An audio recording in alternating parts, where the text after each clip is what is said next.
The sun has begun its slow, inevitable descent over the western hills.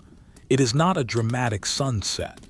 There are no fiery streaks of orange or violent shades of red to signal the end of a battle, for there has been no battle today. There is only the gradual fading of the light, a soft transition from the pale blue of the afternoon to a muted, dusty lavender. The air is still. It hangs heavy and motionless over the stone walls of the garrison, holding the warmth of the day within the earth, releasing it slowly as the shadows stretch longer and longer across the beaten dirt of the parade ground. You do not need to listen closely. There is no test of your knowledge here. The history of Rome is vast and complex, filled with dates and names that scholars argue over, but tonight, none of that matters. The specific year is irrelevant. The name of the emperor is irrelevant. All that matters is the feeling of the evening, the quiet routine of a world that existed 2,000 years ago, and the slow, rhythmic breathing of a time at peace. If your mind wanders, let it wander. If your eyes feel heavy, let them close. The story will continue, flowing like a slow river, whether you attend to it or not. In this outpost, located perhaps in the rolling hills of Gaul or near the quiet banks of the Danube, the day's work is finished. The gates are not yet barred, but the traffic has ceased. The dust that was kicked up by the carts earlier in the day has settled back down, coating the cobblestones in a fine gray powder. It is a world of stone and leather, of iron and wood. The colors are earthy and subdued. The tunics of the men walking slowly between the barracks are undyed wool, off-white and beige, or perhaps a faded, washed-out red that has lost its vibrancy after countless hours in the sun. We turn our attention to a single soldier. He is sitting on a wooden bench outside his quarters. He is not a general. He is not a hero. He is simply a man who has signed a contract to serve for 25 years. He is a legionary. And because of that contract, because of the specific laws written on scrolls in distant Rome, he is a man who lives a life of singular solitude. The law is clear, though he does not think of it with anger. It is simply a fact of his existence, like the weight of his armor or the call of the trumpet in the morning. A Roman soldier in service cannot contract a legal marriage. Conubium, the right to marry, is suspended the moment he takes his oath. It is a bureaucratic rule designed to keep his loyalty undivided, to keep his pack light, to ensure that his only family is the legion itself. But tonight, we do not analyze the law. We simply observe the quiet space it creates around him. He holds a piece of leather in his hands, a strap from his sandal, his caliga. It is worn from use. He holds a small rag dipped in oil and slowly, methodically, rubs the oil into the leather. Back and forth, back and forth. The motion is hypnotic. There is a faint, earthy smell of olive oil and old leather. It is a comforting scent, a smell of maintenance and preservation. The sound is barely audible, the soft friction of cloth against leather, shhh, shhh, shhh. He is not rushing. There is nowhere he needs to be. He has no wife waiting for him in a house with a warm hearth. He has no children who will run to greet him and ask for stories of the day. Those things are forbidden by the invisible lines of the law. And so, his evening belongs entirely to the small, mundane tasks of keeping his equipment in order. The silence around him is deep. Occasionally, you might hear the distant bleating of a goat from the civilian settlement, the Conubium, that sits outside the fortress walls. Many soldiers have unofficial families there, women they treat as wives, children they claim as their own in their hearts, even if the law calls them illegitimate. But the soldier on the bench does not go there tonight. Tonight, he stays within the walls. He lifts the sandal strap to the fading light to inspect his work. The oil has darkened the leather, making it supple again. He is satisfied. He sets it down on the bench beside him and picks up the next strap. The process begins again. Dip the rag, rub the leather, back and forth. The light in the sky is deepening now. The lavender has turned to a bruised purple, and the first stars are beginning to suggest themselves in the east, faint pinpricks of white against the darkening dome. The temperature is dropping, just a few degrees, enough to make the warmth of the wool tunic feel pleasant against the skin. Imagine the texture of the stone wall behind him. It is rough, composed of quarried blocks that were cut by hand years ago. They are cool to the touch. If you were to run your hand along the wall, you would feel the grit of the mortar, the uneven surface of the limestone. It is solid. It is permanent. It is the architecture of an empire that believes it will last forever. The soldier sighs. It is not a sigh of sadness, but of release. The breath leaves his lungs slowly, a long exhalation that seems to carry away the minor fatigue of the day. He adjusts his position on the bench. The wood creaks softly, just a small, dry sound in the quiet evening. Why were they forbidden to marry? The historians say it was for discipline. They say that a man with a legal wife would worry too much about his estate, about his inheritance, about the politics of the domestic sphere. Augustus, the first emperor, wanted his armies mobile and unburdened. He wanted them to look only forward, toward the eagle standard, not backward toward a legal household. But for the soldier, sitting in the twilight, the reasoning is abstract. The reality is simply the quiet. The reality is that his will, his testament, is a complicated matter. If he were to die, he could not simply leave his savings to a wife he isn't legally allowed to have. He would have to trust a friend, a fellow soldier, to pass the coins along. It is a system of trust and silence, built on the foundation of what is not written down. He pauses in his cleaning. He looks out across the parade ground. It is empty now. A gentle breeze picks up, stirring the dust in little swirls that rise and fall within seconds. The breeze carries the scent of pine from the distant forests and the smell of woodsmoke. Someone somewhere has lit a cooking fire. The smoke rises in a thin, gray column, straight up into the still air before dispersing. It is a slow, lazy movement. Watch the smoke in your mind. See it curl and twist, fading as it climbs higher, becoming one with the gray of the evening. Everything here takes time. There is no instant communication. A letter sent to Rome might take weeks, even months to arrive. A reply might take a year or never come at all. This slowness permeates everything. It slows the pulse. It slows the thoughts. There is no anxiety about checking for messages. There is only the here and now. The stone, the leather, the oil. The soldier picks up a bronze buckle. It is tarnished, dull, and brown. He takes a different rag, one with a bit of fine sand and vinegar, and begins to polish it. Small circles, round and round. The friction creates a tiny scratching sound, rhythmic and steady. A scritch, a scritch, a scritch. He focuses entirely on the metal.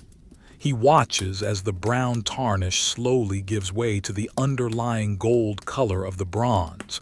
It is not a fast transformation. It requires patience. It requires repetition. He is not thinking about the next day. He is not thinking about the past. He is simply revealing the shine of the metal, one small circle at a time. You can let go of your own day now. Whatever tasks you have left unfinished, they are not here. Here, there is only the Roman evening. The gates are guarded. The walls are high. You are safe within this bubble of time. The complexities of modern life do not exist here. There are no screens, no notifications, no electric hums. There is only the sound of the wind and the scratching of the polishing cloth. As the soldier works, a lamplighter begins his rounds. He is an older man, perhaps a veteran who can no longer march but stays to serve the camp. He carries a long pole with a flame at the end. He moves slowly from post to post, lighting the oil lamps that hang from iron brackets on the walls. Watch him walk. Step, pause, lift the pole. A tiny spark jumps. A small, warm glow blooms in the darkness. Then he moves to the next one. Step, pause, lift. The light from the lamps is not harsh. It is a soft, flickering yellow. It dances gently, casting long, moving shadows against the barracks walls. The shadows stretch and contract, mimicking the breathing of the camp. The light does not push back the darkness so much as it creates small islands of warmth within it. The soldier watches the lamp lighter for a moment, his hand still moving in circles on the bronze buckle. He nods to the old man. The old man nods back. No words are spoken. There is no need for conversation. They are both part of the machinery of the camp, two cogs turning slowly in the quiet evening. The ban on marriage means that the barracks are the soldier's only true home. He shares his room with 7 other men. They are his contubernium, his tent mates. They eat together, sleep together, march together. They are closer than brothers. But right now, the others are elsewhere, perhaps at the baths or playing dice in the mess hall. So the soldier has this moment of solitude. He finishes with the buckle. It gleams softly in the light of the nearby oil lamp. He holds it up, inspecting it.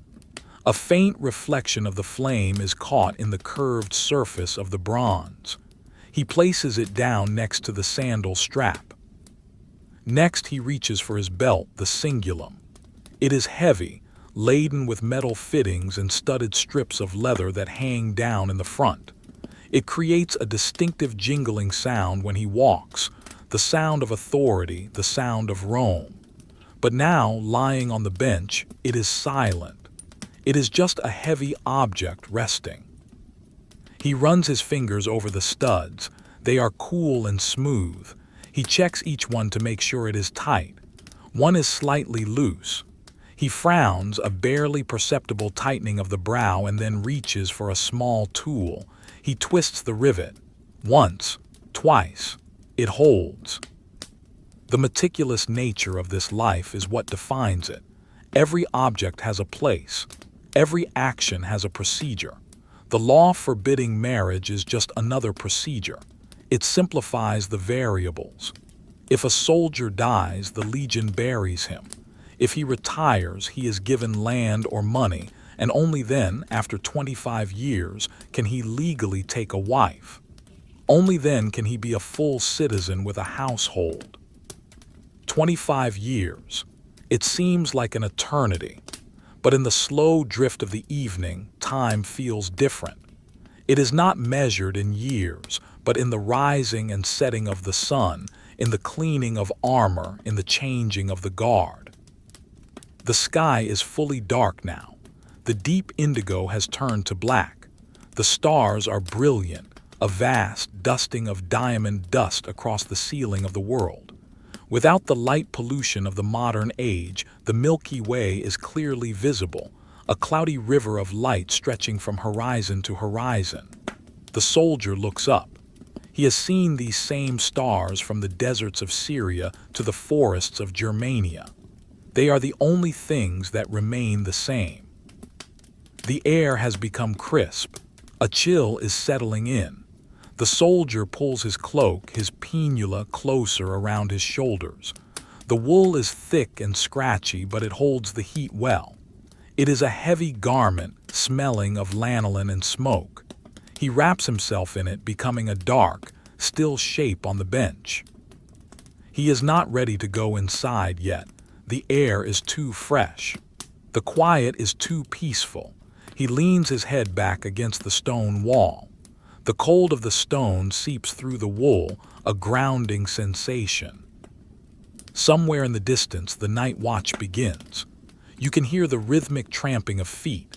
Left, right, heavy boots on hard earth. It is a slow cadence. They are not marching to battle, they are simply walking the perimeter. The sound is low and repetitive, like a heartbeat. It grows slightly louder as they approach a corner of the wall, then fades again as they turn and move away. Fade in, crunch, crunch, crunch, fade out. It is a reassuring sound. It means that the walls are watched. It means that the routine is holding. The soldier closes his eyes for a moment, listening to the fading footsteps. He is part of this rhythm. He is a single thread in the vast, slow-moving tapestry of the empire. He thinks briefly of a woman he knows in the town. She sells bread and wine. Her name is unexpected, soft on the tongue. He cannot marry her, not yet. If they were to have a child, the child would not be a Roman citizen. The child would take her status, not his. These are the rules. He accepts them. He does not fight the current of the river, he floats within it. He opens his eyes. The lamp flame flickers in a sudden draft. The shadows dance. He picks up the belt again. He decides to oil the leather apron strips. It is a task that will take time. There are many strips, and each one must be coated on both sides. He dips the rag. The smell of oil rises again.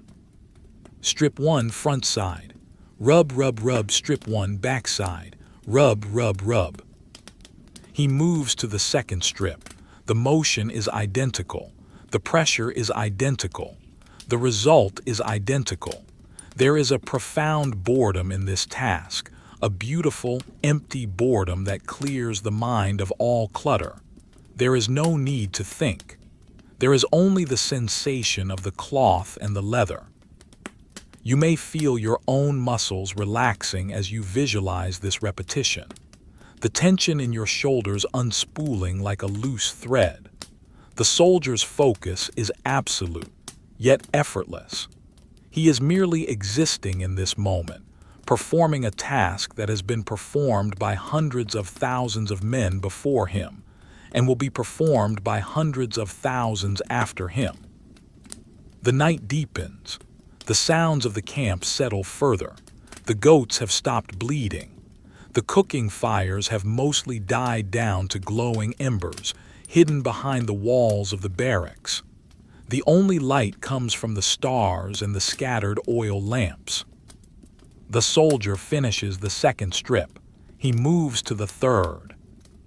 He is a man forbidden to marry, but he is married to this routine. He is wedded to the Legion, to the silver eagle, to the bronze and the leather.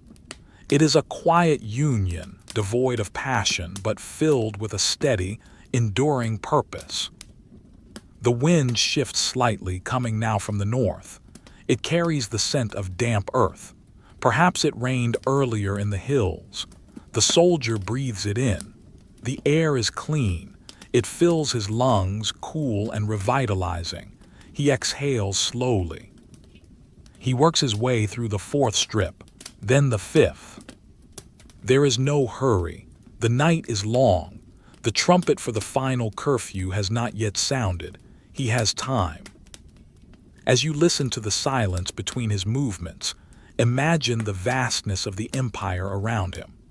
Miles and miles of roads, straight and true, cutting through forests and over mountains. Aqueducts carrying water with a slow, steady gurgle. Fields of wheat swaying gently in the moonlight. It is all there, resting in the dark, held together by these laws, by these men, by this silence.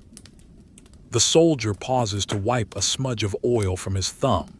He uses the edge of the rag. He is precise. He likes his hands to be clean, or at least as clean as they can be while working. He looks at his hands. They are calloused, strong, the hands of a worker. They are the hands that build the forts, that dig the ditches, that clean the armor. They are not the hands of a politician who writes the laws. He picks up the belt again. He is halfway through the strips. He finds a rhythm that matches his breathing. Inhale, rub the leather, exhale, turn the strip, inhale, rub, exhale, turn. It is a meditation. It is a lullaby of friction and oil. The world is slowing down. The spinning of the earth seems to decelerate, hanging in the balance of the night. The soldier's eyelids are heavy, but he continues his work. It is a comforting heaviness, the precursor to a deep and dreamless sleep. But not yet. First, the belt must be finished. He moves to the next strip.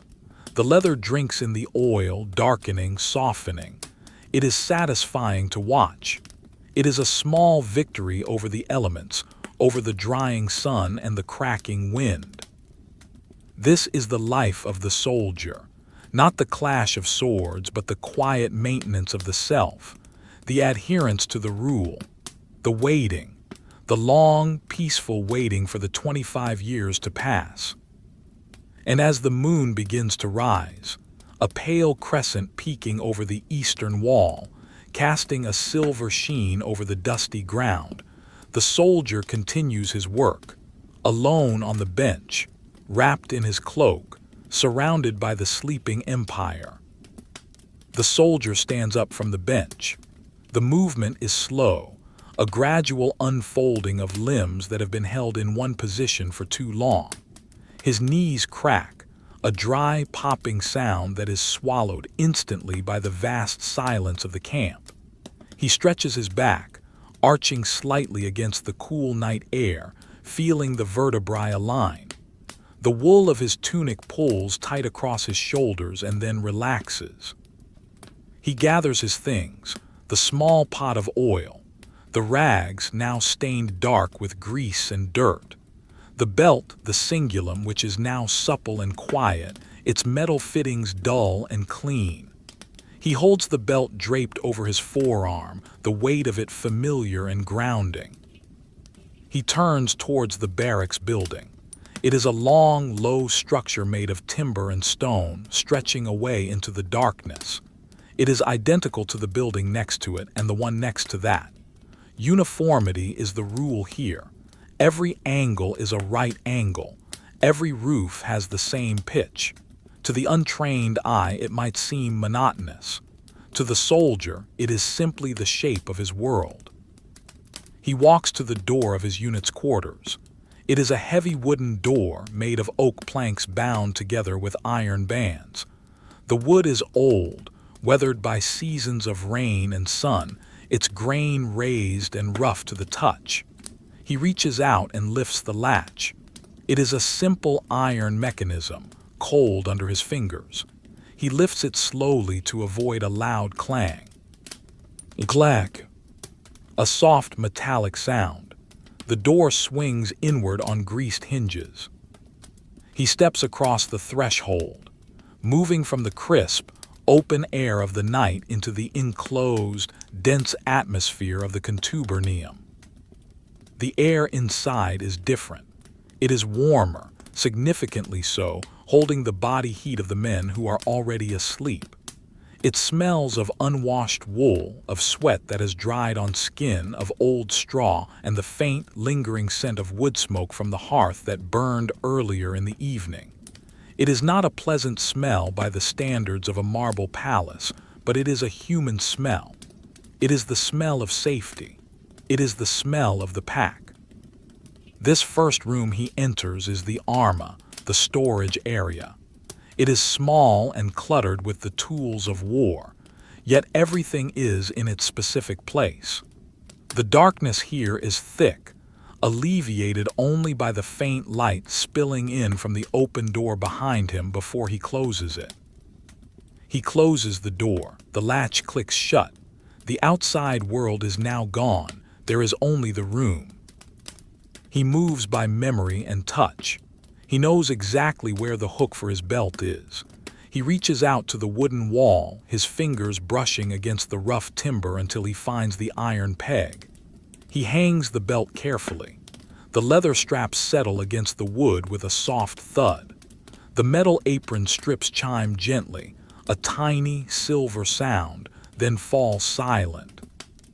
Next to the belt hangs his helmet, the Gallia. He reaches out to touch it just to ensure it is secure.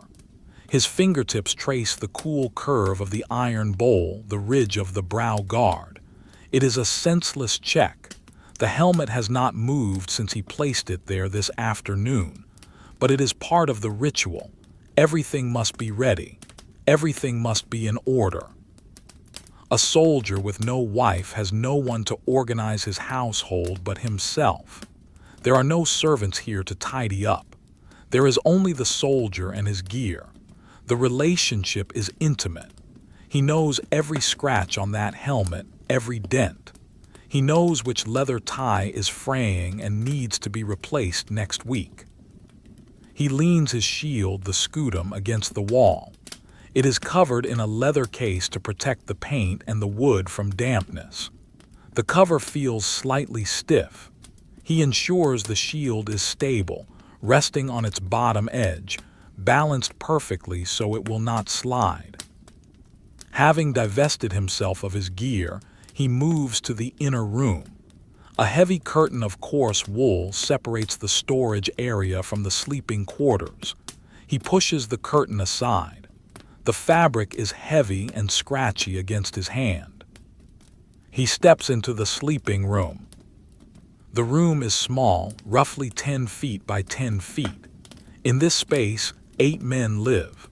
4 bunk beds are pushed against the walls, 2 on each side. The space between them is narrow. The only light comes from the dying embers of a small charcoal brazier in the center of the room. The coals are a deep, pulsing red, coated in a layer of gray ash. They give off very little light, just a faint, reddish glow that barely illuminates the floor, but they provide a gentle, radiating heat. The soundscape here is entirely human. It is a chorus of sleep. Inhale, exhale. Inhale, exhale. One man snores, a low, rumbling vibration that seems to come from deep in his chest. It is a steady, rhythmic rasp. Ghrrr, shhh, ghrrr, shhh. Another man shifts in his sleep. The straw in his mattress rustles. Crinkle, crunch. It is the sound of dry stalks breaking and bending. The soldier moves quietly. He has practiced this stealth for years. He does not want to wake them. These men are his family. The law forbids him a legal spouse, but these 7 men are closer to him than any cousin or uncle. They have marched hundreds of miles together. They have built roads together. They have shared their food and their water. If he had a wife, she would be miles away in a village or a city, waiting. Here, he is never alone.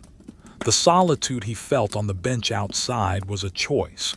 The solitude of a married man is a condition. Here, in the crowded dark, there is a communal presence that fills the void. He approaches his bunk. It is the bottom bunk on the left. The wood of the bed frame is smooth, polished by years of bodies sliding in and out. He sits down on the edge of the mattress. The mattress is a simple sack of linen filled with straw. It is not soft like a feather bed. It is lumpy and firm. But to a body tired from drill and maintenance, it is welcoming. The straw compresses under his weight with a soft sigh. He leans forward to remove his sandals, his caligy. This is the most significant moment of the evening transition. The boots are the symbol of his service. They are heavy, studded with iron hobnails that grip the earth. Taking them off is the act of becoming human again, if only for the night. He finds the leather lace in the dark. His fingers are nimble. He loosens the knot. He pulls the lace through the holes, widening the opening. The leather is warm from his foot. He pulls the left sandal off. The cool air of the room touches his skin. He flexes his toes. He rotates his ankle, a small, silent pop. He places the sandal on the floor, tucking it precisely underneath the bed frame where he won't trip over it in the morning. He repeats the process with the right sandal. Loosen the lace, pull, slide the foot out. The relief is immediate. The constriction of the day is gone. He rubs the sole of his foot with his hand, massaging the arch. The skin is rough, hardened by miles of marching, but the touch is soothing. He sits there for a moment in the semi-darkness, his bare feet resting on the earthen floor. The floor is packed dirt, hard as stone, but dry. He looks around the room at the shapes of his comrades. They are just mounds under blankets. He knows who is who by the sound of their breathing. The snorer is Lucius. The one who whistles slightly when he exhales is Marcus. They are not individuals right now. They are simply the presence of life in the room. There is no politics here. No discussion of who will be the next emperor. No worry about taxes or land disputes. There is only the shared warmth and the shared fatigue. The soldier reaches for a small ceramic cup sitting on a shelf near his head. He dips a ladle into a bucket of water standing nearby and fills the cup. The water swirls, dark and clear. He takes a sip. The water is cool.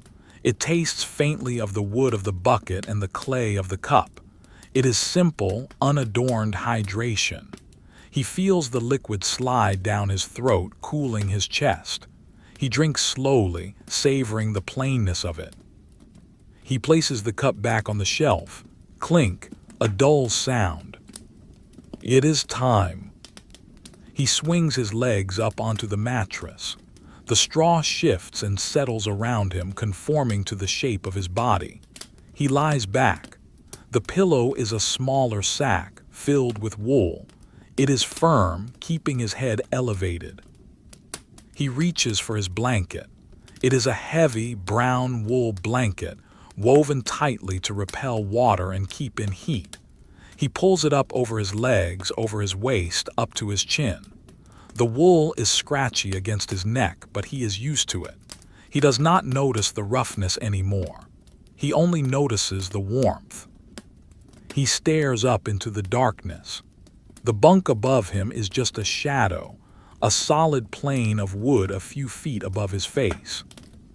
The concept of marriage drifts through his mind again, slow and detached.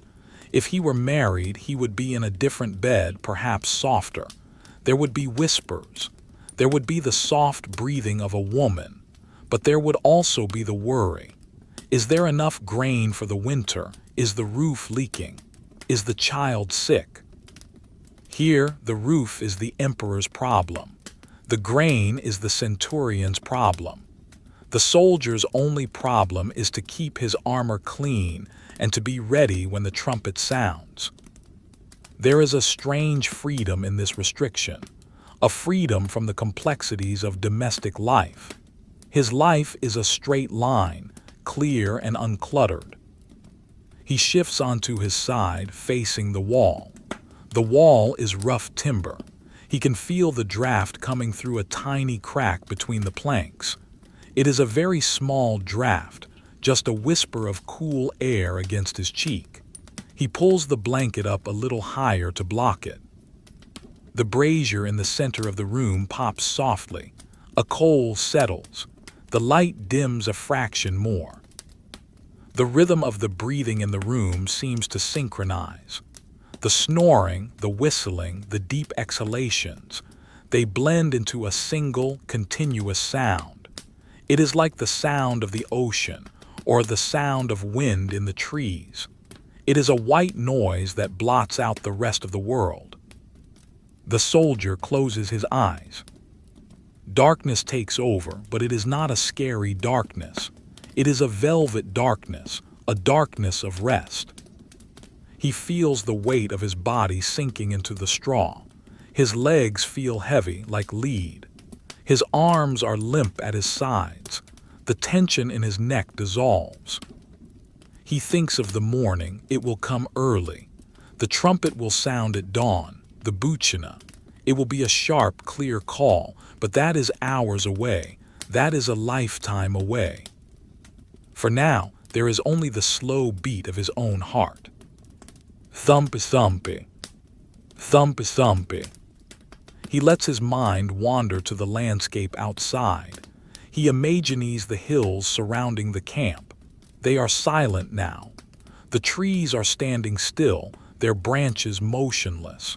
The birds are asleep in their nests. The deer are bedded down in the thickets. The roads are empty. The white stones of the via glowing faintly under the starlight, stretching out for miles, empty of carts, empty of marching feet. The wind blows over the empty road, stirring the dust, but there is no one there to see it. The empire is vast, and tonight it is asleep. The soldier's breathing slows down. He matches the rhythm of the room. Long inhale, pause, long exhale. He is no longer a soldier. He is no longer a Roman. He is just a breathing body in a warm room. The identity stripped away by the comfort of sleep. The legal prohibition, the scroll in Rome, the emperor's decree, they are just words. They have no power here in the dreamless dark. Here, there is only the biological necessity of rest. The smell of the oil lamp, which was extinguished hours ago, still lingers faintly. A burnt, acrid smell that mixes with the wool. It is the scent of the end of the day. A mouse skitters across the floor. Scritch, scratch, scritch. It is a tiny, fast sound. It stops. Then it starts again, moving towards the grain sack in the corner. The soldier hears it, but he does not react. The mouse is part of the barracks. It too is just trying to survive. It too has its routine. The sound fades as the mouse finds a crumb or moves into a hole. Silence returns. The soldier is drifting now. The boundary between being awake and being asleep is blurring. The thoughts are becoming less coherent. Images float by without context. The shine of the bronze buckle, the gray smoke rising, the face of the old lamp lighter, the texture of the sandal strap. They are soft images. They do not demand attention. They are like leaves floating on a slow stream, passing by and disappearing around the bend. His body twitches once, a hypnic jerk as the muscles fully relax. Then he settles deeper. The breathing becomes deeper, more regular. Outside the walls, the sentries are changing, the low murmur of passwords being exchanged. Jupiter, victory, quiet voices barely carrying on the wind. The sound does not wake the soldier. It is a familiar lullaby. It confirms that the system is working. The world is held in place. The stone walls are solid. The iron gates are barred. The soldier sleeps. But the night is not over. The night is long. And in this story of the ordinary, we do not stay with just one sleeper. We move. We float. We leave the heavy, warm air of the contubernium and drift back out into the camp. We move through the wall, through the timber and the stone like a ghost. We find ourselves back in the open air. It is colder now. The moon has risen higher, shrinking slightly, becoming brighter and harder. Its light washes out the fainter stars, turning the sky from a speckled dome to a deep, luminous blue-black. We drift across the parade ground. The dust is undisturbed. We move towards the center of the camp, towards the Principia, the headquarters building. This is the heart of the Legion. It is a large building with a colonnaded courtyard. Here the atmosphere is different. It is not the intimate, sweaty warmth of the sleeping quarters. It is an atmosphere of bureaucracy, of stone and silence, of records and altars. There is a light burning in one of the offices. a single oil lamp on a desk. Let us go there. Let us see who is awake while the soldiers sleep. Let us see the other side of this life, the side that deals with the laws and the lists. We drift towards the lighted window. There is no glass, just an open shutter. We look inside. A man is sitting at a desk. He is a clerk, a librarius. He is not wearing armor. He is wearing a simple tunic. He looks tired. He is rubbing his eyes with the heel of his hand. On the desk in front of him is a stack of wooden tablets covered in wax. He holds a stylus in his hand. He is working. This is the machinery that keeps the soldier on the bench, the soldier in the bed, in his place. This is the paper trail of the empire. The clerk sighs. It is a dry, dusty sigh. He dips the stylus. He prepares to write. But we do not rush him. We watch him. We watch the dust motes dancing in the flame of his lamp. We watch the shadow of his hand stretch across the desk. The night is vast, and there are many hours left before the dawn. The light in the Principia is different from the light in the barracks. It is not the warm, animal glow of a hearth shared by sleeping men. It is a singular, focus point of illumination in a vast cavern of stone. The oil lamp on the desk is made of fine red pottery, stamped with a maker's mark from a workshop in Italy thousands of miles away. It burns with a steady, unwavering yellow flame, feeding on high-quality olive oil that smells faintly of green grass and pepper. The clerk, the librarius, sits hunched over his work. He is a man of middle age, his hairline receding, his face etched with the specific lines of someone who spends his life squinting at small letters. He is not a warrior of the sword. He is a warrior of the list. His armor is his tunic, his weapon is his stylus, and his battlefield is the wooden tablet. The room is silent, save for the minute sounds of administration. The scritch and scratch and scritch. The stylus is made of iron. It has a sharp point at one end for writing and a flat, wide spatula at the other for erasing. The clerk is working on a tabula, a wooden board with a recessed center filled with black beeswax. Watch the point of the stylus as it cuts into the wax. It pushes the soft, black substance aside, revealing the lighter wood beneath. It requires a specific amount of pressure. Too light and the letter is unreadable. Too heavy and the point digs into the wood, ruining the surface. The clerk's hand knows the pressure perfectly. He writes a name, Luciusvalerius. He pauses. He dips his finger into a small bowl of water and wets the tip. Then he touches the wax to smooth a tiny ridge, the water cool against the warm wax. He is updating the Pritianum, the yearly military report. It is a list of everyone in the unit, who is present, who is absent, who is sick, who has died. The ban on marriage makes this list simple in one way and complicated in another. There are no wives listed here, no legal dependents. In the eyes of the Roman law, these men are solitary entities. But the clerk knows better. He knows that Lucius Valerius sends half his pay to a woman in the local village. He knows that when Valerius dies, there will be a woman crying at the gate, asking for his things. The clerk sighs. It is a quiet sound escaping through his nose. He stops writing and rubs his thumb against the side of the stylus. The iron is cold. His fingers are stiff. The damp of the stone building seeps into the joints. He looks up from the tablet. The room is large, filled with shelves that disappear into the shadows. The shelves are stacked high with scrolls and tablets, thousands of them, records of grain deliveries, records of boot repairs, records of disciplinary actions.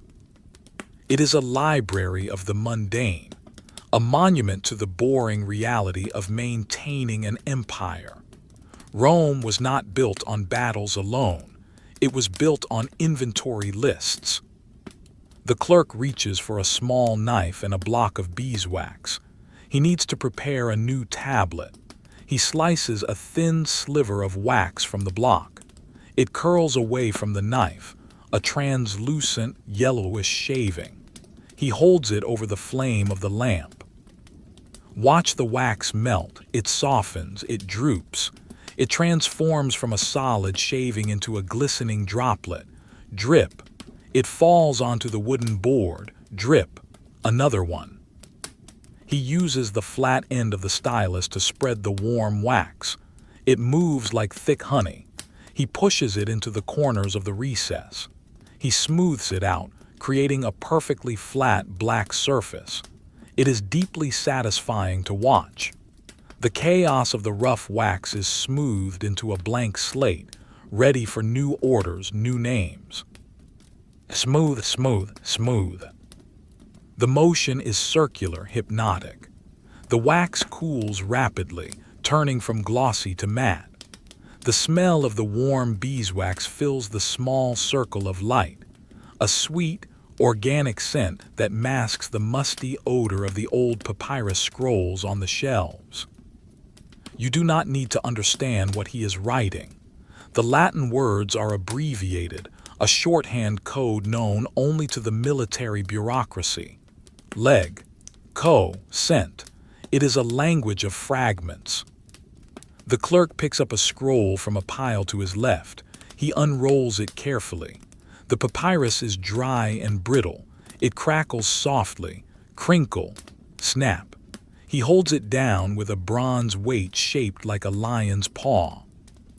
He runs his finger down the list on the scroll. His finger is stained with ink. He stops at a line.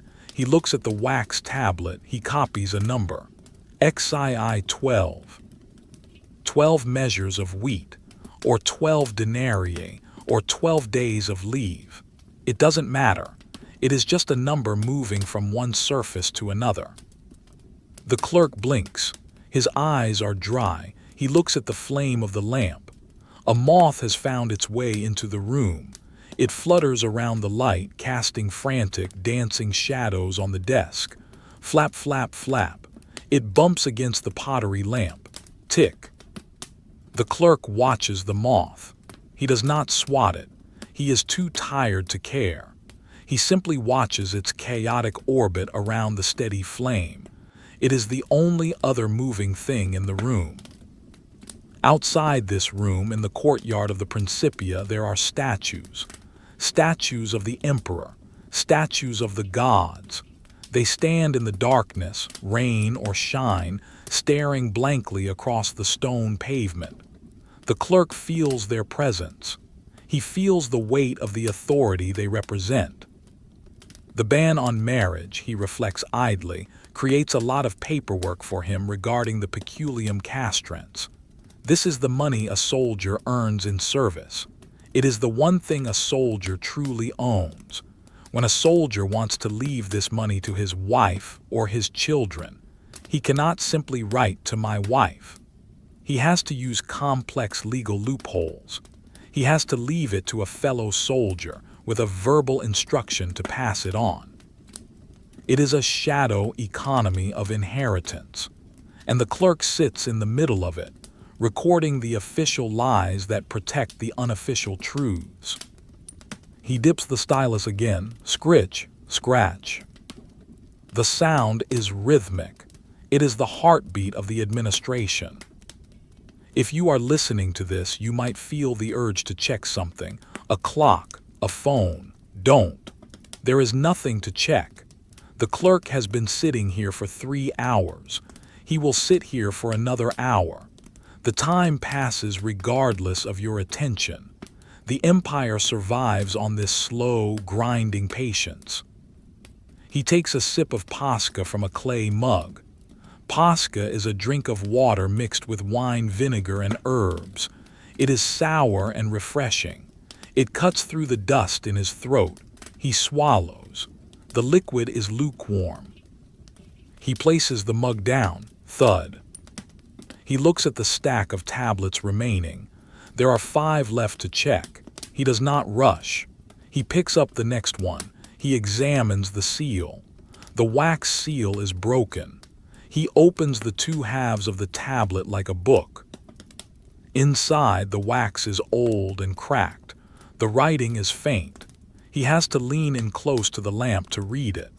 The heat of the flame warms his face. He reads the name, Titus Flavius, discharged, honest missio. This one is finished. Titus Flavius has completed his 25 years. He has survived the long marches, the cold winters, the bad food. He is now a free man. He can marry. He can have legitimate children. He can grow old on a farm. The clerk feels a vague, distant sense of satisfaction. One file closed. One life successfully processed through the machine. He takes the flat end of his stylus and begins to erase the tablet. This is the act of tabula rasa. He presses down and scrapes the wax, smoothing over the letters, obliterating the name Titus Flavius. Scrape, smooth, scrape. The name disappears. The letters vanish into the black smear of the wax.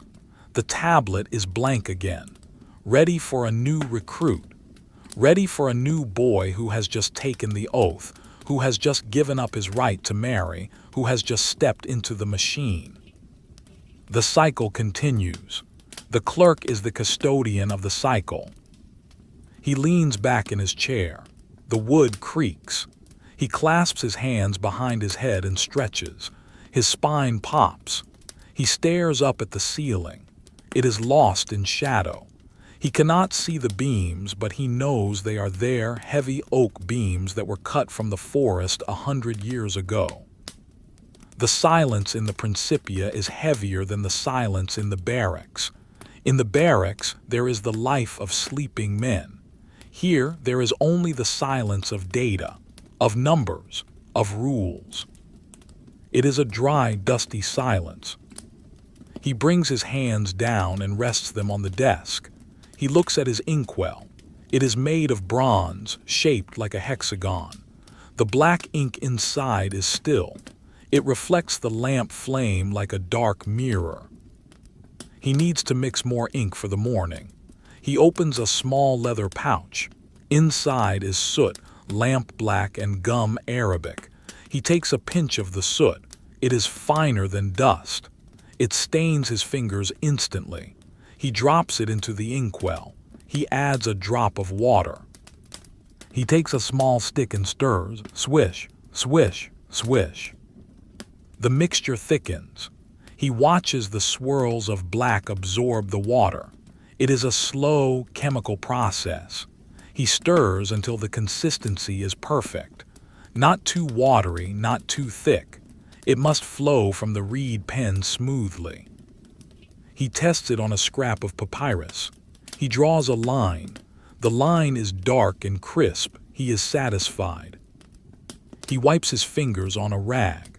The rag is already covered in 1,000 black smudges, a history of 1,000 nights of work. The clerk stands up. He needs to stretch his legs. He walks slowly around the desk. His sandals slap softly against the stone floor. Slap, step, slap, step. He walks to the open window. He looks out into the courtyard. The moon has moved. It is casting long shadows from the columns that line the walkway. The shadows are sharp, black bars against the silver gray of the stone. In the center of the courtyard stands an altar.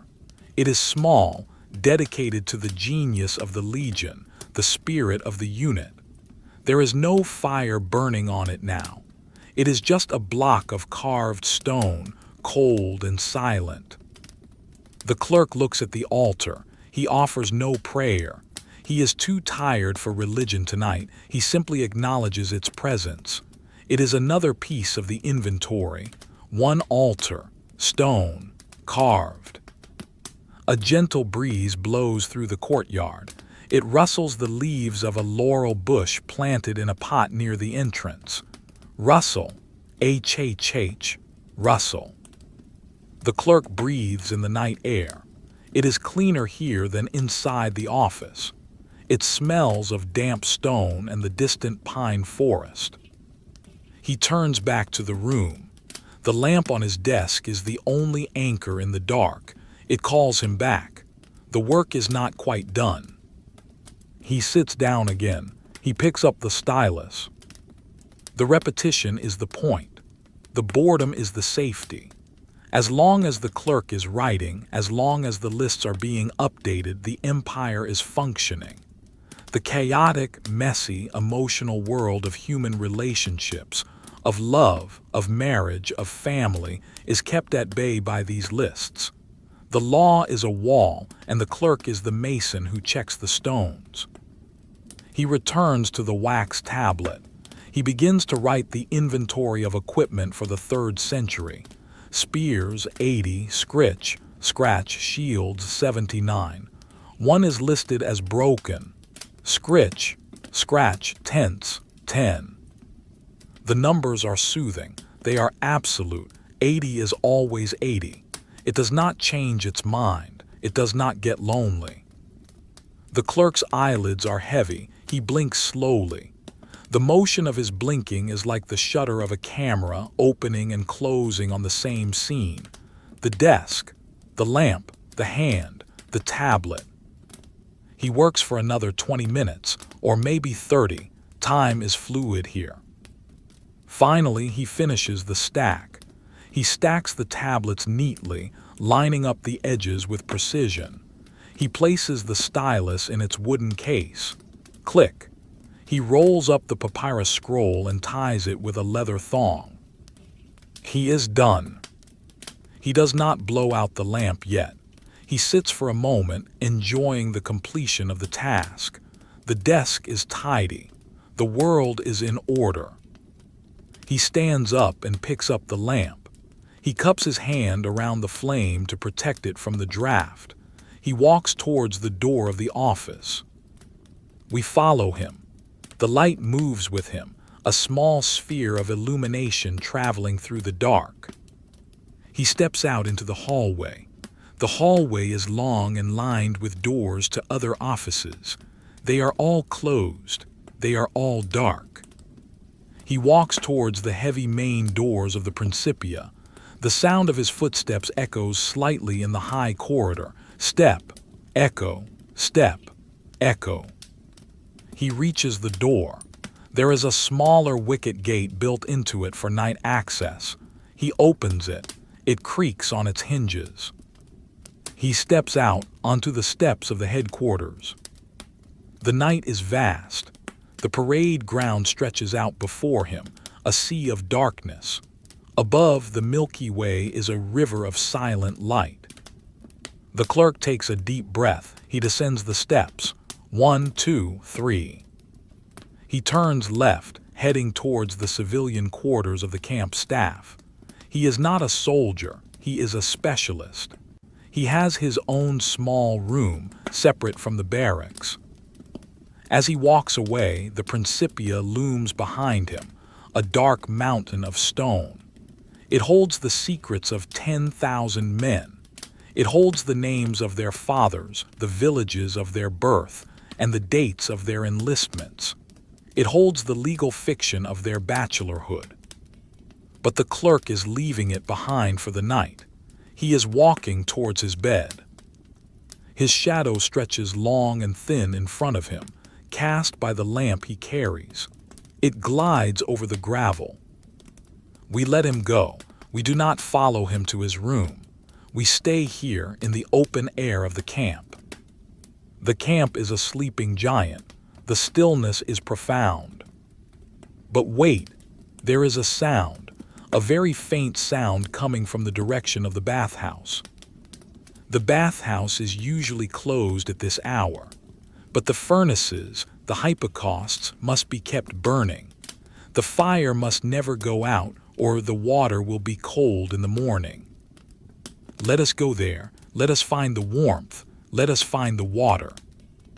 We float across the open ground. The air is cold, but as we approach the bathhouse, we can feel a faint radiating heat. The building is brick and concrete, sturdy and low. We move towards the service entrance at the back. There is a red glow coming from down low, near the ground. This is the domain of the stokers, the men who feed the fires. The shift from the cool, intellectual dust of the Principia to the hot, physical reality of the bathhouse is gradual. We drift closer to the glow. We can hear the crackle of wood, pop, hiss. The history of Rome is written in ink, but it is fueled by wood and fire. We stop just outside the stoker's pit. We can see a pile of logs. We can feel the heat on our imaginary faces. It is a good place to pause. The fire is warm. The night is cold. The contrast is perfect for sleep. The world is balanced between the cold order of the law and the warm chaos of the fire. The night air outside the bathhouse is sharp and biting. It is the kind of cold that finds the gaps in a tunic and settles against the skin. But here, at the service entrance, the air is different. It is a threshold. You step from the kingdom of the frost into the kingdom of the fire. The entrance to the peculium, the furnace room, is low. It is a brick archway blackened by years of smoke. We drift through it, leaving the starlight behind. The darkness here is not absolute. It is painted in shades of deep orange, russet, and shadow. The heat hits you first. It is not a sudden blast, but a thick, solid wall of warmth. It is a dry, pervasive heat that smells of seasoned oak and ash. It is a smell that triggers a primal memory of safety, of caves and winter shelters. Inside, the room is utilitarian. The walls are rough brick, unplastered. The floor is packed earth, stained dark with charcoal dust. In the center of the wall stands the mouth of the furnace. It is an arched opening like a hungry mouth, leading into the darkness under the bathhouse floor. Inside that mouth, the fire breathes. Hawa. It is a low, steady sound. It is not the crackling, popping fire of a campfire. It is a deep bed of coals, a reservoir of heat that has been building all day. The flames are low, licking lazily at the ceiling of the furnace tunnel.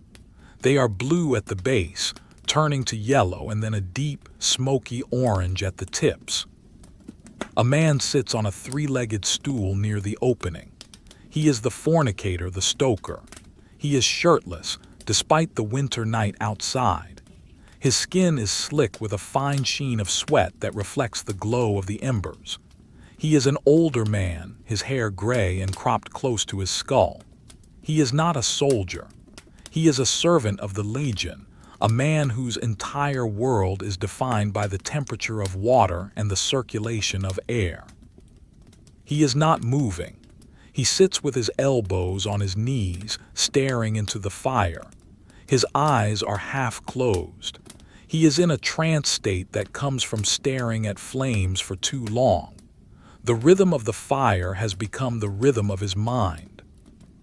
There is no urgency here. The bathhouse is closed. The soldiers are asleep in their barracks. The officers are asleep in their houses. But the bathhouse is a living organism. It cannot simply be turned off. The stone floors must be kept warm.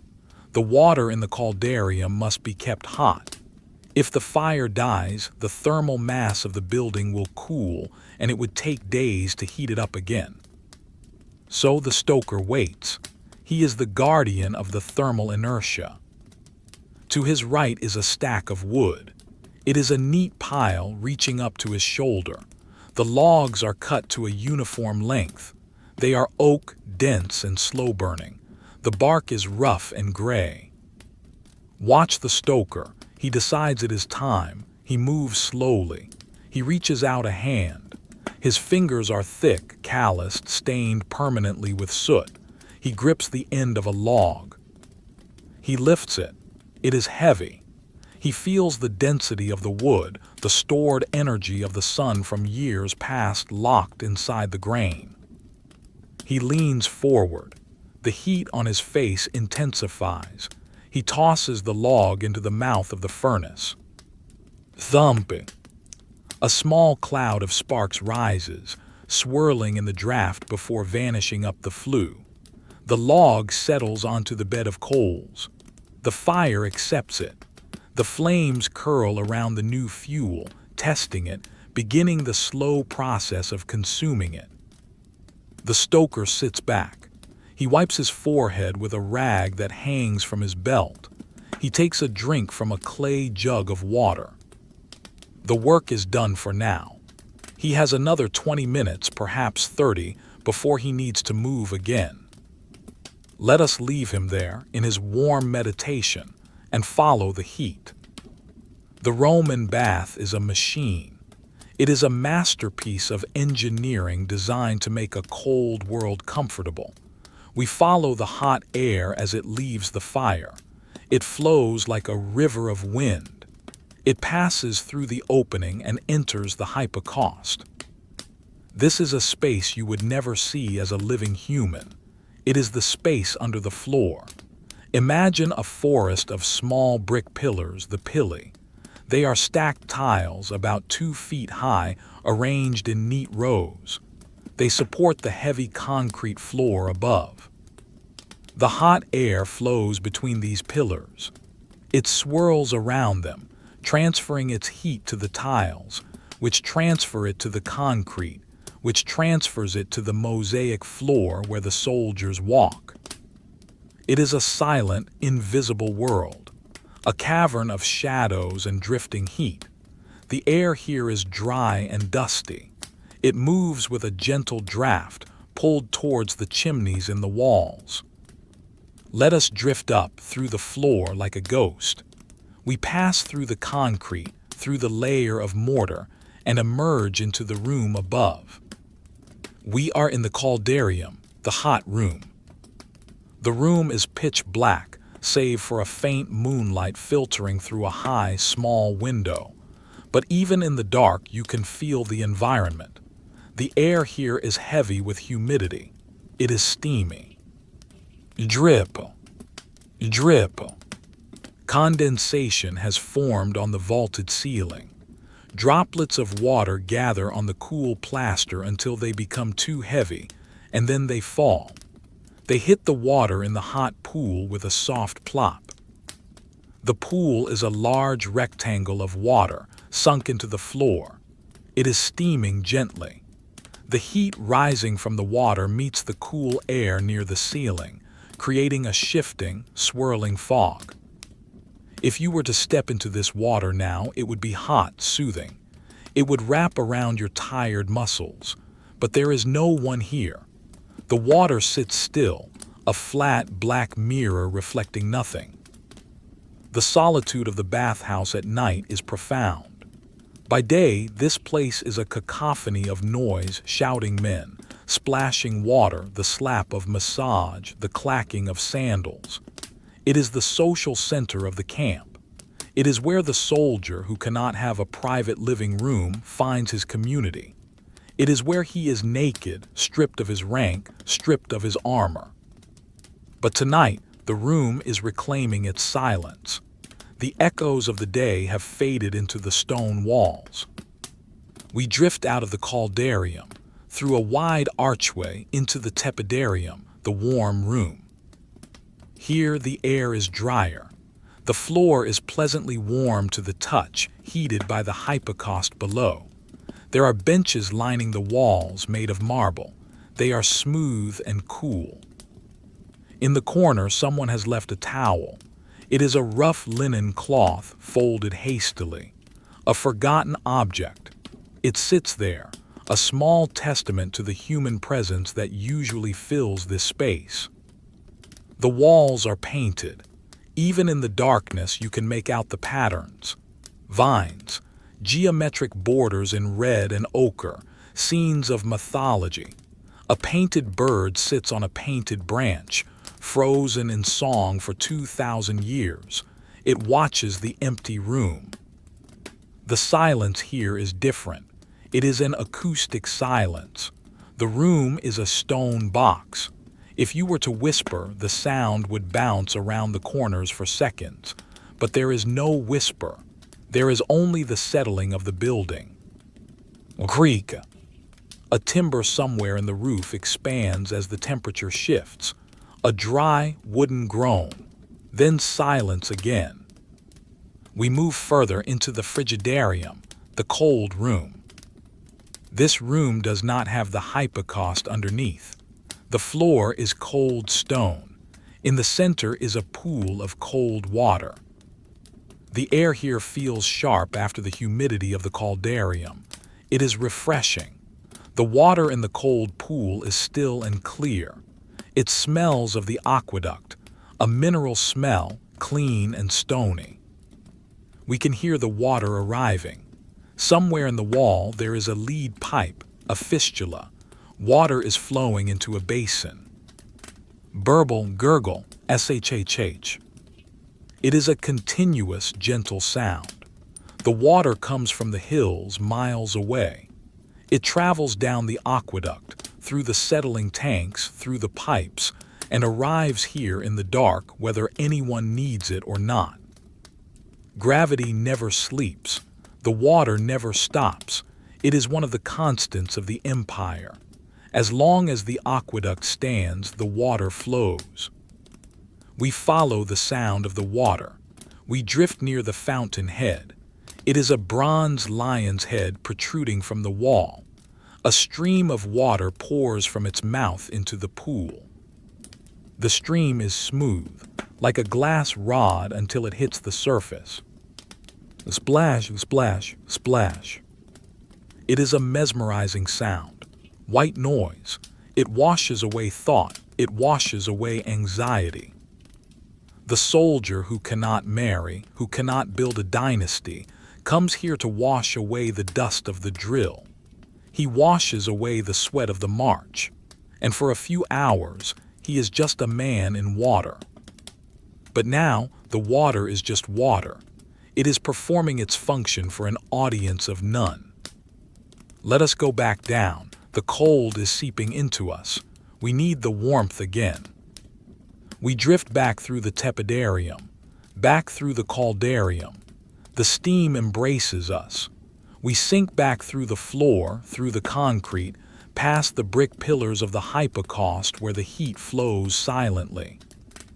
We emerge back into the prefurnium, the furnace room. The stoker hasn't moved much. He has shifted his legs, crossing one ankle over the other. But look, he is not entirely alone.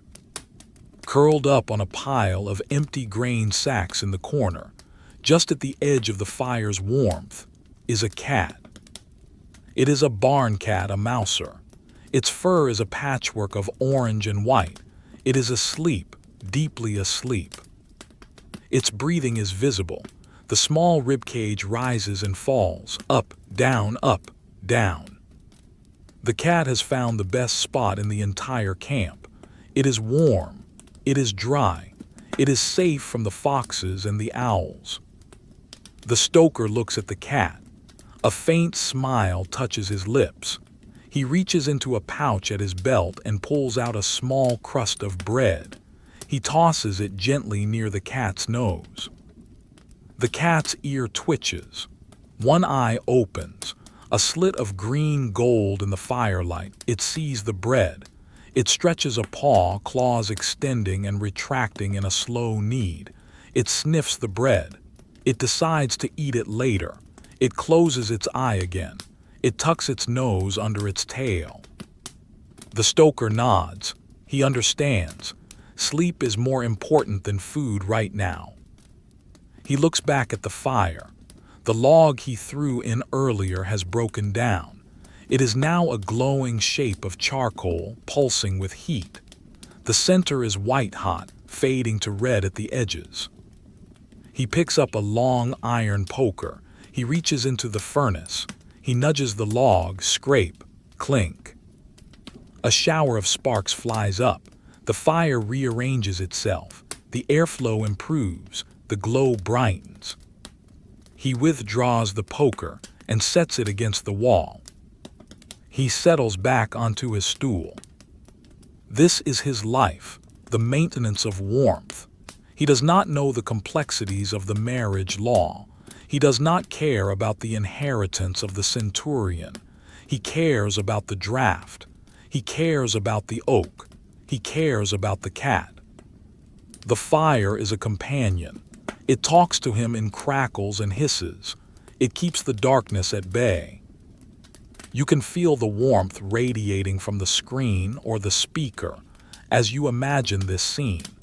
You can feel the heaviness of the air in the furnace room. It is a soporific atmosphere.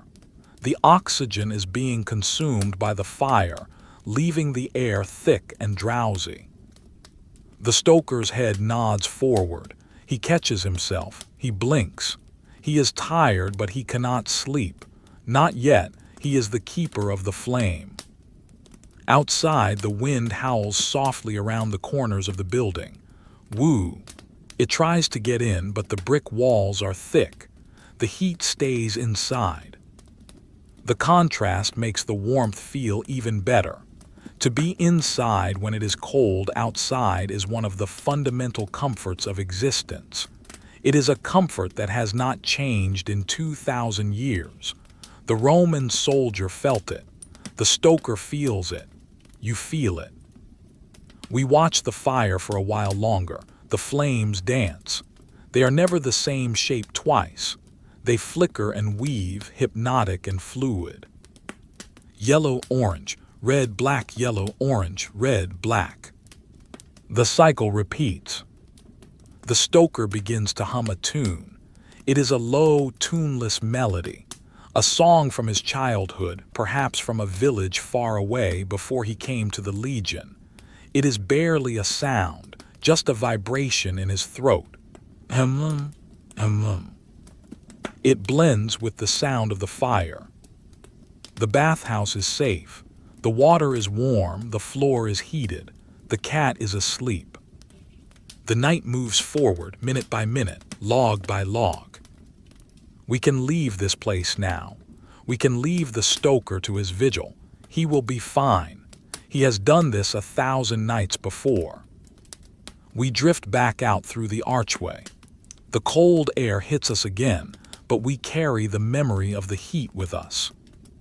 We are back under the stars. The camp is still silent. But there is another place we must visit. A place where the silence is of a different kind. A place where the horses sleep. The cavalry stables. The horses do not know about Roman law. They do not know about the emperor. They only know the smell of hay and the sound of the groom. Let us go there. Let us find the quiet breathing of the animals. We walk across the gravel. Our footsteps make no sound. The moon is high overhead, a white coin in a black purse. The stables are long, wooden buildings on the east side of the camp. We can smell them before we see them. The smell of sweet hay, of horse, of leather, of manure. It is a strong, earthy smell. We approach the stable door. It is open at the top, closed at the bottom. We look inside. The transition from the bathhouse to the stables is a transition from stone and water to wood and straw. The air changes. It loses that sharp, mineral tang of the night and becomes softer, thicker, filled with the organic warmth of large living creatures. We approach the long, low building of the stabulum. It is built of timber, dark and weathered. The roof is thatched or perhaps tiled with terracotta that has turned gray with lichen. It sits heavily on the earth, anchored by the weight of the life inside.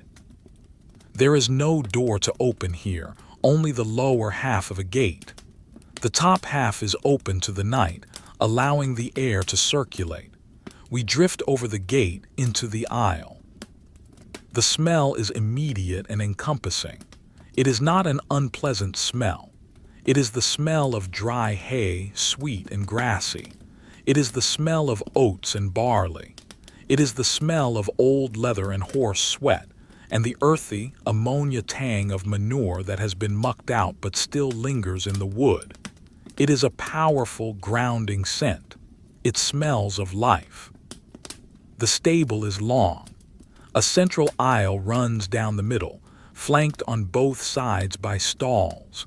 In the dim light, you can see the rows of wooden partitions stretching away into the shadows. A single lantern hangs from a hook on a central beam. It is a horn lantern. Thin sheets of animal horn scrape translucent, protecting the candle inside. The light it casts is amber and murky. It does not reach the corners. It only illuminates the floating dust motes in the center of the aisle. Look at the dust. It hangs in the air, suspended. Tiny particles of straw and dirt glowing gold in the lantern light. They drift slowly, swirling in the faint currents of air created by the breathing of the animals.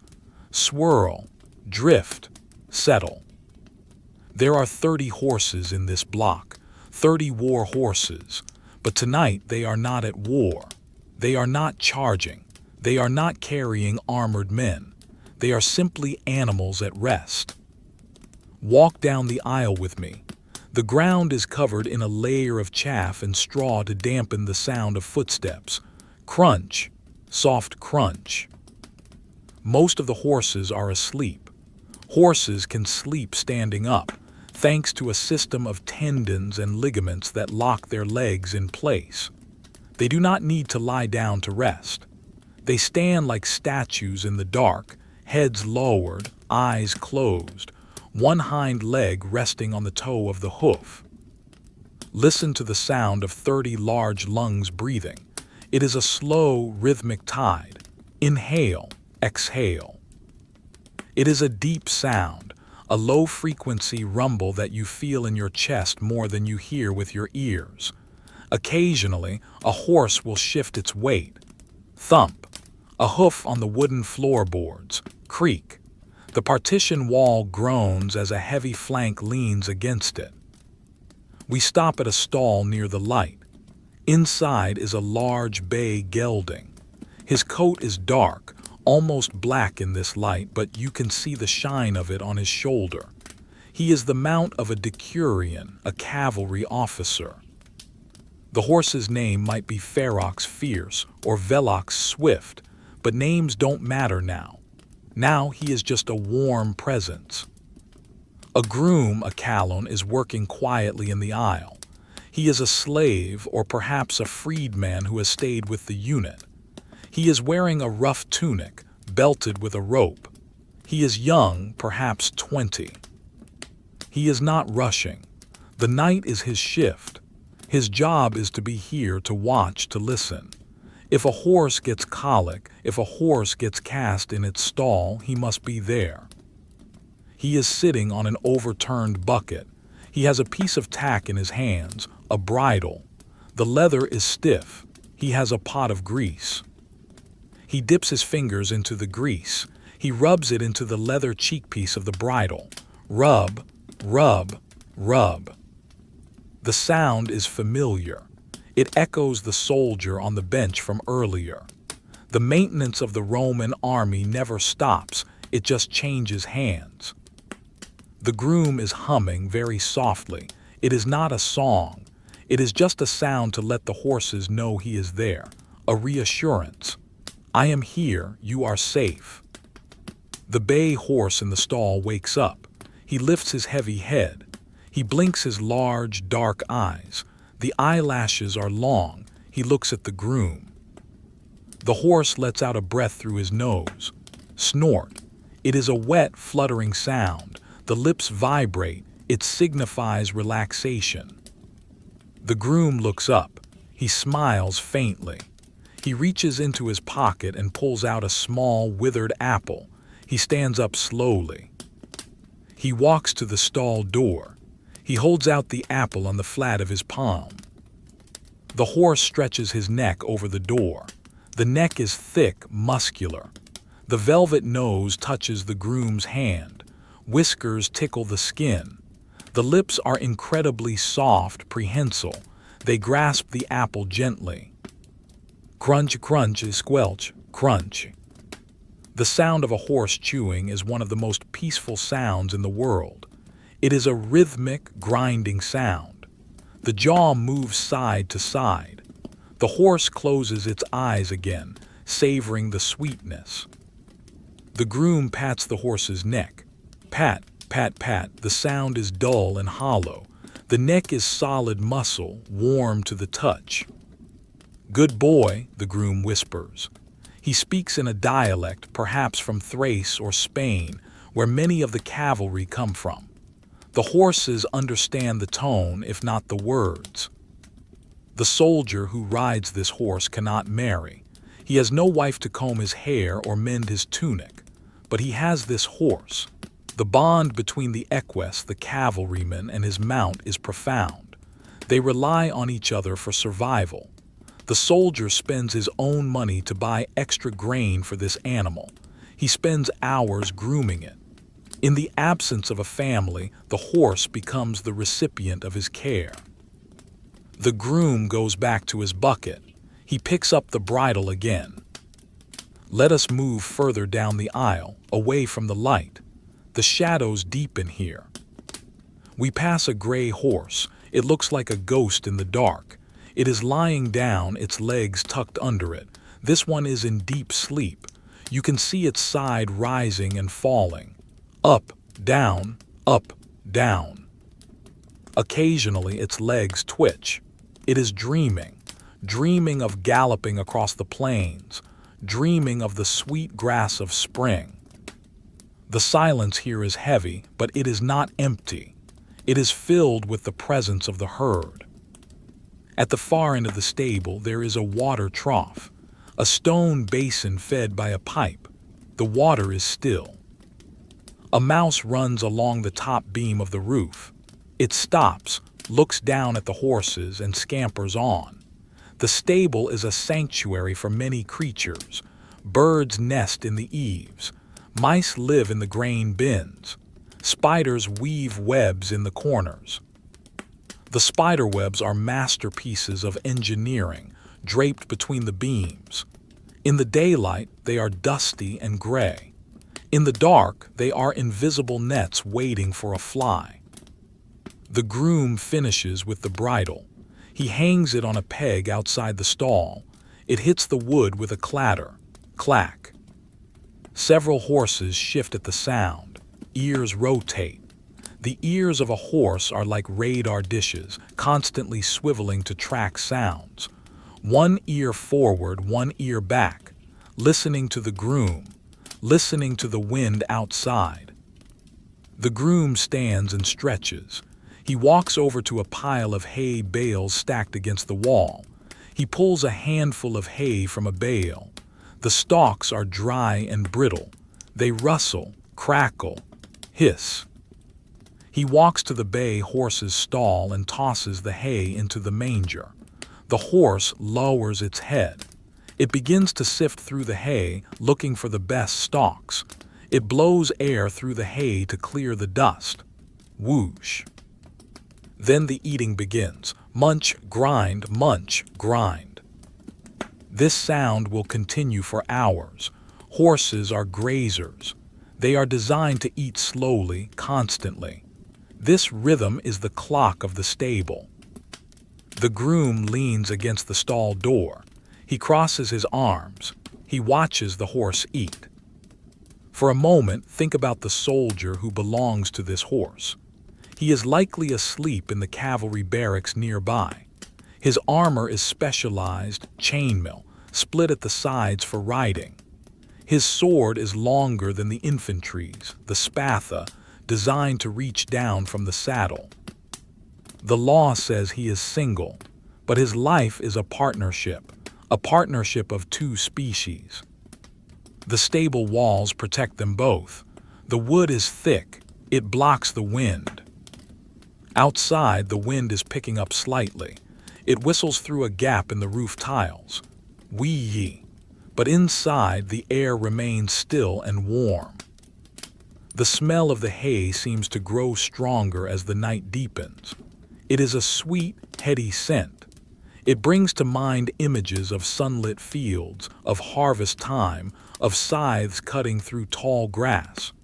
All that sunlight, trapped in the dry stalks, now released in the dark stable. The groom yawns. It is a wide, jaw-cracking yawn. He rubs his face. He is tired. He walks back to his pile of hay bales. He has made a small nest for himself there, covered with a horse blanket. The blanket is rough wool, smelling of horse, but it is warm. He sits down. He arranges the blanket around his legs. He is not shirking his duty. He will wake up if a horse calls out. He will wake up if there is a problem. But for now, with the rhythmic chewing and the warm air, he can rest. He leans his head back against the hay. The straw pokes through his tunic slightly, a prickly sensation, but not uncomfortable. It is a rustic comfort. The lantern flame flickers. The oil is getting low. The shadows on the walls dance, long, stretching shapes that look like the necks of horses reaching up to the roof. The atmosphere is thick with drowsiness.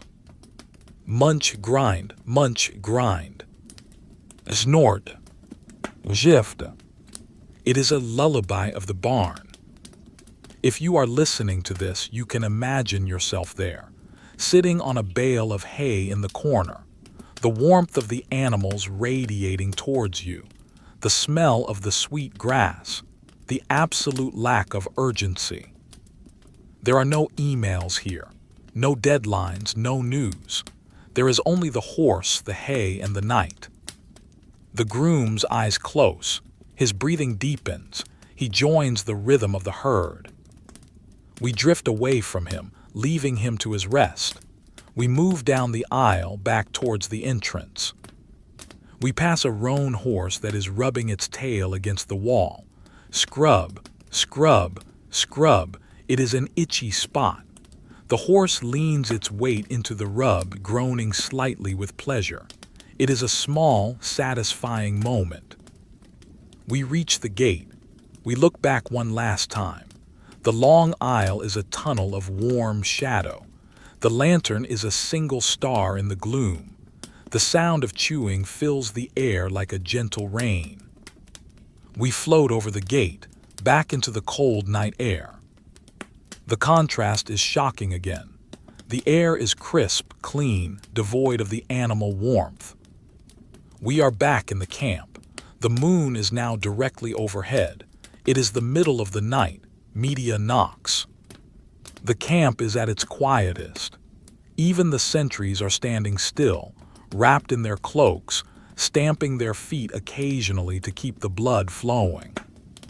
But not everyone is asleep. There is one place that never truly sleeps, the bakery. The army marches on its stomach. Bread must be baked for thousands of men. The dough must rise. The ovens must be heated. Let us follow the scent of yeast. Let us follow the smell of baking bread. It is a smell that cuts through the cold, a smell of home, a smell of sustenance. We walk across the dark parade ground, past the sleeping barracks, past the silent granaries.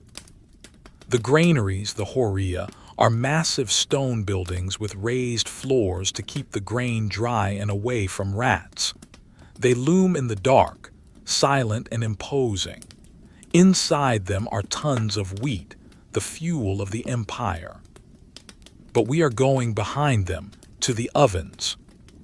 We see a faint glow, not the angry red of the bathhouse furnace, but a softer, golden glow from multiple openings.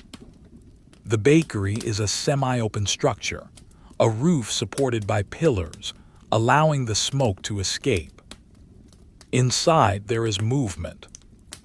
We stand at the edge of the bakery, the pistrinum. It is an open-sided structure, a roof supported by sturdy timber columns, designed to let the heat escape and the air circulate. But tonight, the heat is welcome. It spills out into the chilly camp streets, carrying with it the heavy, fermented scent of yeast and the dry, dusty smell of ground wheat. The light here is golden and hazy. It comes from the mouths of the ovens and from several oil lamps hanging from the beams. The air is thick, not with steam but with a fine white powder, flour dust. It hangs in the air like a localized fog, catching the light, softening the edges of everything. Inside, the work is steady. Bread is the fuel of the Legion. Each soldier receives a ration of grain, roughly 2 pounds a day. He must grind it and he must bake it. Usually this is done by the contubernium, the tent group. But here, in the central bakery, the immunes, soldiers excused from normal duties to perform skilled tasks, are preparing the bulk supply for the officers and the sick bay. Focus your eyes on the millstones. There are several mali manuarii hand mills set up on low benches. They are made of dark, porous volcanic rock. They are heavy. 2 men stand at one mill. They are covered in a fine layer of white dust. Their eyebrows are white. Their arms are white. They look like statues carved from chalk. They grip the wooden handle that sticks out from the upper stone. They push and pull in a rhythmic circle. Grind, rumble, grind. The sound is continuous. It is the sound of stone crushing grain. It is a deep, friction-filled sound. R-R-R-R-R-R, rumble. Watch the handle. It goes away from you. It comes towards you. It goes away. It comes towards. The motion is perfectly circular. It has no beginning and no end. The grain is poured into the hole in the center of the top stone. It disappears. Inside, between the 2 heavy stones, the kernels are crushed, broken, pulverized, and from the sides the flour spills out. It falls onto the wooden bench in a soft white mound. Sift, sift. It piles up slowly. The pyramid of flour grows. It is a slow accumulation. The men do not speak. The noise of the grinding makes conversation difficult, and besides, there is nothing to say. They know the rhythm. They lean their weight into the push. They rock back on their heels for the pull. It is a dance of leverage and gravity. Push, rumble, pull, grind. This is the sound that has accompanied human civilization for thousands of years. The sound of making daily bread. Move your gaze to the next station, the mixing trough. It is a large wooden box waist high. Inside is a mountain of flour. A soldier pours a jug of water into the center. The water is clear. It hits the flour and darkens it. Then the hands go in. The baker plunges his hands into the mixture. His arms are thick, muscular. The veins stand out as he begins to mix. Squelch slap. He mixes the water and the flour. It is a sticky, messy process at first. The dough clings to his fingers, but he is patient. He works it. He folds the flour into the wetness. Turn, fold, press. Turn, fold, press. This is the kneading. It is a hypnotic, repetitive action. The dough begins to form a cohesive ball. It becomes elastic. It fights back against his hands. The soldier uses his body weight. He leans forward, pressing the heels of his hands into the dough, stretching it out. Then he folds it back over itself. Thump squishy. The sound is soft and wet. It is the sound of transformation. The simple ingredients, grain from Egypt, water from the aqueduct, are becoming something new. The soldier who cannot marry becomes the baker of his own survival. In a civilian house, this might be the work of a wife or a servant. Here, it is the work of the warrior. There is a dignity in it, a self-reliance. He stops for a moment to wipe sweat from his forehead with the back of his arm, leaving a streak of white flour across his brow. He takes a breath. The air tastes of raw dough. He continues, push, fold, turn. The dough becomes smooth. It loses its stickiness. It becomes a pale, soft pillow. Next, we move to the shaping table. Here, the dough is divided. Another soldier takes a knife and cuts a piece from the main mass. Slice. The knife is sharp. It moves silently through the soft dough. He rolls the piece between his palms. Roll, roll, roll, he forms a perfect sphere. He places it on the table and flattens it slightly. It becomes a round disc, the panis militaris. It is dense and heavy. He takes a wooden stamp. He presses it into the top of the loaf. Press.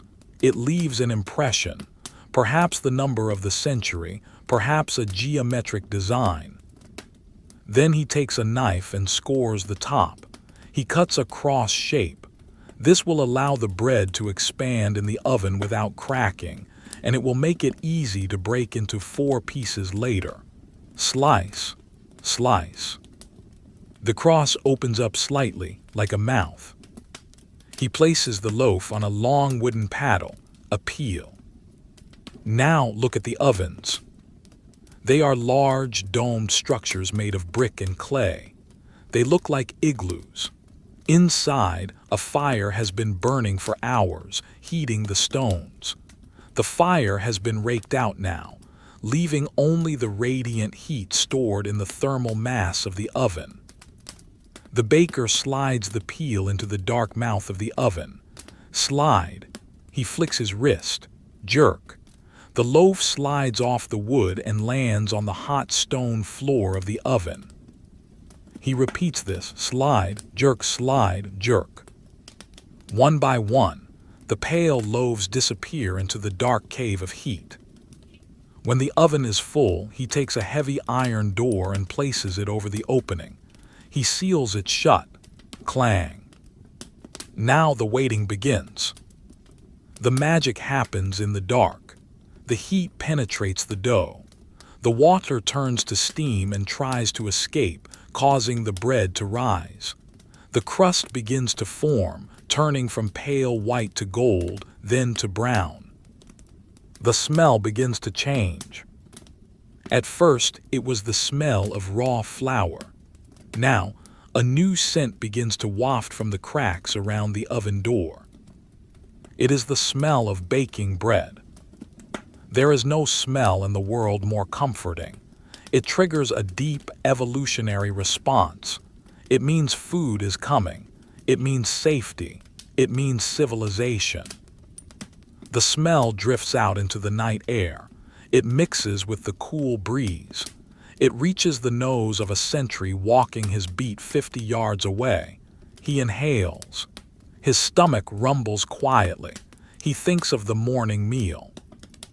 Inside the bakery, the men rest. Their work comes in bursts: grind, knead, shape, wait. They lean against the timber columns. One of them dusts his hands, creating a small cloud of white that hangs in the lamplight. They do not speak of the law that forbids them wives. They do not speak of the Senate. They stare at the oven door, waiting. The silence here is punctuated by the crackling of the cooling wood in the nearby fire pit, and the distant, rhythmic grinding of the next shift starting at the millstones. Grind, rumble, grind. The cycle never truly stops. As soon as one batch is in the oven, the next batch of flour is being ground. Let your mind rest on the image of the rising bread. Imagine the dough slowly expanding in the dark, warm oven, rising, lifting, softening. It is a slow process. It cannot be rushed. If you open the door too soon, the heat escapes and the bread collapses. You must trust the time. You must trust the heat. The Roman Empire is a patient entity. It waits for the barbarians to submit. It waits for the aqueduct to fill. It waits for the bread to bake. The baker checks an hourglass, a clepsydra, or a sand glass. The sand trickles down, sift, sift, sift, grain by grain, second by second. When the sand runs out, it will be time. But for now, there is stillness. The flour dust settles on the floor, covering the footprints of the men. It settles on the beams. It settles on the cooling tools. Everything is covered in a soft, white blanket. The warmth of the bakery is gentle. It is not the fierce heat of the bathhouse furnace, nor the animal warmth of the stable. It is a domestic warmth, a kitchen warmth. The soldier closes his eyes for a moment. He is standing up, but he is resting. He listens to the grinding. It acts like a metronome for his heartbeat. Rumble, pause, rumble, pause. The night is deep. The stars are wheeling overhead, marking the passage of the watches. The prima vigilia is long gone. The secunda vigilia is ending. The tertia vigilia, the third watch, is beginning. Midnight has passed. The bread is baking. The soldiers are sleeping. The horses are chewing. We drift away from the bakery now. We leave the golden light and the smell of yeast behind. We move back into the shadows. We float through the camp streets. They are empty. The straight lines of the grid pattern are visible in the moonlight. Cardo north-south, decumanus east-west. We are heading towards the edge of the camp, towards the walls. The walls are the boundary of this world. Inside is Rome. Outside is everything else. We drift up to the ramparts. The walkway along the top of the wall is made of wood planks. There is a sentry here, a lone soldier on guard duty. He is wrapped in his heavy cloak, his sagum. He holds a spear, a pilum, leaning it against his shoulder. He is looking out into the darkness beyond the wall. Let us stand with him. Let us see what he sees. We stand now on the vallum, the ramparts. The transition from the warm, yeast-scented air of the bakery to this high, exposed perch is absolute. Here, there is no shelter. There is only the vast, domed ceiling of the night sky and the biting kiss of the wind. The sentry stands on a walkway made of wooden planks. They are rough-hewn oak, bleached gray by the sun and rain.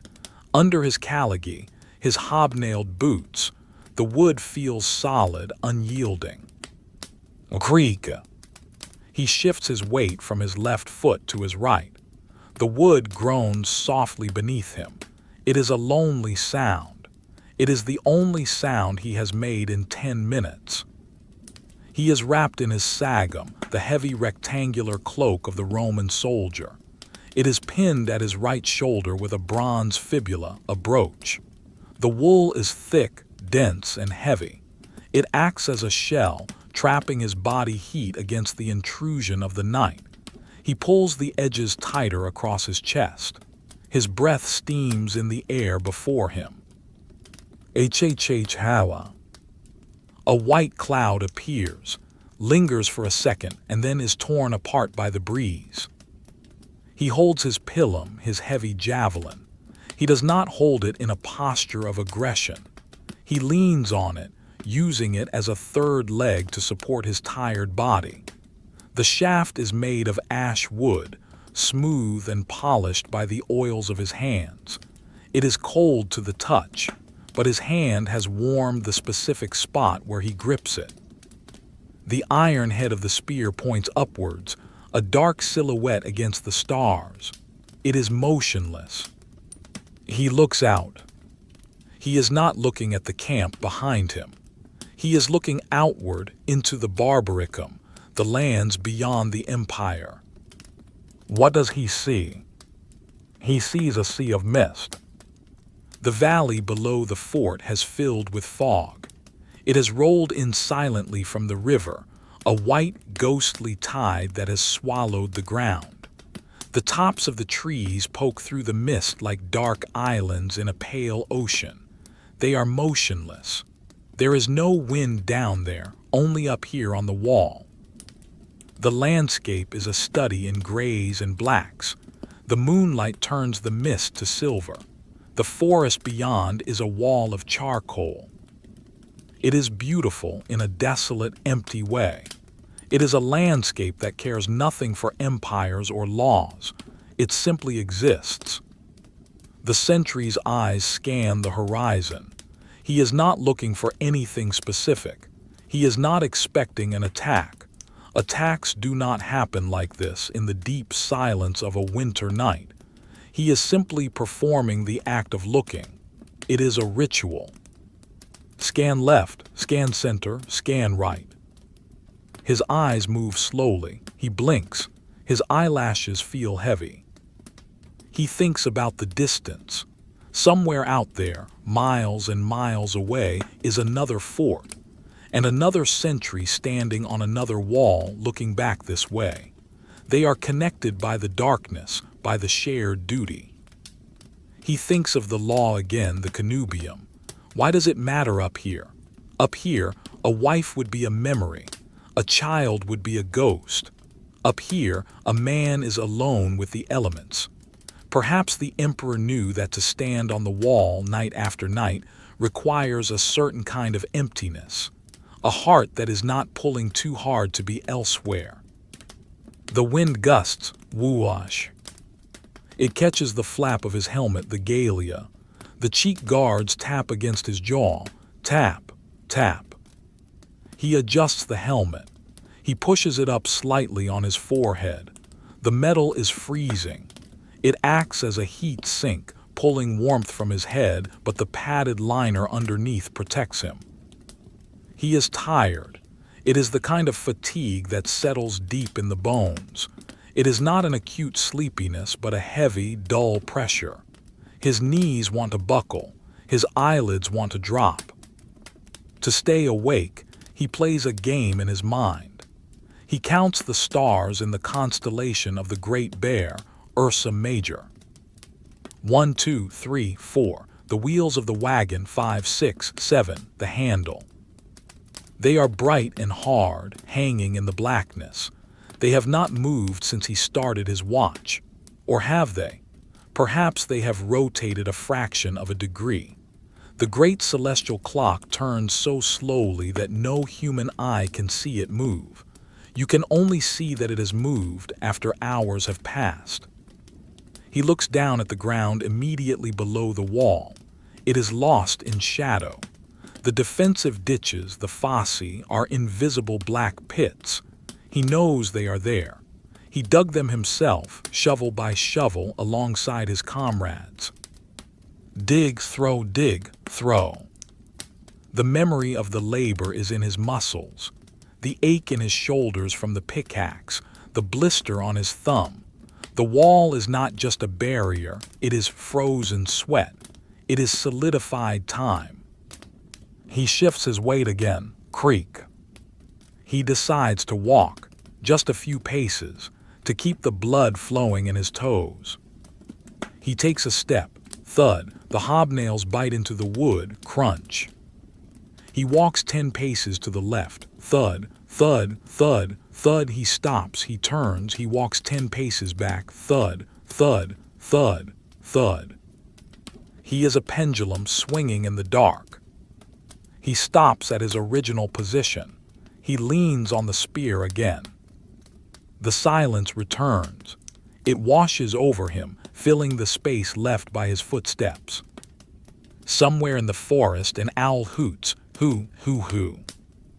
It is a mournful sound, distant and soft. It echoes slightly in the valley, then silence. The sentry sighs. The air leaving his nose makes a faint whistling sound. He rubs his nose with the back of his hand. His nose is cold. His cheeks are numb. He thinks of the bathhouse. He thinks of the stoker and the fire. He imagines the heat. He can almost feel it. He plays the memory of warmth over in his mind like a blanket. But he is not unhappy. There is a strange peace in being the eyes of the Legion. While the others sleep, he watches. He is the guardian of the dream. He looks at his hands. They are wrapped in thick woolen strips, crude mittens that leave his fingers free to grip the spear. He wiggles his fingers. Wiggle, wiggle. They are stiff, but they work. He looks at the moon. It has crossed the meridian. It is beginning its descent towards the west. The night is passing, slowly, inexorably.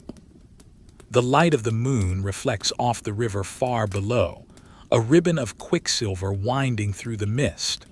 The water moves, but from this height it looks frozen. Everything is still. The world is a painting that has dried.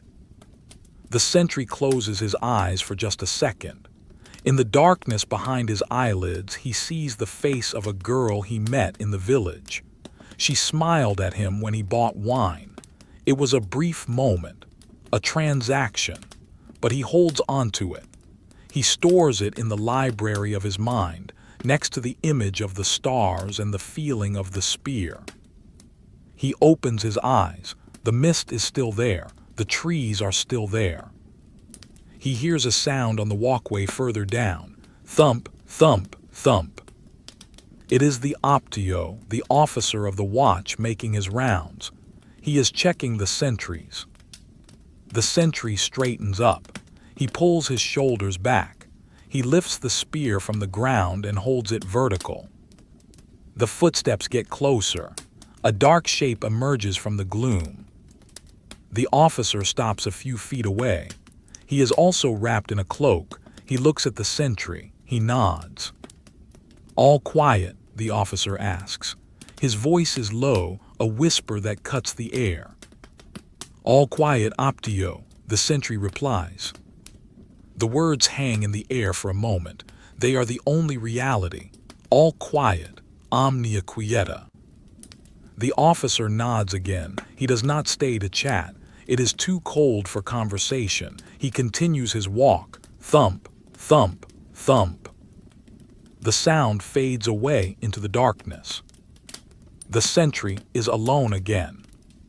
He relaxes his posture. He leans back on the spear. The brief interaction has confirmed his existence. He is not a ghost. He is a soldier on the wall. He looks back at the mist. It seems to have risen slightly. The islands of the treetops are smaller now. The ocean is rising. It is a slow, silent flood. He watches a single wisp of fog detach itself from the mass and drift upwards. It curls like smoke. It rises higher and higher until it dissipates into the clear air near the top of the wall. Drift, fade, gone. The sentry watches it go. He wonders what time it is. He looks for the Pleiades, the seven sisters. They are setting in the west. It must be well past midnight. The coldest hour is coming. The hour before the dawn, but not yet. Now it is just the deep, steady cold of the middle night. He feels a shiver run down his spine. He tightens his muscles to stop it. He stamps his feet again. Stomp, stomp. The vibration travels up his legs. It is a dull shock. He starts to hum the same tune the stoker was humming. It is a common tune in the camp, a marching song slowed down to a ballad. He hums it so quietly that even he can barely hear it. Hum de hmmm. It is a tiny thread of sound in the immense tapestry of the night. He looks down at the stone wall itself. The parapet is waist high. The stones are large blocks cut square. He runs his gloved hand along the top of the stone. It is rough, covered in a thin layer of frost. Scritch. The frost is delicate. tiny crystals of ice that sparkle in the moonlight. If he presses his hand down, they crush instantly, melting into water. He traces a line in the frost with his finger, a straight line, a Roman line. He stares at the line. It is a mark of order on the chaos of the ice. He wipes it away. He looks back at the forest. Nothing has changed, and that is the victory. Nothing has changed. The border holds, the empire sleeps. The sentry takes a deep breath of the freezing air. It wakes him up a little. It tastes of snow, though it is not snowing. He adjusts his belt. The heavy leather creaks. The metal apron strips chime very faintly. Chime. He is a collection of sounds and textures. Wool, iron, leather, wood, bone, breath. He stands, he waits. The night stretches out before him and behind him, a long, dark corridor of time. He is not anxious for the dawn. The dawn brings the drill. It brings the shouting. It brings the work. The night is his own. In the silence, he is his own master within the confines of his square foot of wooden planking. He shifts his gaze to the sky again. A shooting star streaks across the darkness. Flash. It is there and then it is gone. A scratch of light on the dark glass of the heavens. He does not make a wish. He simply observes it. Another event in the silent catalog of the night. He blinks, blink. His breathing is slow and steady. Inhale, exhale. We leave him there, leaning on his spear, watching the mist. He is a statue of flesh and blood, frozen in the moment of duty. We drift away from the wall. We float back over the camp. We pass over the rows of tents and barracks. The geometric precision of the layout is soothing. Everything in its place. We are looking for a different kind of quiet now. We are looking for the quiet of the sick bay, the valetudinarium. Even in peace, men get sick. Men get hurt. The hospital is a place of hushed voices and soft footsteps. Let us go there. Let us see the healing. We approach the building. It is large, built around a central courtyard to ensure quiet and fresh air. We drift through the entrance. The air changes again. It smells of herbs, sage, rosemary, vinegar, and something sweet, honey perhaps used for dressing wounds. It is a clean smell, a medicinal smell. The corridors are dimly lit. Shadows stretch long across the floor.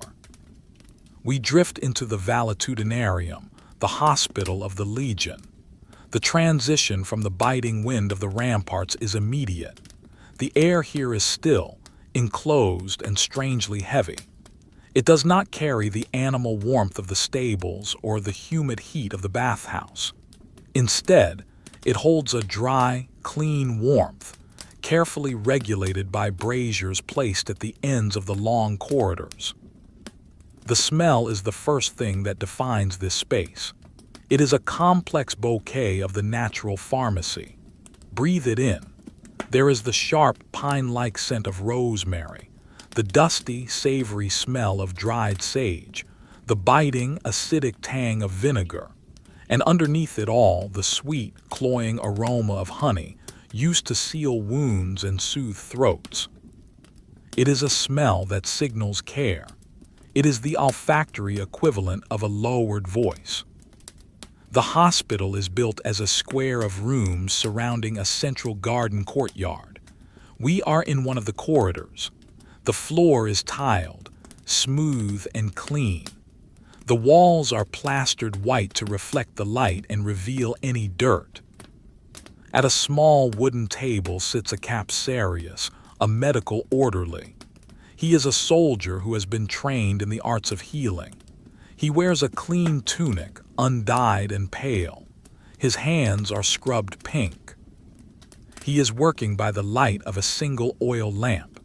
The flame is small, kept low to avoid creating smoke.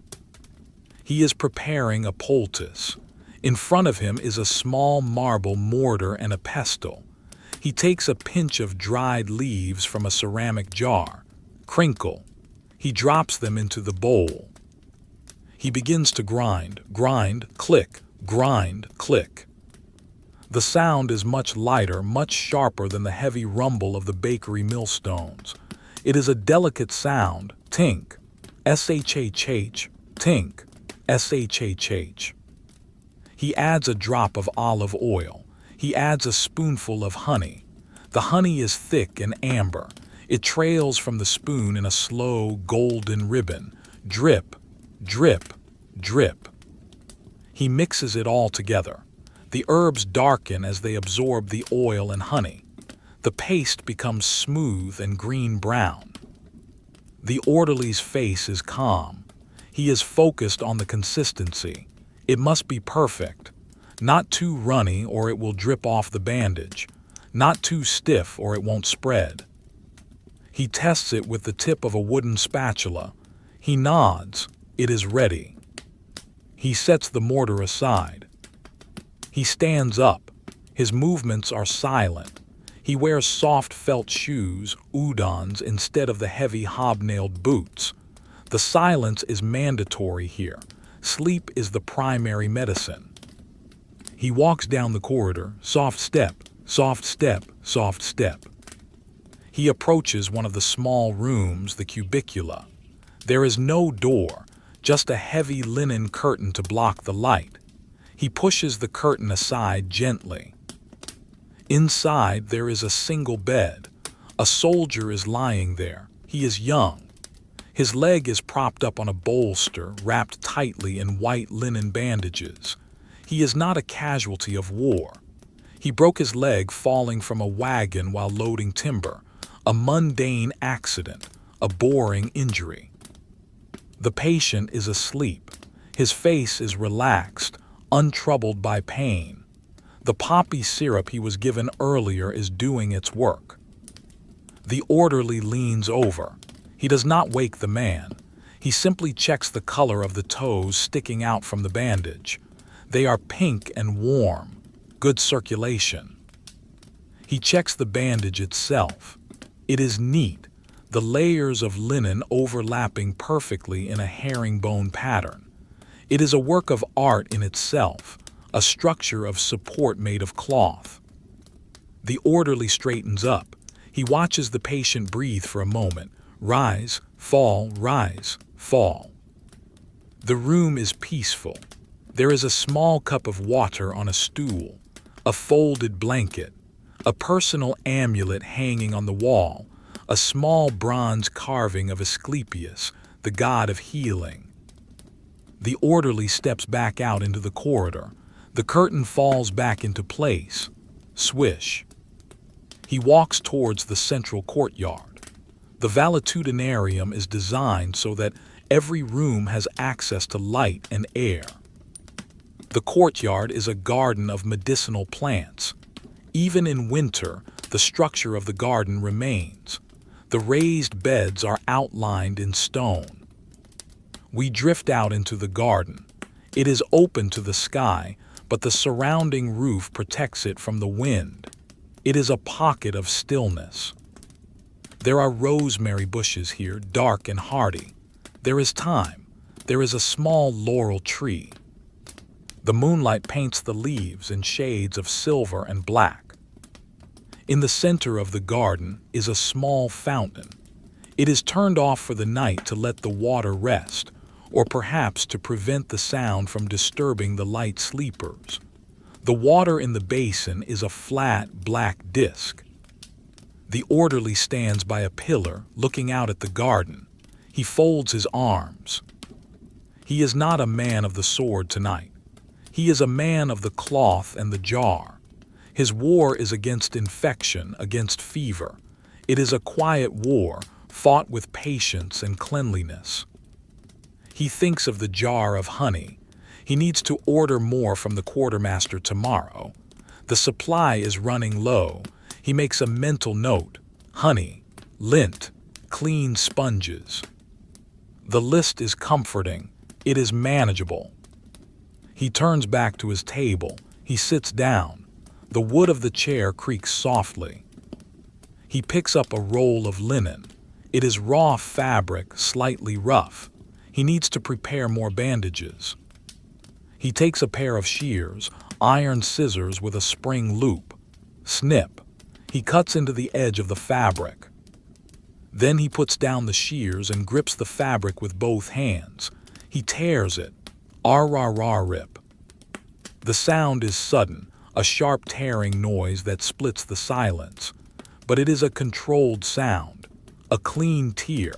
He tears a long, straight strip about 3 inches wide. He rolls it up. Roll, roll, roll. He winds it tight, making a compact cylinder of bandage. He places it in a basket. He repeats the process. Snip, rip, roll, roll, roll. The repetition is soothing. The pile of rolled bandages in the basket grows. They look like white scrolls containing the promise of healing. The orderly works steadily. He is the weaver of recovery. Far away on the other side of the camp, a dog barks once. Woof. Then silence. The orderly does not look up. The dog is not his concern. The linen is his concern. The smell of the herbs seems to intensify in the stillness. It settles in the lungs, opening them, cleaning them. The hospital is a place of waiting. Bones take weeks to knit. Fevers take days to break. You cannot rush biology. The Roman Empire can build a road in a month, but it cannot make a bone heal faster than nature allows. So they wait. They create a space of safety and let time do the work. The orderly finishes the roll of linen. He has enough for the morning shift. He tidies his table. He wipes the mortar with a clean rag. He caps the jar of honey. Twist. Tight. He blows on his hands to warm them. The hospital is cool to keep fevers down. He leans back. He stares at the flame of the lamp. It is a tiny spear of fire, upright and steady. He is tired, but it is a gentle tiredness. He is on duty until dawn. He has hours left. He pulls a small book from his tunic. It is a codex, pages of parchment bound together. It is a medical text, perhaps Celsus. He opens it to a page he has read 100 times. He reads about the treatment of blisters. He reads about the setting of shoulders. The words are familiar. They are the map of the human body.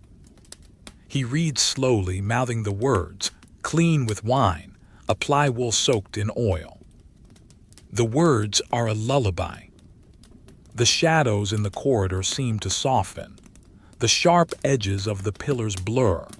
The hospital feels like a ship at sea, floating through the night, carrying its cargo of sleeping men. The patient in the room behind the curtain shifts. The bed frame creaks, creak, then a sigh, then silence. The orderly listens. He waits to see if the patient wakes. He does not. The rhythm of breathing resumes. The orderly turns the page of his book. Rustle. The sound of the parchment turning is loud in the quiet room. He continues to read. We leave him there in his circle of lamplight, surrounded by the scent of sage and the white rolls of linen. We leave the healing to happen in the dark. We drift back out into the central garden. We look up at the square of sky framed by the roof. The stars are still there. They watch over the sick and the healthy alike.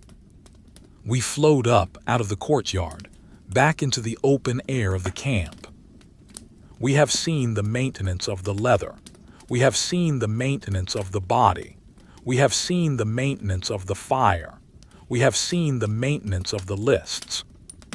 Now we move to the edge of the civilian settlement, the canopy that clings to the walls of the fortress. This is where the rules blur. This is where the soldiers go when they are off duty. But tonight, they are not there. Tonight, the canopy is a village of ghosts. The houses here are not uniform like the barracks. They are a hodgepodge of timber, wattle and daub and stone. They huddle together for warmth. Let us go to a small house on the edge of the settlement, a house where a woman lives, a woman who knows a soldier. There is no scandal here, only the quiet reality of an unofficial life. We approach the house. It is dark. Everyone is asleep. But there is a sound coming from the back, near a small shed. It is the sound of a goat. The sound of the goat is not a bleat of distress. It is a low conversational grumble, a vibration in the throat. M-may, H-H-H, M-may. We stand outside the shed. It is a simple lean-to structure built against the side of the house. The roof is thatched with dried reeds that hang low, dripping slightly with the night's condensation. The walls are woven hazel branches daubed with mud, wattle and daub. The mud has dried and cracked in places, revealing the skeleton of the wood beneath. Inside the shed, it is dark, but we can sense the animal. It is a nanny goat. She is lying on a bed of bracken and old straw. Her coat is shaggy, thickened for the winter. It smells of musk, of milk, and of the earth. She shifts her weight. The straw rustles loudly in the confined space. Crinkle, rustle, swish. She is chewing her cud. It is a rhythmic side-to-side motion of the jaw. Chew, chew, pause, swallow, chew, chew, pause, swallow. She is the provider of milk and cheese for the small household. She is as important as the centurion in her own way. Without her, there is no breakfast. She blinks her rectangular pupils in the dark. She sees us, or perhaps she just senses a presence, but she does not rise. She is accustomed to the sounds of the settlement. She lowers her head back onto her front legs. She lets out a long breath through her nose, blowing a little dust from the straw. Puff. We leave the goat to her chewing. We turn to the house itself. This is a home in the canopy. It is the unofficial home of a Roman soldier. The law says he lives in the barracks, inside the stone walls. The law says he has no wife, but the reality lives here, in this timber house with the thatch roof. We move to the door. It is not the heavy oak door of the fortress. It is lighter, made of pine planks. There is a small gap at the bottom where the wood is warped. We drift through the wood into the main room. The air inside is different from the barracks. The barracks smelled of men and oil and iron. This room smells of dried herbs, of woolen yarn, of cooking fat, and of wood smoke that has settled into the thatch over many years. It is a softer, more complex smell. The room is dominated by the hearth in the center. The fire has burned down to a pile of gray ash, covering a few glowing red embers. The heat is faint, fading slowly into the cool of the night. Above the hearth hangs a cauldron on an iron chain. It is black with soot. It hangs motionless. A stillness. In the corner of the room stands the loom. It is a warp-weighted loom, leaning against the wall. It is the engine of the household. Two heavy upright beams of timber support a top beam. From this top beam, hundreds of threads hang down vertically. They are the warp threads. They are made of wool, spun by hand. They are taut, pulled straight by clay weights tied to the bottom of each bundle of threads. Look at the weights. They are simple rings of fired clay shaped like donuts. There are dozens of them hanging in a row near the floor, dangle, still. They do not move. There is no breeze here to sway them. They hold the tension of the cloth that is being born. Halfway down the loom, a piece of fabric has been woven. It is a tunic, perhaps for the soldier. It is a simple twill weave, undyed wool, creamy white in the darkness. You can see the shuttle resting on a shelf nearby. It is a boat-shaped piece of wood, worn smooth by thousands of passes through the threads. Throw, catch, that is the sound of the day. But now at night the shuttle rests. The thread waits. The work of the woman is never done, it is only paused. Lanum fecit, she made wool. This is the epitaph of the virtuous Roman woman. She spins, she weaves, she waits. We look towards the sleeping area. It is separated from the main room by a simple curtain of dyed linen. The dye is madder red, but in the gloom it looks black. We peek behind the curtain. There is a bed, wider than the soldier's bunk. It is a wooden frame with a mattress of feathers. A woman is sleeping there. She is lying on her side, one hand resting near her face. Her hair is braided and pinned up, though a few strands have escaped and lie across her cheek. She is breathing deeply. Inhale, exhale. She is the focaria, the hearth keeper. The army might call her a camp follower, a concubine, but to the soldier, she is his wife in every way that matters except the legal one. She washes his tunic. She cooks his meals when he can get away. She raises his children. And there is a child. A small crib, woven from willow branches, sits next to the bed. Inside, a small shape is bundled in a lambskin blanket. The child is asleep. A tiny hand, curled into a fist, rests on the edge of the blanket. The child does not have the soldier's name, not legally. If the soldier dies, the child cannot inherit his citizenship or his pay. These are the worries of the day, but in the night, in the dark, the law does not matter. The child sleeps safely. The roof holds. The warmth remains. A cricket chirps in the corner of the room near the firewood pile. Chirp, chirp. It is a sharp, clear sound. It pauses, then it starts again. Chirp, chirp. The woman stirs. She turns over. The feather mattress rustles softly. Fluff. SSHHH. She does not wake.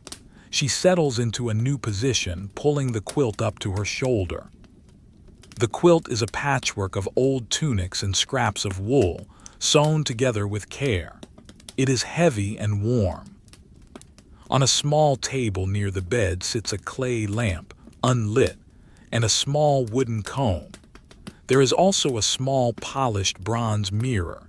It reflects a gleam of moonlight from a crack in the shutter. The mirror is small, handheld. It has seen the woman's face in the morning light. It has seen her smile when the soldier visits. Now it reflects only the empty dark. The house feels lived in. There are clay pots stacked against the wall. Some hold grain, some hold lentils. There is a basket of unspun wool, a cloud of raw, greasy fleece waiting for the spindle. The spindle itself lies on the floor. It is a drop spindle, a wooden stick with a clay whorl for weight. Everything here speaks of production, of making things from scratch. The atmosphere is heavy with the slow passage of time. The night here feels longer than in the barracks.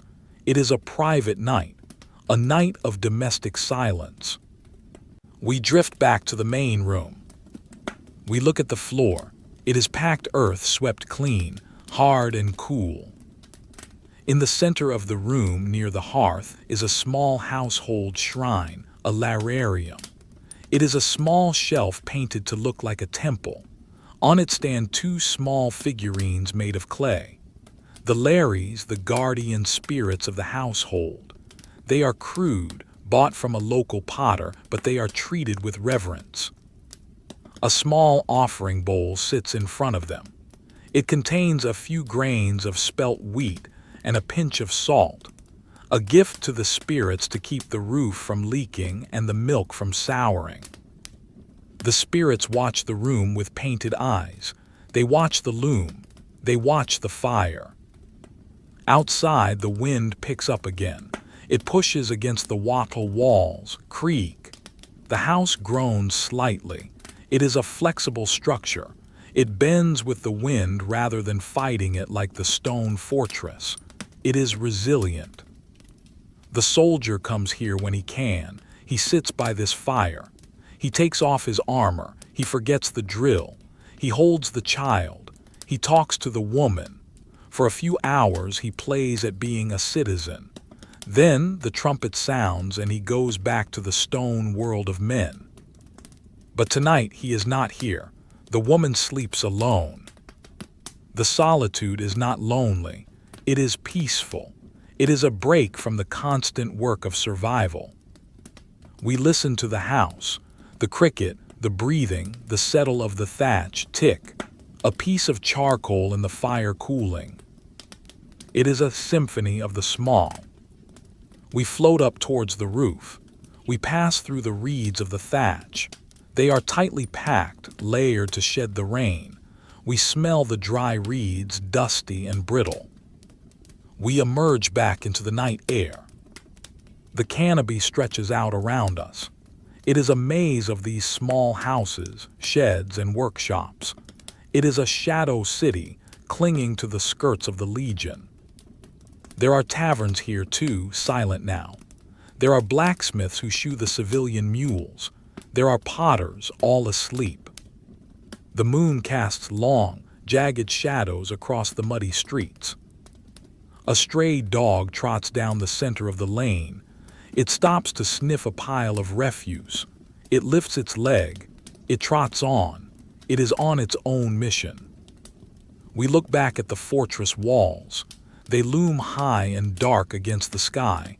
They are the anchor. The canopy is the ship tethered to it. The relationship is symbiotic. The fort protects the village. The village feeds and comforts the fort. The legal ban on marriage tries to separate them, but the night connects them. The silence connects them. The same moon shines on the sentry's spear and the woman's loom. We drift higher. The air is getting colder. The mist in the valley is thickening.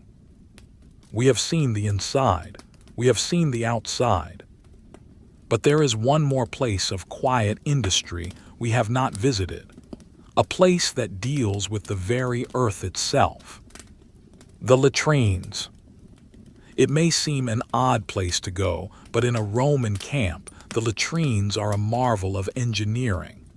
They are a place of water and stone, and at night, they are a place of peculiar acoustic solitude. Let us go there. Let us see the water that flows away. We drift back over the wall, past the sleeping barracks, towards the corner of the fort where the water flows out. We drift towards the corner of the fortress, following the sound of rushing water. It is not the gentle trickle of the fountain in the hospital garden, nor the splash of the bathhouse pool. This is a purposeful, industrial flow. It is the sound of the camp cleansing itself. We arrive at the latrine, the communal latrines. In the modern world, this is a private place, a place of locked doors and porcelain. In the Roman world, it is a social hall, a place of open benches and conversation. But at night, it returns to a state of solitude. The building is substantial, built of stone with a high roof to allow air to circulate. There are no windows at eye level, only high vents under the eaves that let in the moonlight and the draft. We enter through the archway. There is no door to block the sound. The noise of the water is constant and encompassing. Rush, gurgle, rush. It acts as a curtain of white noise, drowning out the silence of the night outside. The room is large and rectangular. Along three of the walls runs a continuous stone bench. It is made of limestone, or perhaps imported marble in a well-established fort.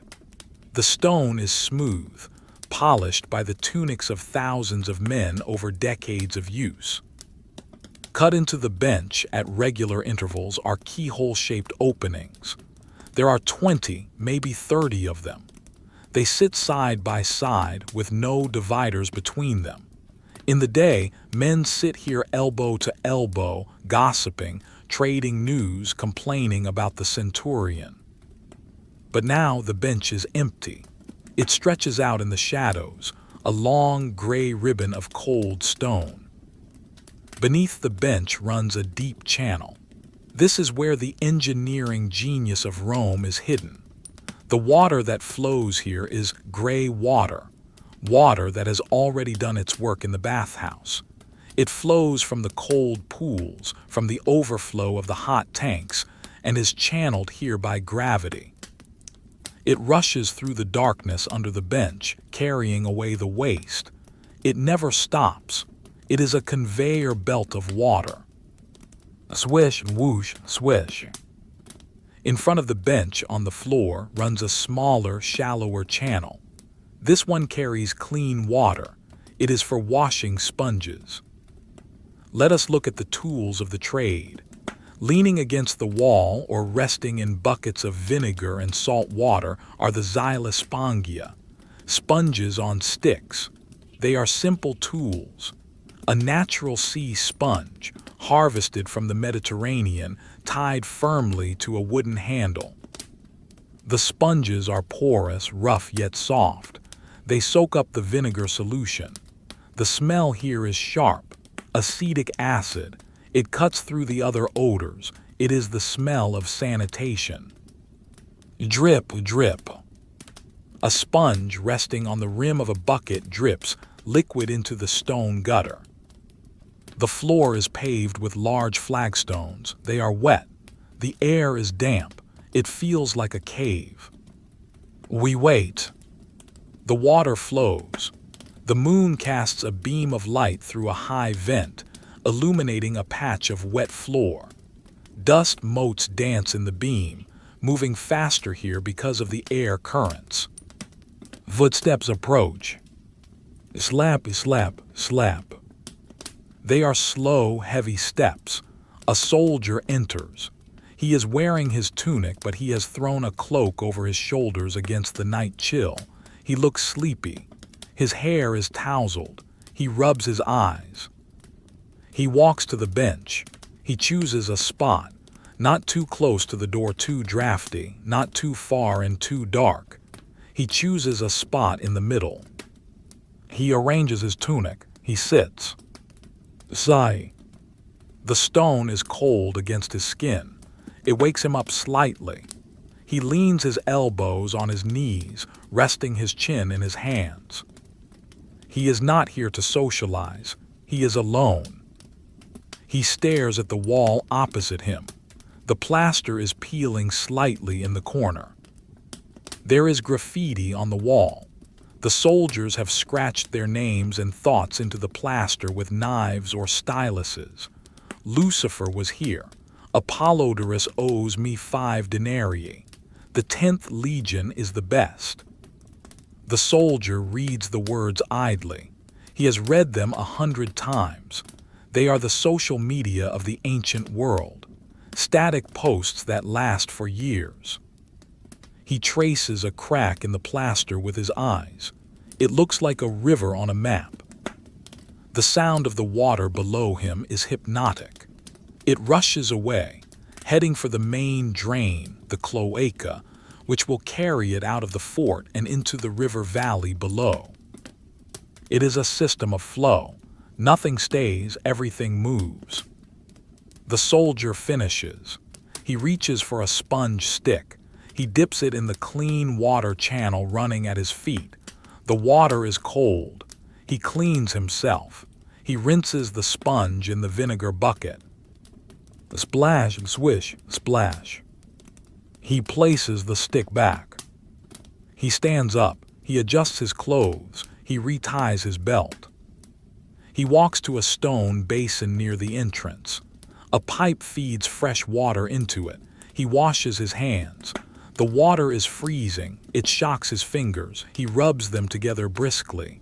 Rub, rub, rub. He dries his hands on his tunic. He turns and leaves. Slap, slap, slap. The sound of his footsteps fades. The latrine is empty again. Only the water remains. The rushing, gurgling water. It does not care that the soldier has gone. It continues its work. We stay for a moment longer. We listen to the echoes. The room is a stone box of sound. Every drop of water that falls creates a tiny reverberation. Plip, echoing, plip, echo. It is a strange, wet, cold solitude, but it is peaceful. There is no pretense here, just biology and stone. We drift out of the latrine. The fresh air outside feels sweet and dry after the damp vinegar air of the interior. We move away from the corner of the fort. We head towards the center again. We are looking for the heart of the supply chain, the granary, the horium. We see it looming in the darkness. It is a massive building, or rather, a pair of buildings standing side by side. They are built differently from the barracks. They have heavy buttresses on the outside walls to support the immense weight of the grain inside. The walls are thick stone. But look at the floor. The building is raised off the ground on short stone pillars, creating a crawl space underneath. We can see the dark gap between the ground and the floor. This is to allow air to circulate, keeping the grain dry and cool, and to prevent damp from rising. We drift up to the loading doors. They are high up, reached by a wooden platform. They are barred and locked. But we can drift through the walls. We enter the horium. The silence here is different from anywhere else. It is a muffled, dense silence. The air is filled with the smell of wheat. Millions of grains of wheat.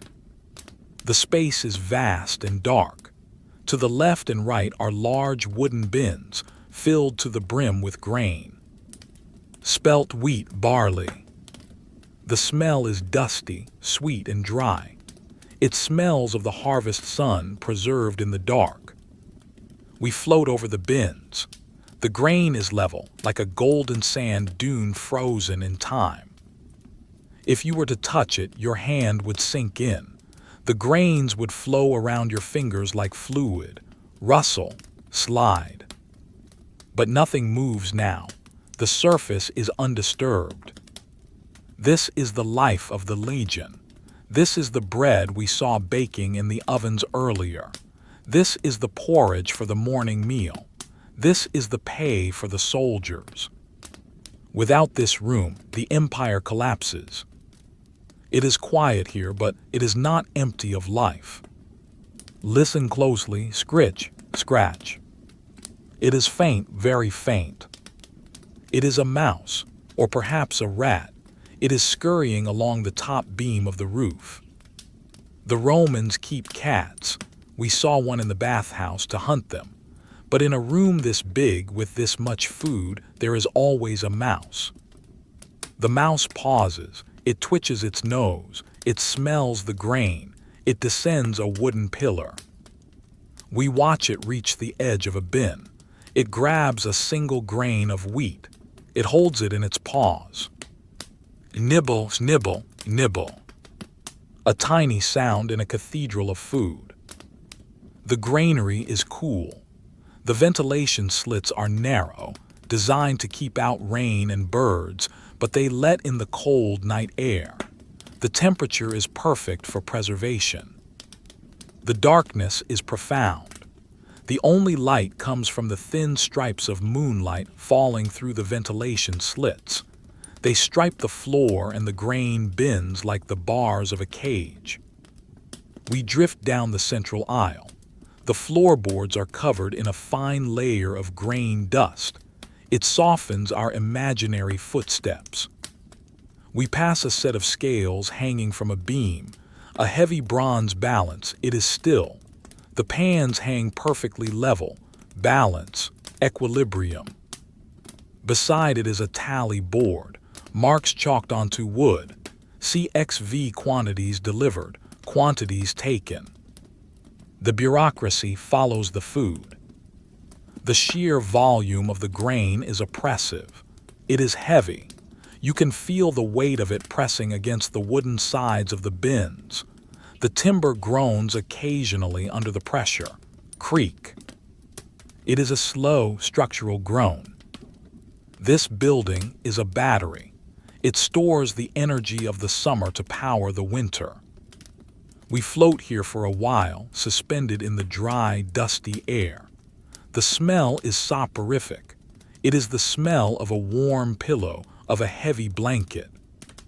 The mouse has finished its grain. It scampers away into the shadows. Scritch, scratch, scritch. Silence returns. We move towards the far end of the granary. There is a small office here for the horarius, the keeper of the granary. The door is open. We look inside. It is empty. The keeper is asleep in his quarters, but his desk is there. A counting board with pebbles, a stylus, a sample of grain in a small bowl. The orderliness is absolute. We turn back and look down the long aisle of the granary. The stripes of moonlight cut across the darkness. It looks like the inside of a whale or the hold of a great ship. It is a ship that isn't moving. It is anchored in the mud of the fort. The safety of the empire lies in these dry, golden kernels. We drift out through the wall, back into the night.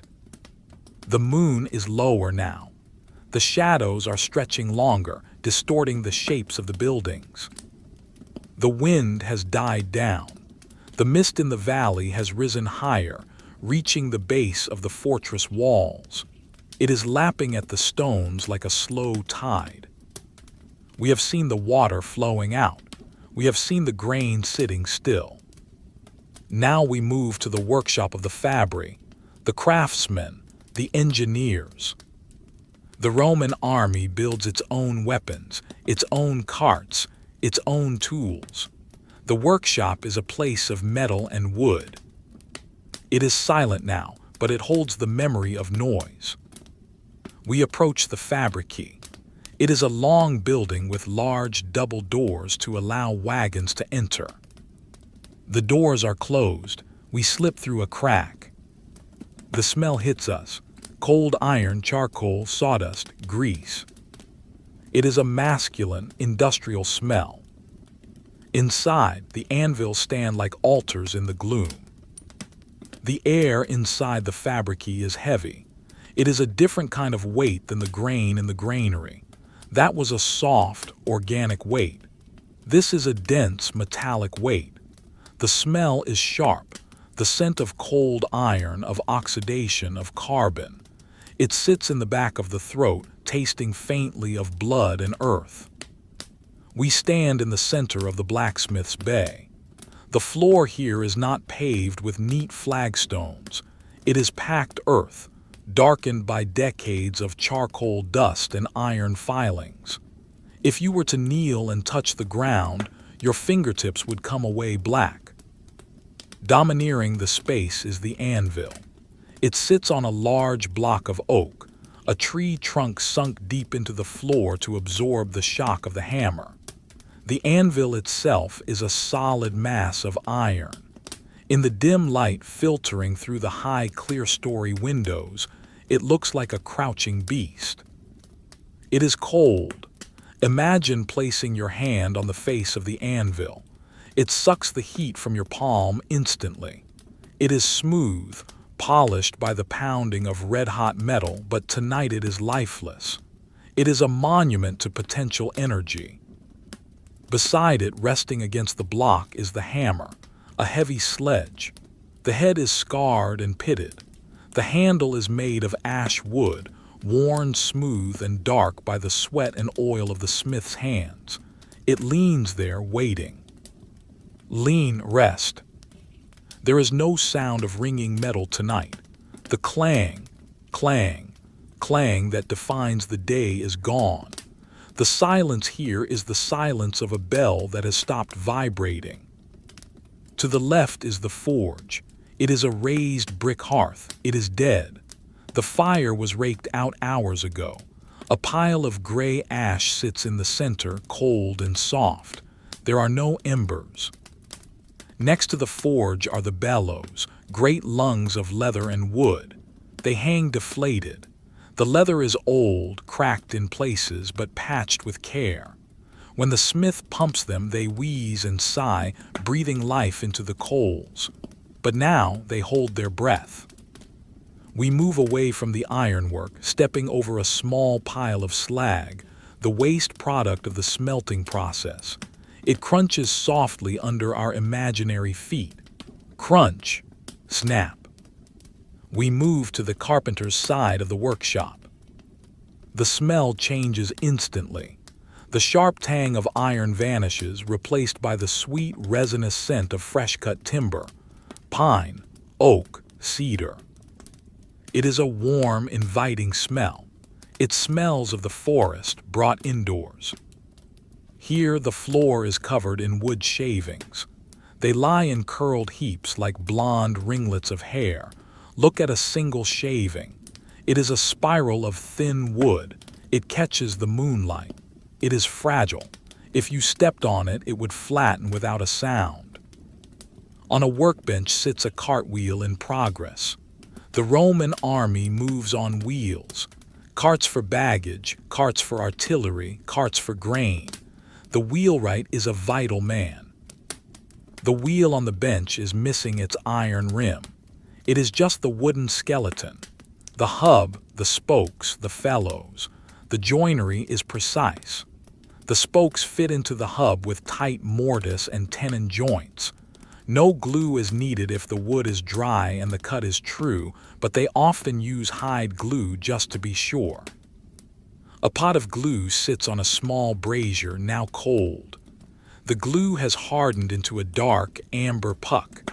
In the morning they will light the fire and the glue will melt, smelling of animal and bone. But now it is solid. Tools hang on the wall behind the bench. A saw with jagged teeth, a drawknife for shaping spokes, an auger for drilling holes. Chisels of various sizes, their edges sharp and gleaming. They hang in strict order, a shadow board of discipline. The soldier who works here knows that a lost tool is a crime.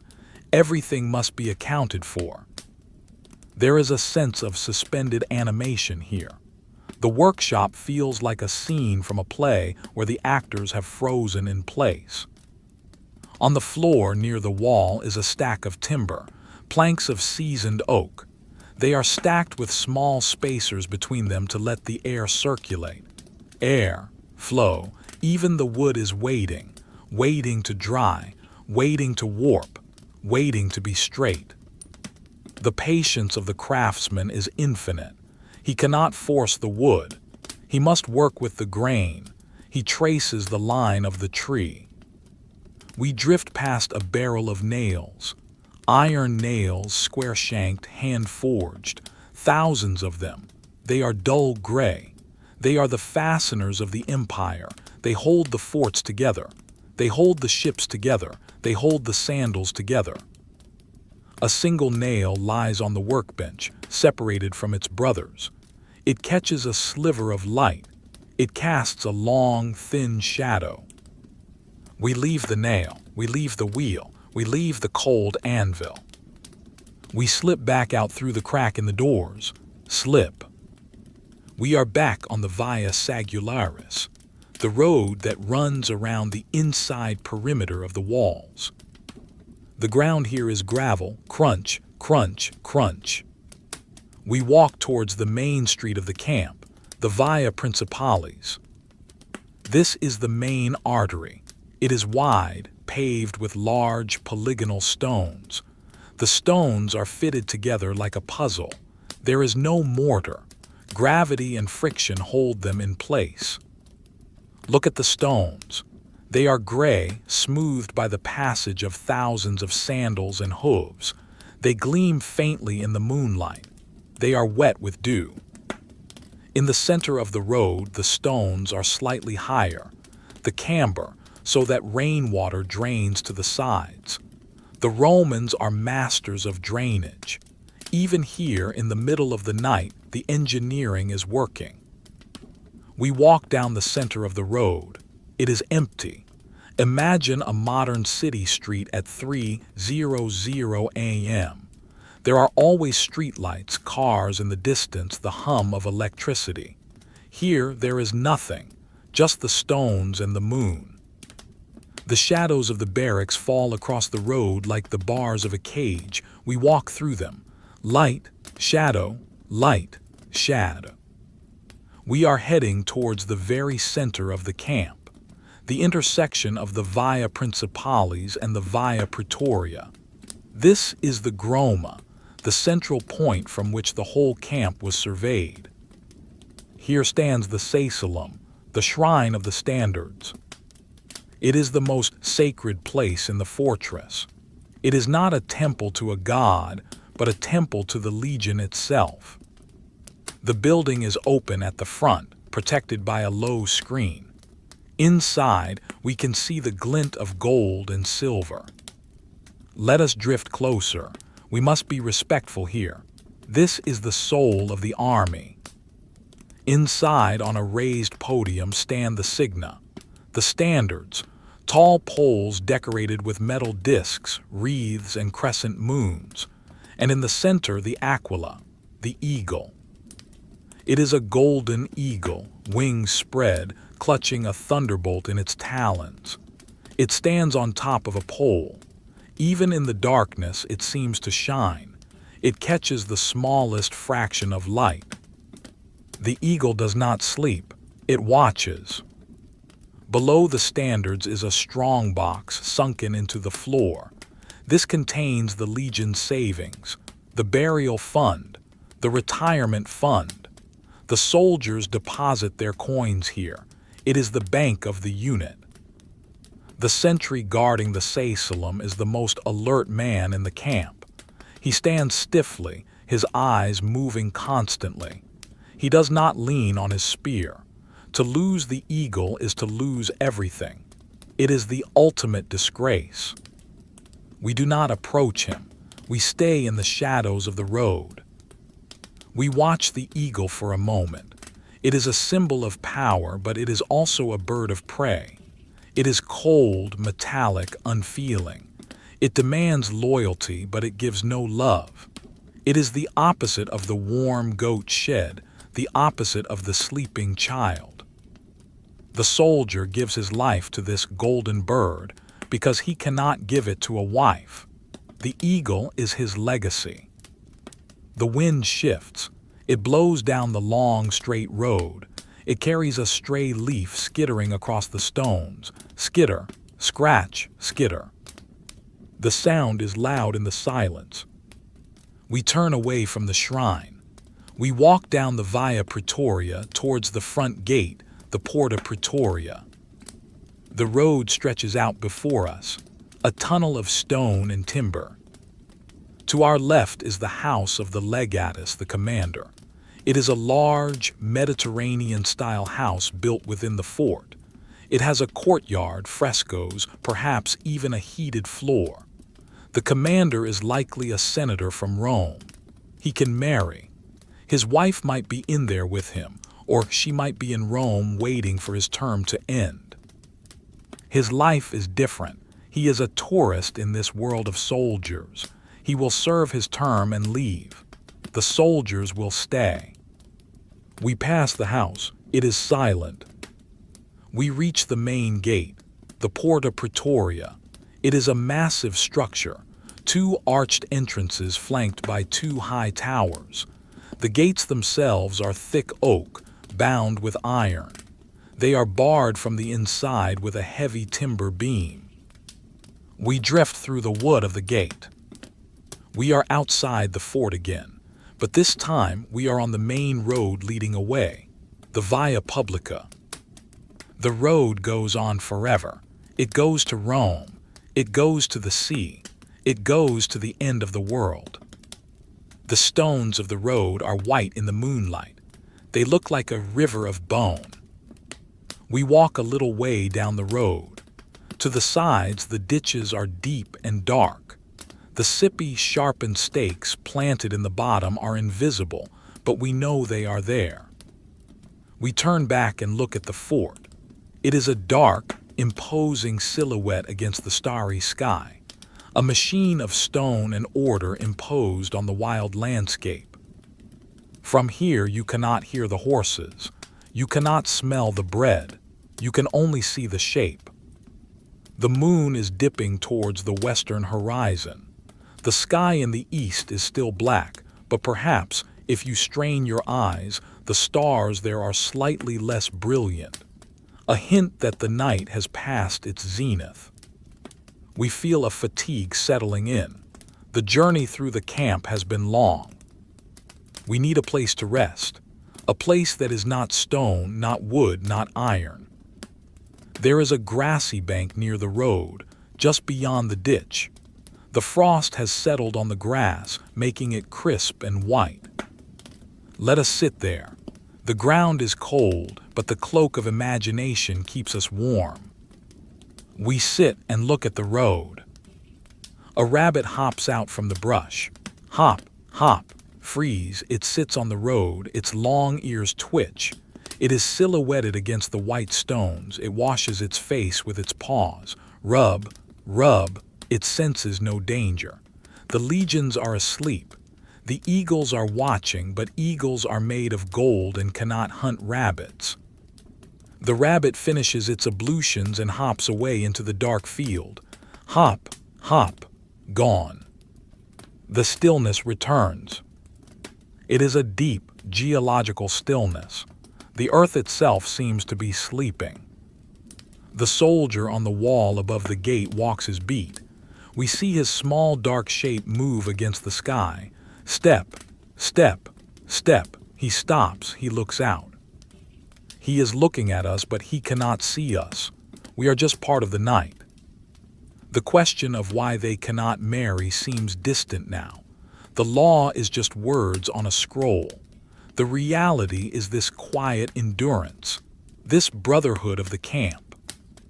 They give up the warmth of a wife for the warmth of the fire.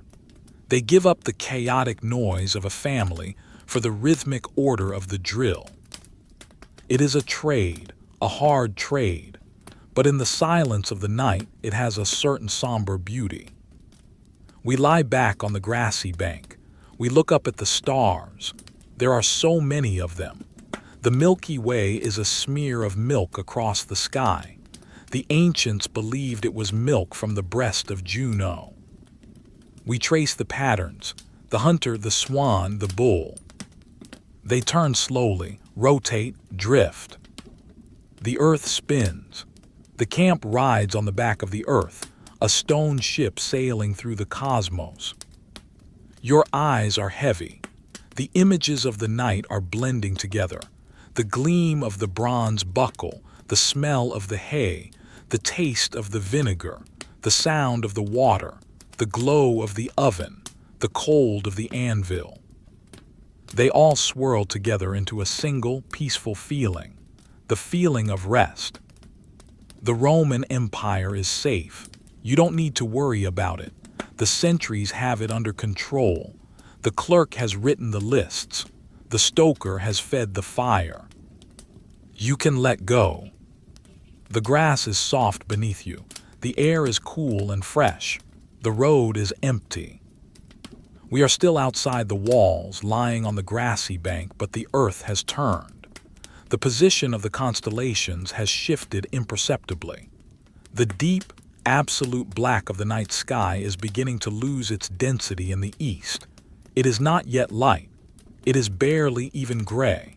It is simply a dilution of the darkness, a subtle bruising of the horizon where the sun waits, hours away below the curve of the world. The air is at its coldest point. This is the hour of the wolf, the hour when the blood runs slowest, when the body clings most desperately to sleep. The frost on the grass has thickened. It forms a hard, white crust over the green blades. We stand up from the bank. We brush the imaginary frost from our cloaks. We turn back toward the fort. It is time to find the man who will end the sleep. We drift back towards the main gate, the Porta Praetoria. The sentries are still there, statues in the gloom, but their posture has changed. They are stiffer, fighting the fatigue of the final watch. They stamp their feet more often. Thump, thump, they blow into their cupped hands. H-H-H-ha. We float up, scaling the stone walls like smoke, rising to the highest point of the gatehouse. There is a small platform here, sheltered from the wind by a timber screen. A man is sitting there. He is the cornicen, the hornblower. He holds a large, circular instrument made of bronze. It is the cornu. It curves around his body, a heavy loop of metal that ends in a wide, flaring bell. A wooden bar crosses the center, providing a grip. The instrument is cold. It is freezing. If he were to put his lips to the mouthpiece now, the skin would stick to the metal. So he is warming it. Watch his hands. They are wrapped in wool, but the fingers are exposed. He rubs the bronze tubing. Rub, rub, rub. He creates friction. He is transferring his own body heat into the metal. It is a slow transfer. The bronze is a heat sink, greedy and cold. He lifts the mouthpiece, a cup-shaped piece of bone or silver, and tucks it into his armpit inside his tunic against the warmth of his body. He keeps it there. He waits. He looks to the east. He is the timekeeper of the camp. He does not have a clock. He reads the sky. He knows the exact shade of blue that signals the approach of dawn. It is not there yet. He is a specialist. Like the clerk, like the blacksmith, he has a role that sets him apart. In battle, his signals direct the movement of thousands of men. A high note for charge, a low note for retreat. But here in the quiet camp, his job is mundane. He is the alarm clock. He picks up a rag. He begins to polish the bell of the horn. Even in the dark, he wants it to shine. Swish, swish. The cloth moves over the metal. It removes the condensation that has formed during the night. The dampness is wiped away, leaving the bronze dry and dull. He checks the wooden crossbar. It is bound with leather. He tests the grip. It is solid. The cornicen yawns. It is a silent yawn, stretching his jaw. He massages his cheeks with his knuckles. Rub, knead. Rub, he needs his facial muscles to be loose. To blow the cornu requires immense pressure. It requires the embouchure, the shaping of the lips. If his face is stiff with cold, the sound will waver. It will crack, and a cracked note is a disgrace. So he exercises his face. He puffs out his cheeks. He grimaces. He stretches his lips. It looks comical in the silence, this man making faces at the dark, but it is purely professional preparation. He takes the mouthpiece from under his arm. It is warm now. He fits it into the tube. Click. It seats perfectly. He brings the instrument to his lips. He does not blow. He simply breathes warm air through the tubing. H-H-H-H-H-H-hoo-woo. The sound is just a rush of air, a hollow whisper that travels through 10 feet of bronze and emerges from the bell as a faint sigh. Woo-whoosh. This warms the air inside the instrument. It prepares the acoustics. He lowers the horn. He is ready. But it is not time, not yet. He leans back against the timber screen. He closes his eyes for a moment. He listens to the silence he is about to shatter. Down below, inside the walls, the camp is beginning to stir, anticipating the horn. Let us go down. Let us visit the centurion's quarters at the end of the barracks block. The centurion is an officer. He has his own room larger than the men's. He has a bed with a real mattress, perhaps stuffed with wool or feathers. He has a slave to attend him. The room is dark, but there is movement. The slave has woken up. He is a shadow moving in the corner. He is kneeling before the small hearth. The fire has gone out, but the ash is still warm. He is trying to rekindle it. He takes a piece of tinder, dried fungus, or charred linen. He places it on the ash. He takes a flint and a steel striker. Clink, a spark flies. It misses the tinder. Clink, another spark. It glows for a split second and dies. Clink. This one lands. A tiny, glowing red pinprick appears on the tinder. The slave leans in close. His face is illuminated by the tiny red dot. He blows gently. Pfffff. The glow brightens, it spreads, it eats the tinder. Pfffff. A tiny flame bursts forth, blue and yellow. He adds small slivers of wood, kindling. Snap, crackle, the fire catches. It grows. The light in the room changes from black to flickering orange. The slave moves quietly. He places a small pot of water on a tripod over the growing fire. The centurion will want warm water for washing his face. The centurion is still asleep. He is a mound under a heavy fur blanket. He snores softly, a dignified snore. The slave glances at him. He moves the centurion's armor, the larica hamata chainmail or larica segmentata plate, which is hanging on a stand. He checks that it is straight. The metal reflects the new firelight. The brass fittings glow. The slave picks up the centurion's greaves, leg guards. He buffs them with a cloth. Rub, rub, silence. This is the hierarchy of waking. The slave wakes first, then the fire, then the water, then the officer. We leave the centurion's room. We drift down the long barracks block. In the men's quarters, the contubernium, the sleep is becoming shallow. The rhythm of breathing has changed. It is faster, lighter. One man coughs. Cuh-cuh. He turns over. The dreams are ending. The reality of the Legion is seeping back in. The cold floor, the heavy armor, the drill. But for these last few minutes, they cling to the warmth of the straw. They are in the limbo between the world of dreams and the world of Rome. We drift outside again. The sky in the east has changed. The gray is lighter now. It is the color of slate. The stars in that part of the sky have vanished, washed out by the approaching light. The mist in the valley is glowing faintly, a spectral white. We move towards the cookhouse areas. The smoke is beginning to rise from many chimneys now. Not just the bakery, but the small fires of the early risers. The smell of woodsmoke thickens in the air. It mixes with the smell of the damp earth. We see a water carrier. He is walking from the water tank towards the officer's mess.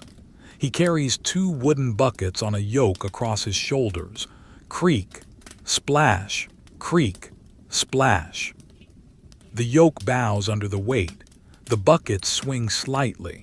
A little water sloshes over the rim and hits the stones. Splat. The carrier is bent forward, fighting the gravity. He looks at his feet, one step at a time. He does not look at the sky. He knows it is morning. The weight of the buckets tells him it is morning. He reaches the door of the mess. He kicks it open with his foot. Thud. He disappears inside. We are drawn back to the cornicen on the tower.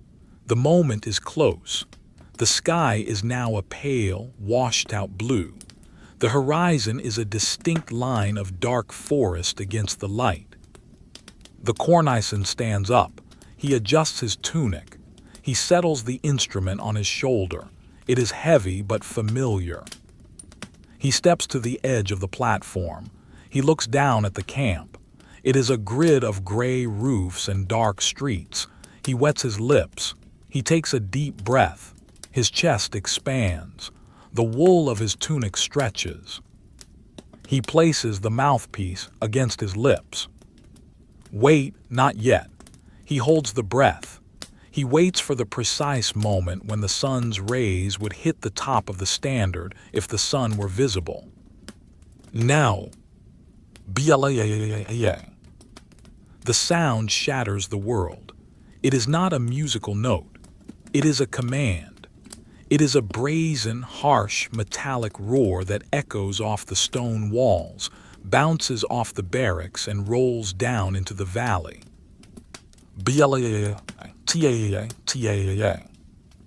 The notes are simple.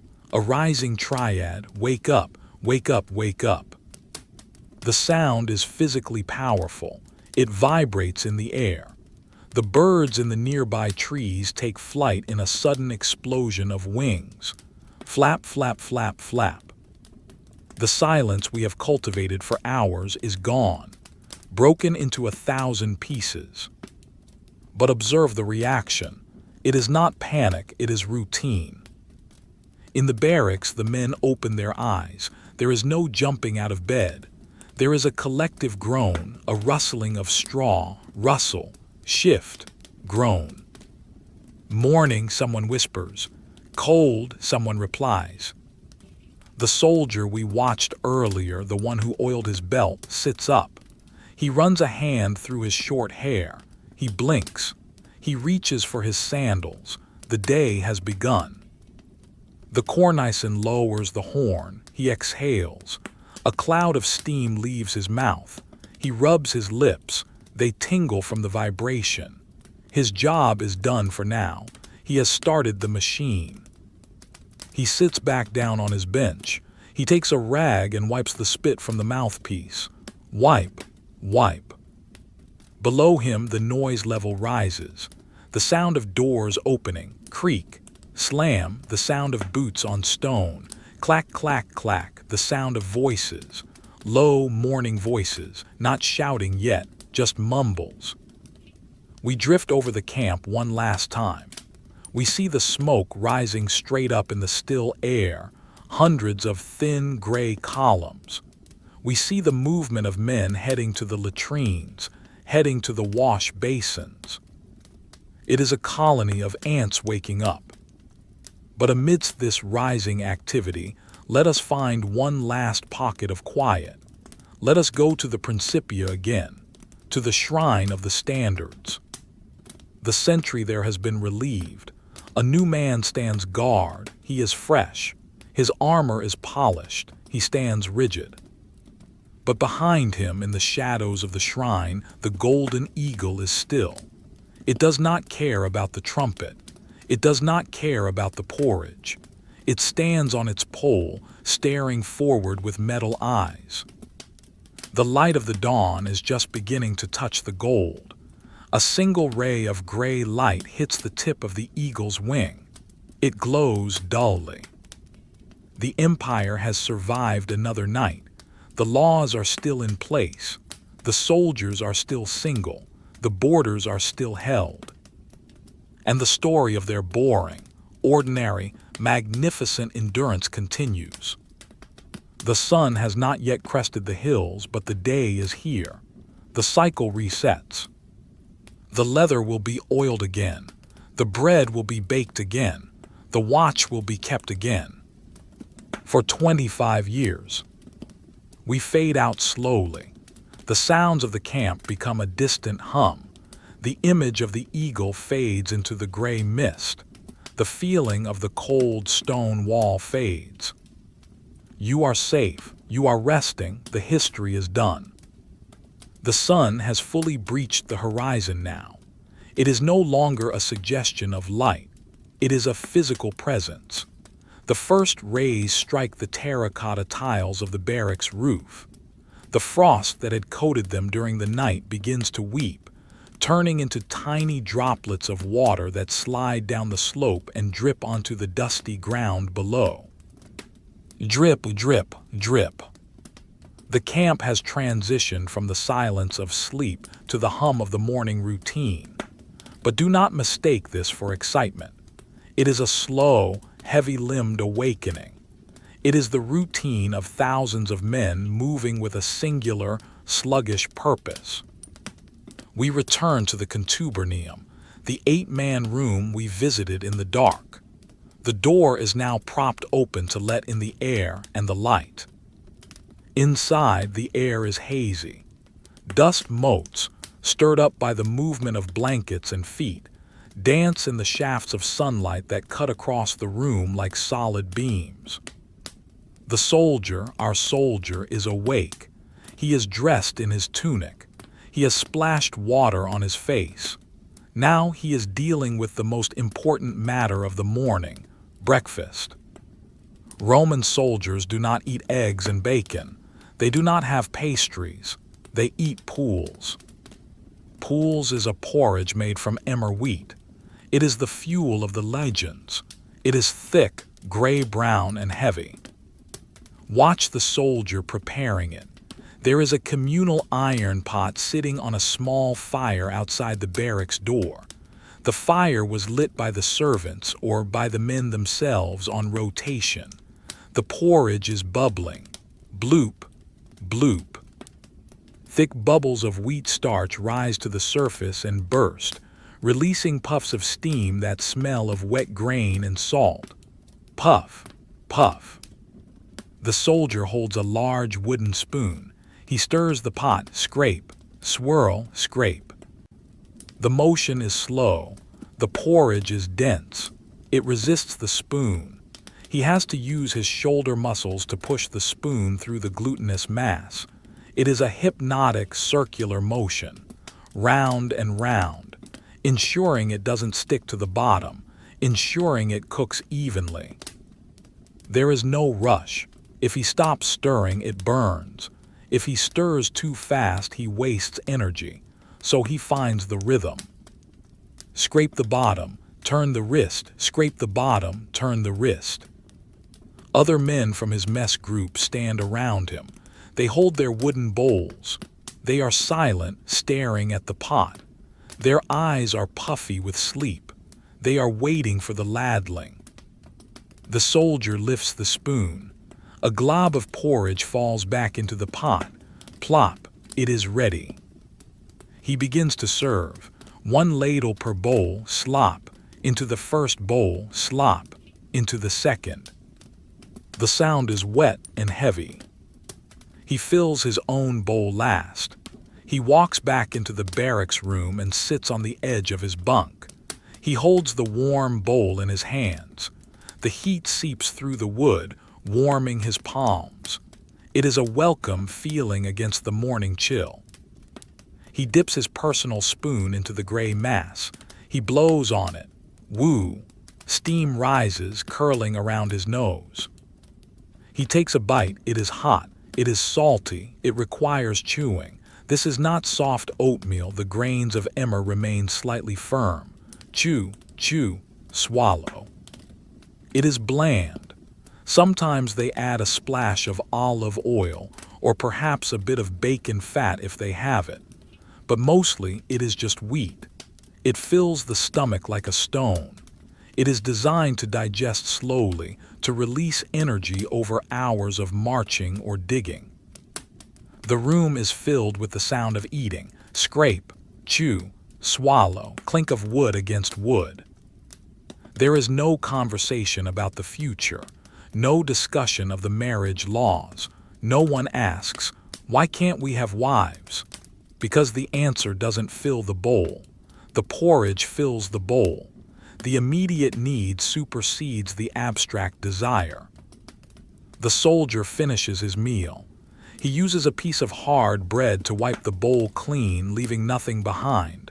Swish, wipe, he eats the bread. Now the cleaning begins. The Roman army is an army of janitors as much as soldiers. Disease kills more men than spears, and the centurions know it. So the camp must be spotless. The soldier stands up. He picks up a broom made of birch twigs bound together. It is a rough, scratchy tool. He begins to sweep the floor of the room. A swish and swish, swish. The floor is packed dirt, so he cannot sweep too hard or he will loosen the earth. He uses a light touch, flicking the dust and straw towards the door. He moves under the bunks. He moves around the equipment rack. He finds a small pebble. He flicks it out. He finds a loose thread. He flicks it out. The sound of the broom is rhythmic, like the sound of waves on a gravel beach. S-H-H-H-wish. S-H-H-H-wish. Another man is folding the blankets. The Roman military fold is precise. Corner to corner. Smooth the wrinkles. Fold again. If it is not perfect, the centurion will throw it on the floor and they will have to do it again. So they do it right the first time. Snap. Smooth. Fold. The blanket becomes a neat, brown square. It is placed at the foot of the bed. The soldier with the broom reaches the doorway. He sweeps the small pile of dust out into the street. The sunlight hits the dust cloud, turning it into gold for a second before it settles.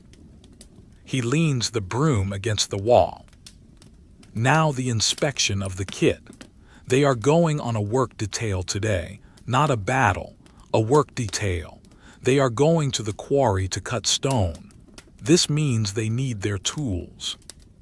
The soldier goes to the storage area. He picks up a dalabra, a pickaxe. It is a heavy tool. Iron head, wooden shaft. One side is a pick for breaking ground. The other is an axe for cutting roots or wood. He checks the head. It is tight on the shaft. He runs his thumb along the edge. It is dull. It needs sharpening. He sits down on the bench outside the door again. The same bench where he sat last night. He takes a whetstone from his pouch. He spits on the stone. Spit. He begins to sharpen the axe blade. Scritch, rasp, scritch, rasp. It is a harsher sound than the polishing of the bronze. It is the sound of stone on iron. It sets the teeth on edge if you are not used to it, but to the soldier, it is just a noise of preparation. He works the blade, one side, then the other. He stops to check the edge. He looks at the scratch marks on the metal. He resumes, scritch, rasp. The sun is higher now. It is warming the back of his neck. He feels the muscles in his shoulders relax in the warmth. A fly lands on his knee. It crawls a few inches. Buzz. He ignores it. It flies away. Down the street, a whistle blows. Fee it. It is the signal for assembly. The soldier puts the whetstone away. He stands up. He hefts the pickaxe onto his shoulder. He adjusts his belt. He walks out into the street. All around him, other men are doing the same. They emerge from the barracks like bees from a hive. There is no shouting, just the sound of hundreds of boots on the gravel. Crunch, crunch, crunch. They form up in the Via Principales, rows of men, 8 deep. They stand at ease, feet shoulder-width apart, hands holding their tools or their shields. They wait. This is the essence of the soldier's life. Waiting. They wait for the centurion to arrive. They wait for the roll call. They wait for the order to move. The soldier stares at the back of the helmet of the man in front of him. He sees a small dent in the neck guard. He has seen that dent 1,000 times. He knows the shape of it perfectly. It looks like a thumbprint. He focuses on it. He lets his eyes blur slightly. The world narrows down to that dent and the feeling of the sun on his face. The centurion arrives. He walks down the line. He holds a vine staff, the vitus. It is the symbol of his office and his tool of discipline. He looks at the men. He looks at their tunics. He looks at their boots. He stops in front of a man 3 rows down. He points to a loose strap. He says nothing. The man fixes it instantly. The centurion moves on. Step, pause, pause. The roll call begins. Names are called out. Valerius, ad sum. I am present. Rufus, ad sum. Cato, ad sum. The voices are flat, monotone. It is a ritual of attendance. The list is long. There are 80 men in the century. The sun climbs higher. The shadows shorten. The soldier shifts his weight imperceptibly from one foot to the other to keep the blood flowing. His nose itches. He does not scratch it. Discipline is the art of ignoring the itch. Finally, the roll is done. The order is given. State, stand ready, move it, move. The column begins to move. They do not march with the high-stepping drama of a parade. They walk with the military step, gradus militaris. It is a long, efficient stride. 20 miles in 5 hours is the standard. Today, they are only going 2 miles to the quarry. Left, right, left, right. The sound of hobnails on stone changes to the sound of hobnails on dirt as they pass through the main gate. Thump, thump, thump, thump. It is a collective heartbeat, a singular organism made of iron and wool moving down the road. We follow them. We float above the column. We see the dust rising from their feet, a fine beige mist that coats their legs. They walk past the civilian settlement. The shops are opening now. The tavern keeper is sweeping his threshold. A woman, perhaps the weaver we saw last night, is hanging wet laundry on a line. Flap, flap. The soldiers do not look at her. They look straight ahead. The law separates them. The discipline separates them. They are a river of men flowing past the banks of domestic life. They reach the open country. The road stretches out white and straight. Fields of wheat line the road. The stalks are green, swaying gently in the morning breeze. Swish, swish. The birds are singing now. Skylarks rising from the fields. Tweet, tweet, trill. Their song is high and frantic, contrasting with the low, steady thrum of the marching feet. The soldier looks at the horizon. He sees the hills where the stone comes from. He knows his day. He will swing the pickaxe. He will lift the stone. He will sweat. He will eat bread. He will march back. It is a predictable life, a boring life, but there is comfort in predictability. He does not have to decide what to do today. The empire has decided for him. The rhythm of the march is hypnotic. Step, breathe, breathe. His mind empties. He enters a walking trance. The sound of the leather creaking. The sound of the tool shaft bumping against his shoulder. The sound of his own breath. It creates a white noise that blocks out the world. He is just a pair of legs moving. We watch them go, a long serpentine line of red and brown moving slowly across the green landscape, getting smaller and smaller until they are just a line of ants in the distance. We stay behind at the gate. The dust they kicked up settles slowly back onto the road. Settle, drift, rest. The silence returns to the space they left. The sun is warm now. A lizard crawls out onto a stone by the gatehouse to sun itself. It sits perfectly still. It blinks. The day stretches out. Long, slow, uneventful, just the way the empire likes it. We follow the dust of the marching column until the road ends and the earth opens up. We have arrived at the quarry. It is a vast, man-made wound in the side of a hill. The grass and the soil have been stripped away, revealing the skeleton of the earth. limestone, miles of it, layer upon layer of white, sedimentary rock that was laid down under an ancient sea millions of years before Rome was even a thought. The sun here is different. It is amplified. The white walls of the quarry act as a giant reflector, catching the light and bouncing it back and forth until the air shimmers with brightness. It is a blinding, silent glare. The soldiers break formation. There is no shouting, only the shuffling of boots on loose scree. They know what to do. They have done this 100 times. They divest themselves of their cloaks and shields. They stack them neatly in the shade of a lone, gnarled olive tree that clings to the edge of the pit. They strip down to their tunics. Some remove their armor, the heavy larica, leaving only the linen under tunic to breathe in the rising heat. The work begins. We focus on a single section of the rock face, a vertical wall of stone 10 feet high.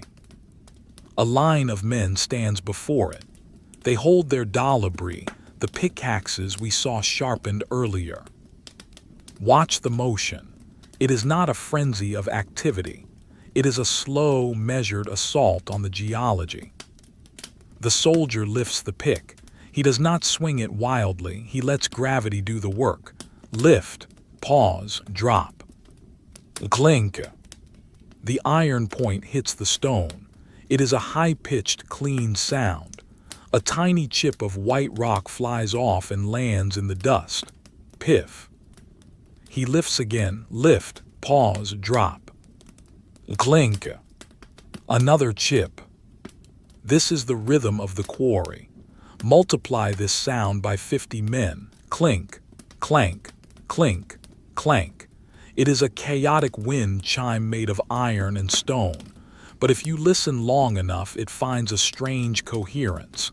It becomes a texture of sound like falling rain or hail. The soldier is cutting a channel. He is isolating a block. He needs to cut a groove deep into the rock to separate a perfect rectangle. He focuses on a single line. He hits the same spot over and over again. Strike, strike, strike. A fine white powder begins to coat his arms. It clings to the hair on his forearms. It settles in the creases of his tunic. He is turning into a statue. He breathes in through his nose, out through his mouth. The air tastes of chalk. It is a dry, mineral taste. The sun beats down on his neck. He feels the sweat trickle down his spine. It is a slow, tickling sensation. Trickle. He does not stop to wipe it. He continues the rhythm. Lift, strike, lift, strike. To his left, another team is using wedges. They have already cut the grooves. Now they are inserting dry wooden wedges into the cracks. Tap, tap, tap. They hammer the wood gently. Then the water carrier comes. He carries a jar of water. He pours water onto the wooden wedges. Splash, glug, splash. The wood drinks the water. It begins to swell. The physics of expansion take over. The swelling wood exerts a massive, silent pressure on the rock. There is no sound yet, just the wet wood pushing against the stone. Waiting, waiting. Crrrrack. A deep, low sound. The rock splits.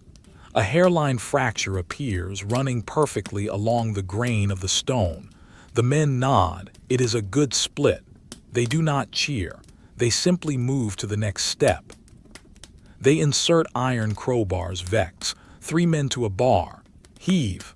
A voice whispers, strained with effort. They lean back. Creak. Groan. The massive block of stone weighing 2 tons shifts.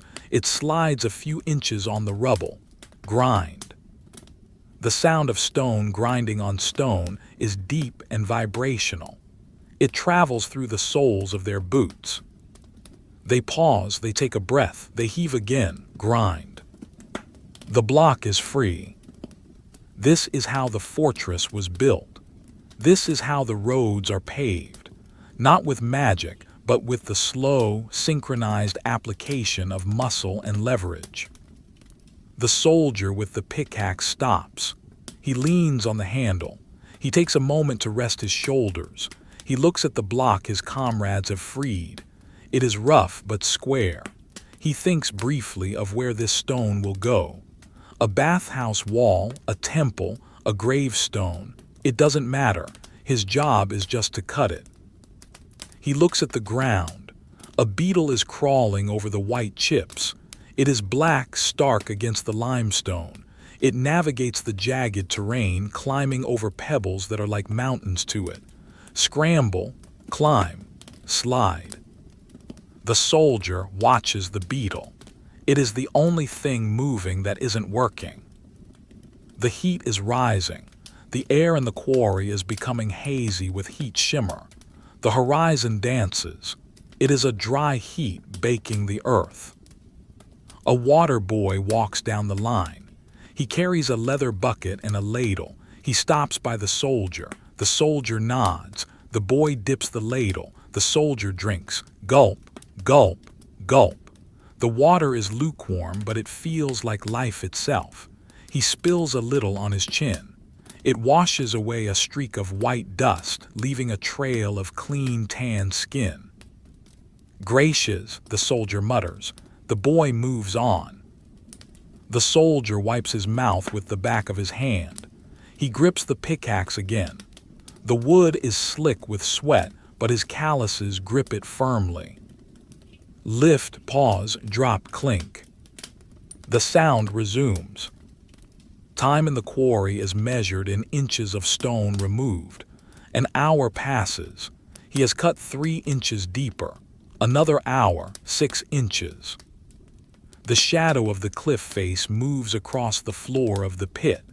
It is a slow, creeping darkness that offers the promise of relief. The men watch the shadow out of the corner of their eyes. They work towards it. Nearby, a cart is waiting. It is a heavy-duty wagon built of oak and iron. 2 oxen are yoked to it. The oxen are massive, patient beasts. Their coats are creamy white. They stand with their heads lowered, chewing their cud just like the goat in the shed. Chew, chew. They flick their ears to shoo away flies. Flick. They do not care about the stone. They only care about the weight. The men begin to load a smaller block onto the cart. They use a ramp of timber. They use rollers, round logs placed under the stone. Roll, slide, roll, slide. It is a delicate operation. If the stone slips, it crushes a leg, so they move in slow motion. Steady, steady. The block tips onto the bed of the wagon. Thud. The wagon springs compress. The wood groans. The oxen shift their weight to brace against the sudden load. The driver walks to the front of the oxen. He carries a long stick, but he does not hit them. He touches them gently on the shoulder. Walk, he says softly. The oxen lean into the yoke. The muscles in their massive shoulders bunch up, strain, push. The wheels turn, creak, crunch. The cart begins to move, slowly, heavily. It trundles away down the dust track, carrying the piece of the hill to the camp. The soldier watches it go. Then he looks back at his groove. It is not deep enough yet. Clink, clink. The repetition is total. There is no variety. There is no narrative twist. There is only the white stone, the iron tool, and the sun. The mind of the soldier detaches from the work. His body performs the task on autopilot. His mind drifts to the evening. He thinks of the bath. He thinks of the cool water. He thinks of sitting on the bench. The boredom of the work makes the boredom of the evening seem like a luxury. A hawk circles high above the quarry. It rides a thermal, circling endlessly without flapping its wings. Circle, drift, circle. It looks down at the men. To the hawk, they are just ants scratching at a sugar cube. The soldier stops to switch hands. He works left-handed for a while to rest his right side. The rhythm changes slightly, became a bit more awkward, then settles back into a groove. Clink, clank. The dust hangs in the air, a permanent white fog. It softens the light, it mutes the sound. This is the piece of exhaustion. The body is being used for what it was built for. There is no anxiety here, only effort. The stone is honest. It is hard, but it yields if you are patient. The day wears on. The sun passes its zenith. The shadows begin to lengthen again, stretching from the west this time. The pile of chips at the soldier's feet has grown. It covers his sandals. He is standing in his own work. He kicks the debris away. Scuff, scuff. He takes a deep breath. He is tired, but he has pacing. He is a marathon runner of labor. The quarry is a place of white noise, literally and figuratively. The clink, clink, clink blends into a hum. The heat presses down like a warm hand on the eyelids. If you were sitting on the edge of the quarry, watching, your eyes would droop. The brightness is too much. You would close them, and then you would only hear the sound, the eternal tapping of the empire building itself. Tap, tap, tap, clink, clink, clink. It is a lullaby of industry. The sun has climbed to the very top of the sky. It hangs there, a blazing white disk, suspended in a dome of bleached blue. The shadows in the quarry have retracted, hiding underneath the rocks and the carts, seeking shelter from the vertical glare. The work stops. It is the hour of prandium, the midday meal. It is not a feast. It is a pause, a necessary cessation of effort to allow the body to cool and the fuel to be replenished. The soldier drops his pickaxe. It hits the ground with a dull thud, not a ring. The metal is too hot to sing. Thump. He wipes his brow with his forearm. The sweat has made streaks in the limestone dust on his skin, creating a map of fatigue. He walks slowly towards the olive tree, the only sanctuary of shade in this landscape of glare. Other men join him. They move sluggishly, heavy-footed. They are seeking the darkness of the shade like thirsty animals seeking water. They sit down, rustle, slump. The ground under the tree is dry and hard, covered in sparse, yellow grass and gnarled roots, but it is out of the sun. The temperature drop is palpable, 10 degrees cooler in the shadow of the silver-green leaves. The soldier leans his back against the trunk of the tree. The bark is rough, ancient, twisting in spirals. It presses into his tunic, a solid, unyielding support. He exhales a long breath, letting his shoulders drop. H. He reaches for his satchel, his loculus. It is a leather bag that hangs from his belt. He opens it, creak, unbuckle. He pulls out a small bundle wrapped in a coarse linen cloth. He unfolds it on his lap, flap, smooth. Inside is his lunch. It is simple, a hunk of bread, a wedge of cheese, a few olives. This is the diet that conquered the world. Not meat, but grain and oil. He picks up the cheese. It is Cassius, hard sheep's milk cheese.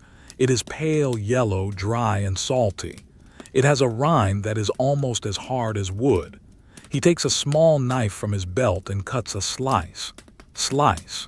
The knife requires pressure. The cheese crumbles slightly as it yields. He puts the piece of cheese in his mouth. He chews, chew. It is dry. It sucks the moisture from his mouth. But it is savory. It tastes of the pastures, of the salt, of the aging process. It is concentrated energy. He follows it with a piece of bread. The bread is dense. It is not the warm, soft loaf from the morning oven. It is day-old bread, chewy and substantial. Tear, chew. He eats slowly. There is no conversation. The men are too tired to talk, and besides, the heat suppresses speech. It feels too heavy to lift the tongue.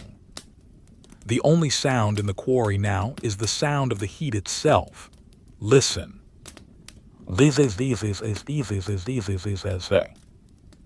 is the song of the cicadas. They are hidden in the olive tree, in the scrub brush, in the cracks of the rocks. Thousands of them. They vibrate their timbals, creating a high-pitched, droning buzz that rises and falls in waves. Z-z-z-z-z, z-z-z-z-z-z, z-z-z-z-z-z, z-z-z-z-z. It is a relentless sound. It drills into the mind, pushing out all other thoughts. It is the soundtrack of a Mediterranean afternoon. It is a sound that signifies nothing is happening. Nothing can happen under this heat. The soldier closes his eyes. He listens to the drone. It blends with the blood rushing in his ears. Whoosh, z-z-z-z-z, whoosh, z-z-z-z-z. He reaches for his flask. He takes a sip of pasca. The vinegar water is warm now, heated by the sun, but the acidity cuts through the dust in his throat. Gulp. He picks up an olive. It is black, wrinkled, cured in brine. He pops it into his mouth. He chews around the pit, squish. He spits the pit into the dust. 2. A lizard scuttles near his boot. It stops.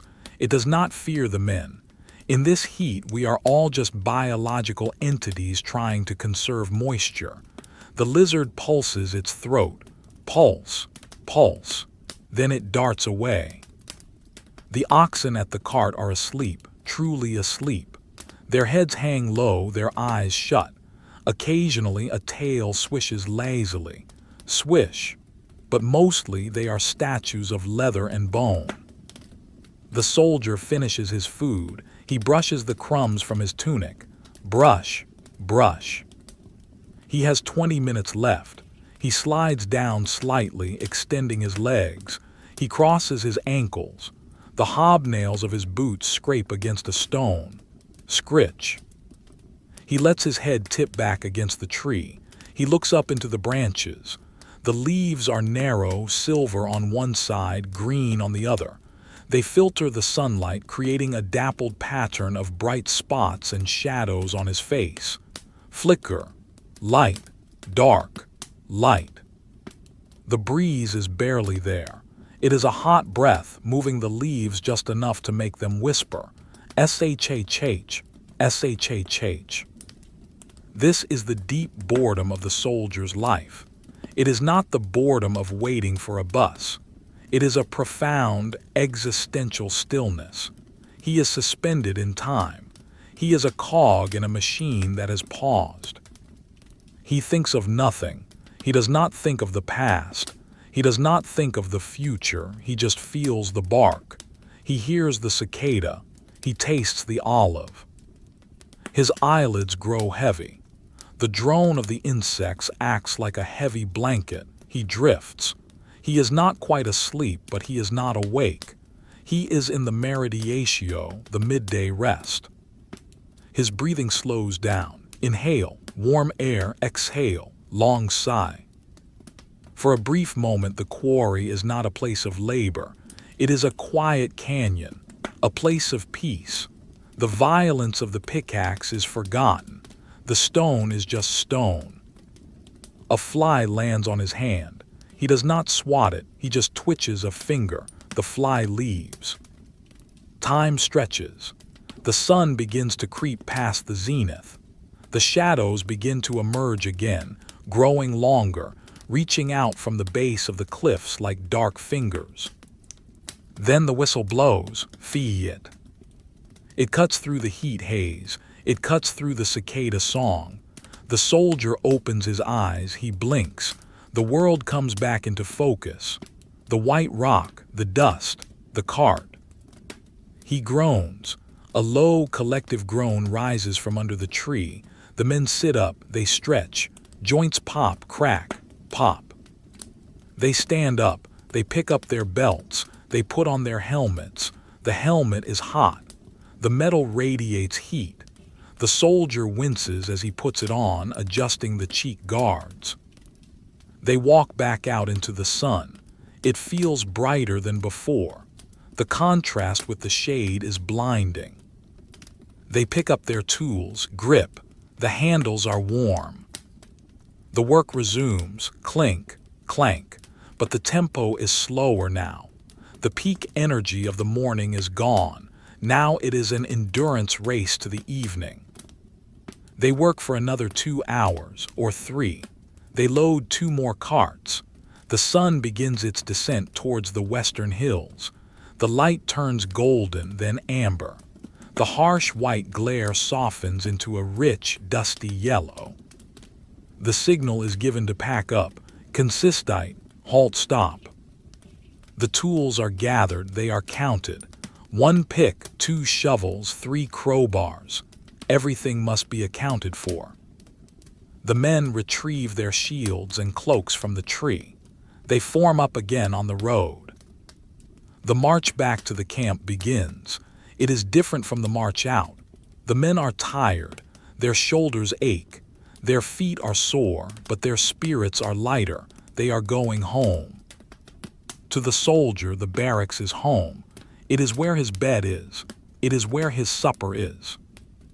They walk into the setting sun.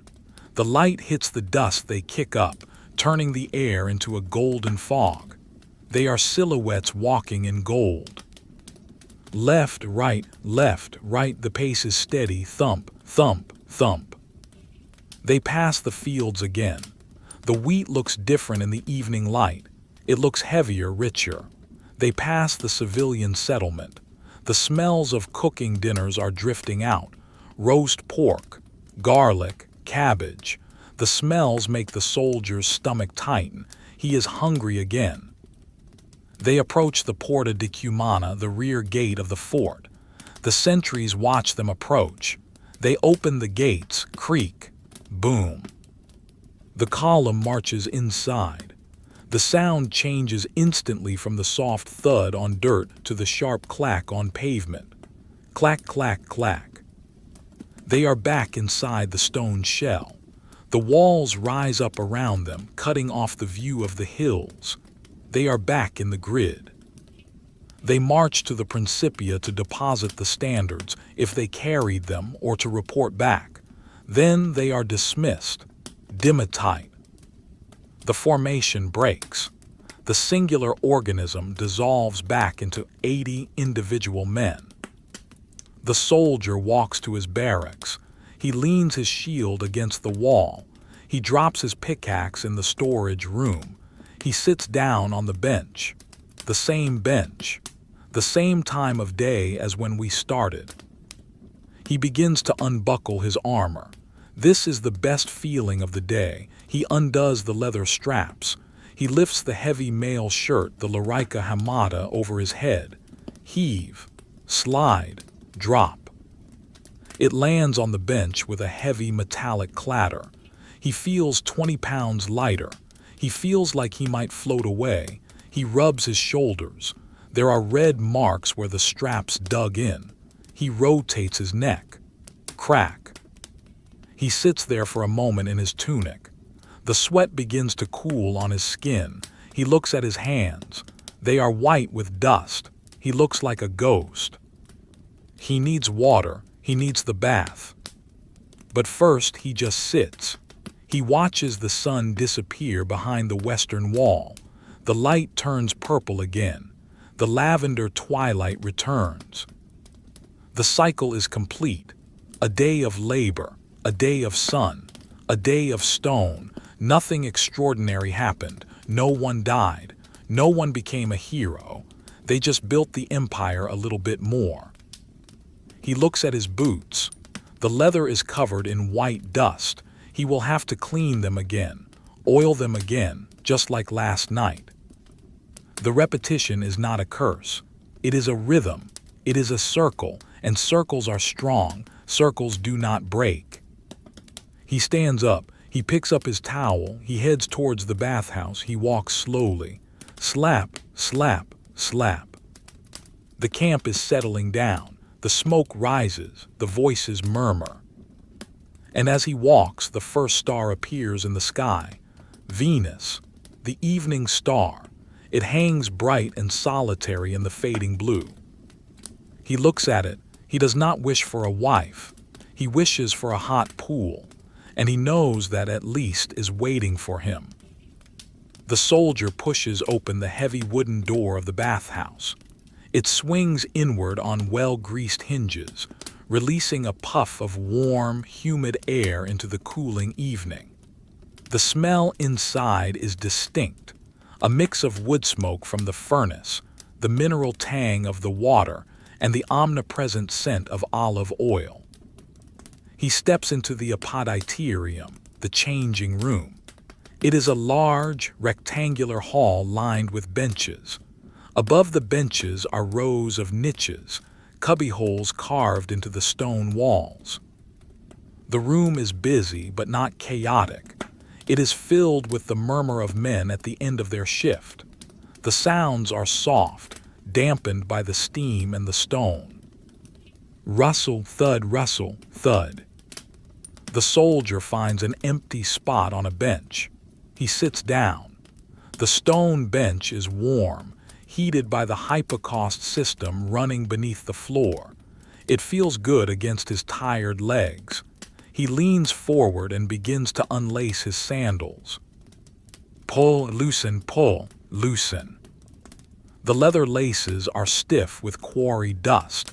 He works the knots patiently. He pulls the sandals off and places them neatly under the bench. He wiggles his toes.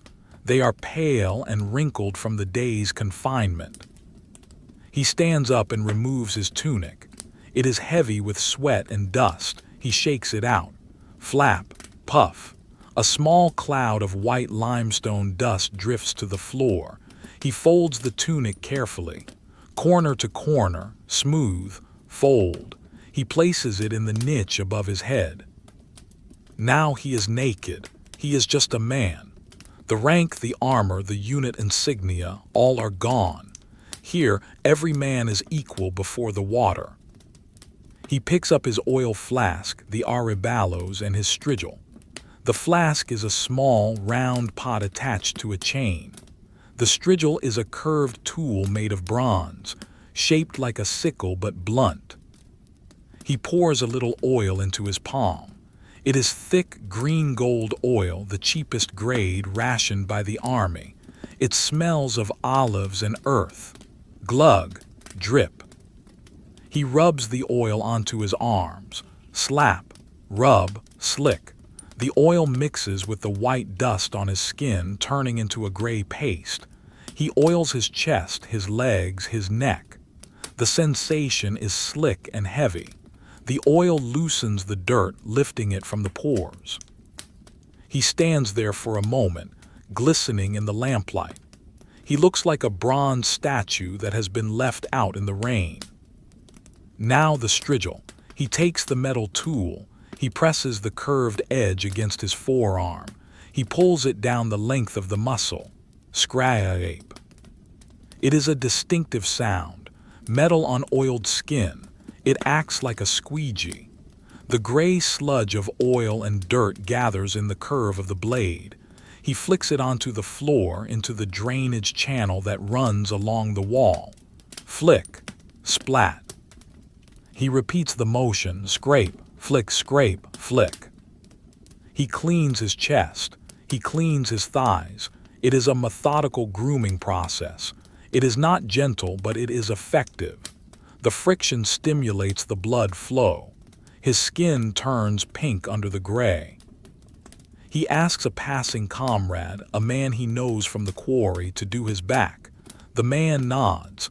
No words are exchanged. It is a standard courtesy. The soldier leans forward, bracing his hands on his knees. The comrade scrapes his back. Long, firm strokes down the spine. Scrape, scrape. "Gracious," the soldier mutters when it is done. The comrade nods and moves on to his own washing. The soldier is now scraped clean, though he is still oily. He moves towards the tepidarium, the warm room. He steps through the archway. The temperature rises. The air here is comfortably warm, dry enough to breathe easily but hot enough to keep the muscles loose. He finds a spot on a marble bench and sits. In the corner of the room, two older soldiers are playing a game. They are sitting on low stools, a wooden board balanced on a crate between them. It is ludus latrincularum, the game of mercenaries. It is a strategy game, a distant ancestor of chess or checkers. The board is a grid of squares scratched into the wood.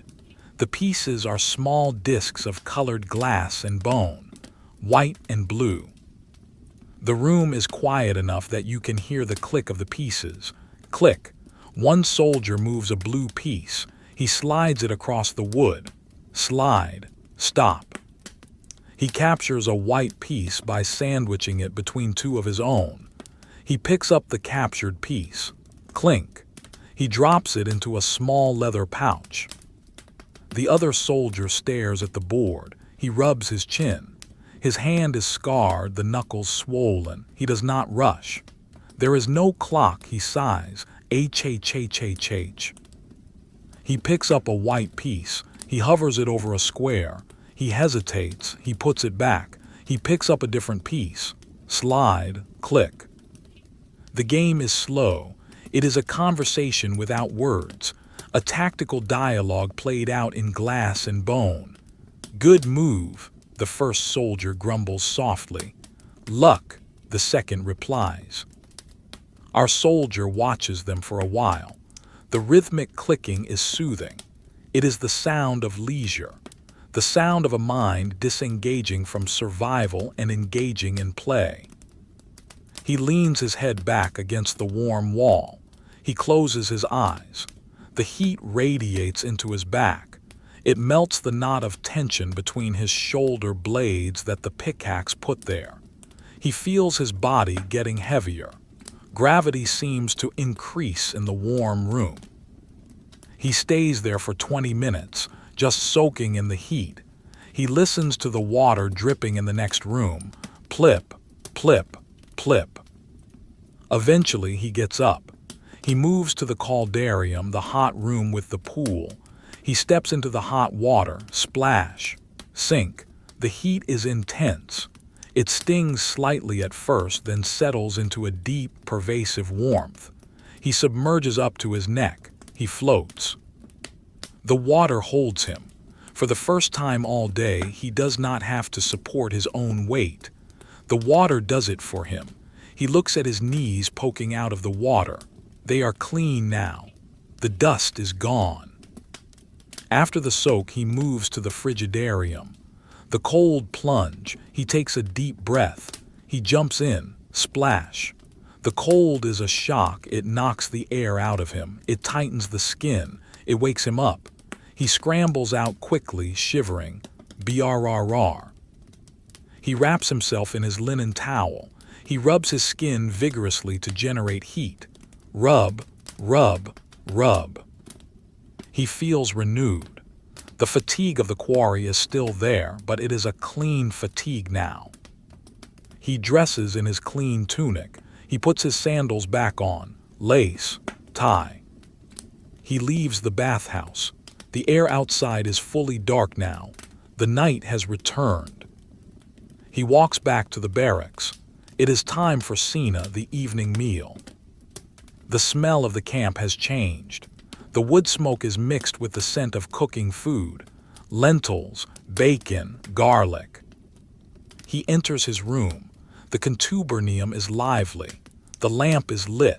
The brazier is glowing. The men are gathered around. Tonight they are making a stew. One man is chopping onions on a small wooden board. Chop, chop, chop. The knife is small and sharp. The onions are pungent. The smell fills the small room, sharp and savory. Another man is cutting a slab of cured bacon lauritum. It is fatty and white with streaks of pink meat. He cuts it into cubes. Slice. Squish. They throw the bacon into the pot on the brazier. Sizzle. Spit.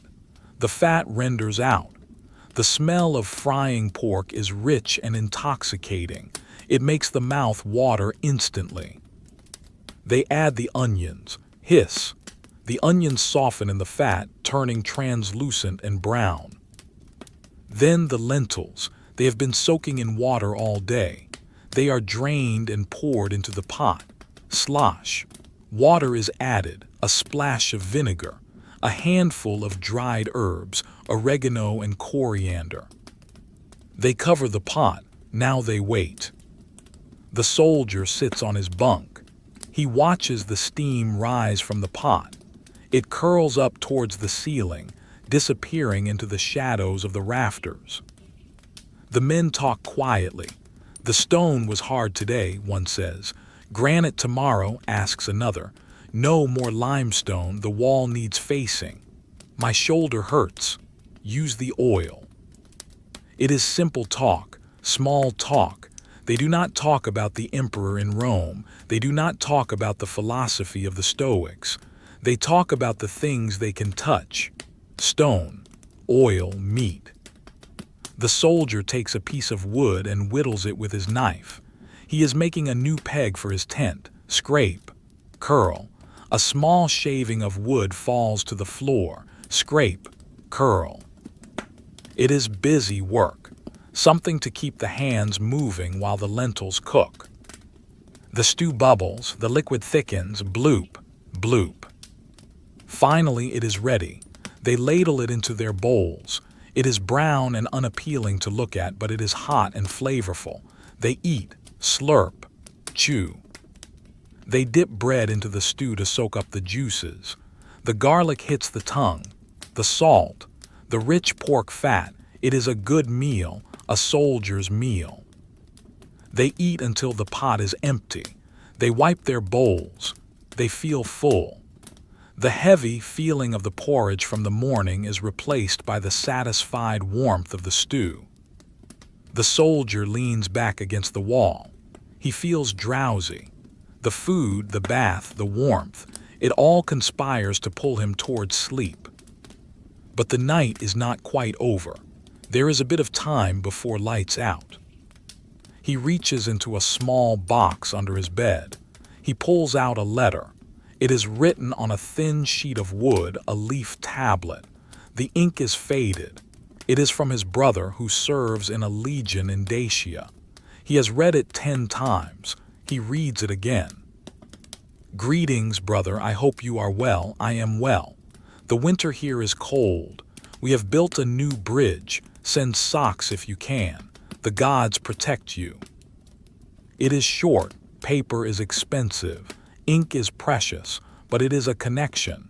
He runs his thumb over the letters. He traces the name at the bottom. He puts the letter away. He thinks about sending socks.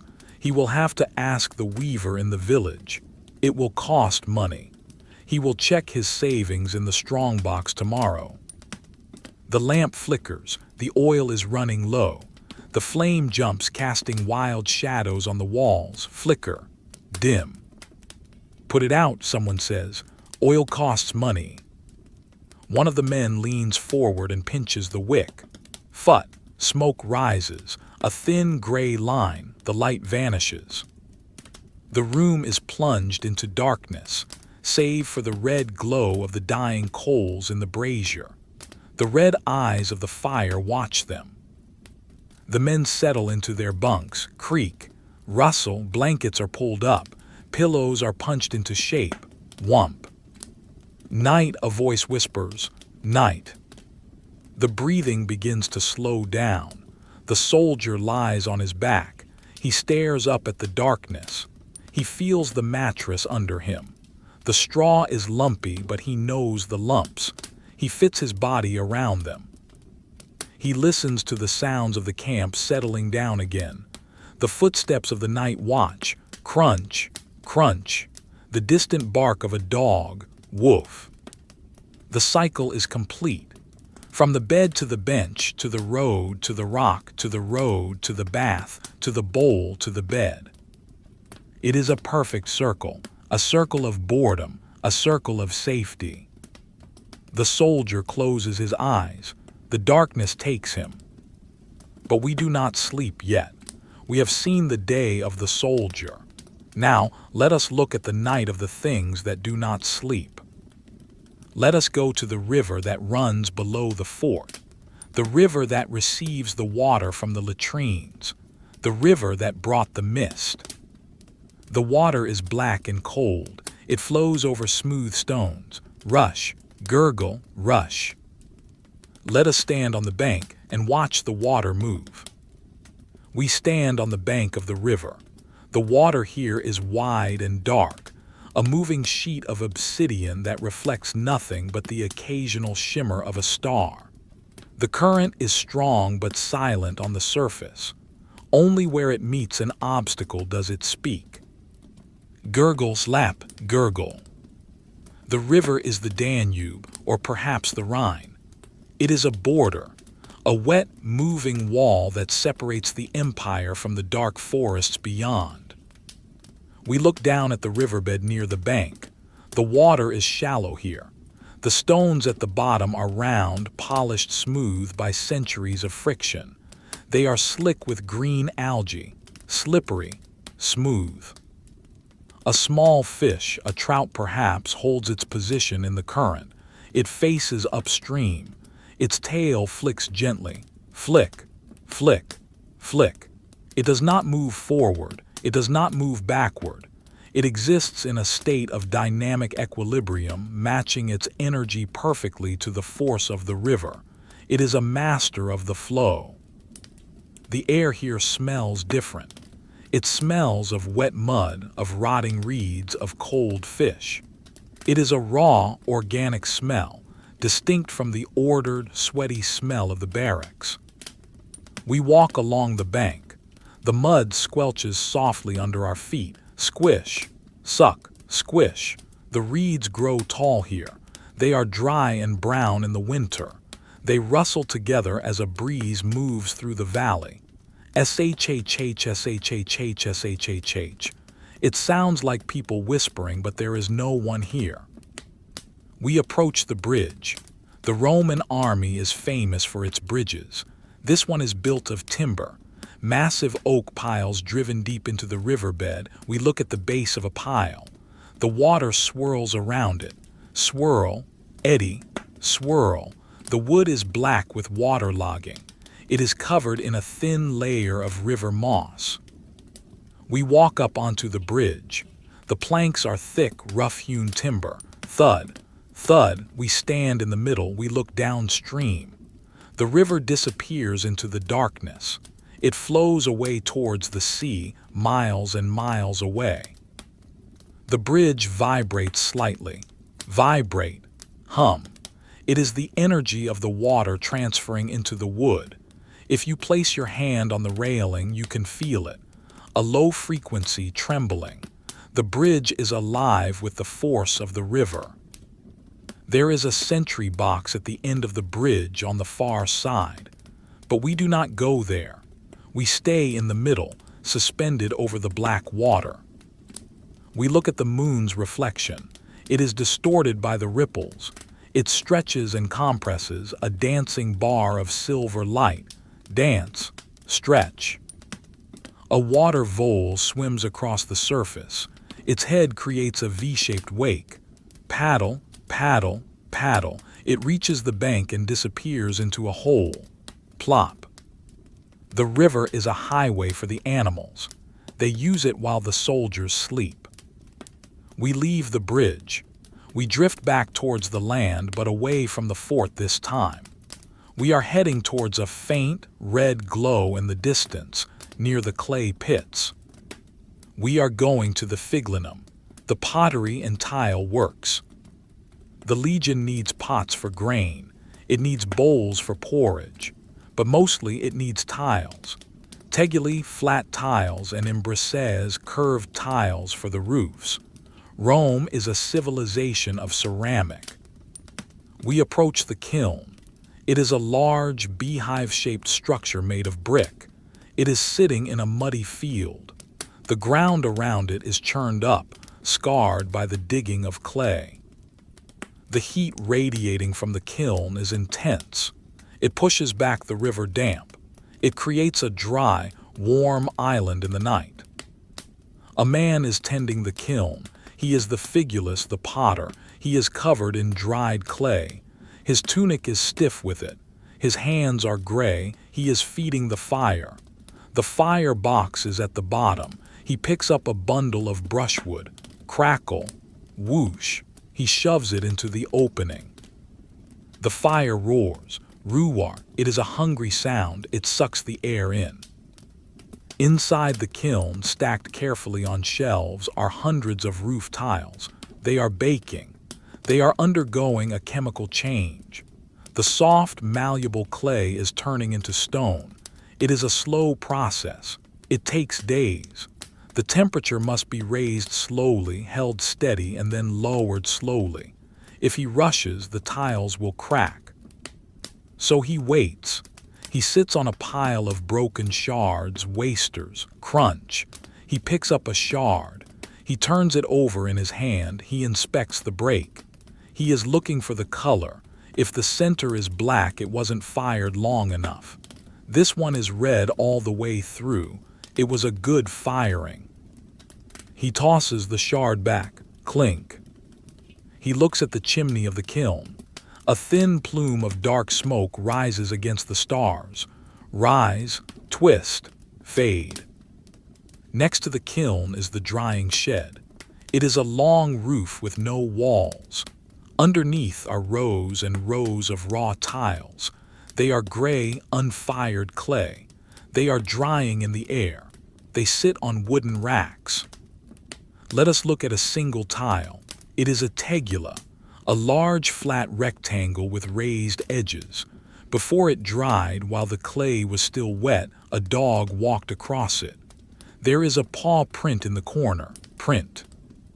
The potter did not smooth it over. It is good luck. Or perhaps he was just too tired. That paw print will be baked into the tile. It will go on a roof. It will stay there for 300 years. A permanent record of a dog's evening stroll. The smell here is earthy.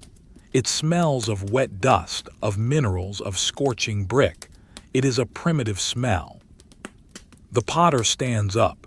He needs to check the draft. He walks around the kiln. He pulls a brick out of a small spy hole. He peers inside. The interior is a glowing hell of orange light.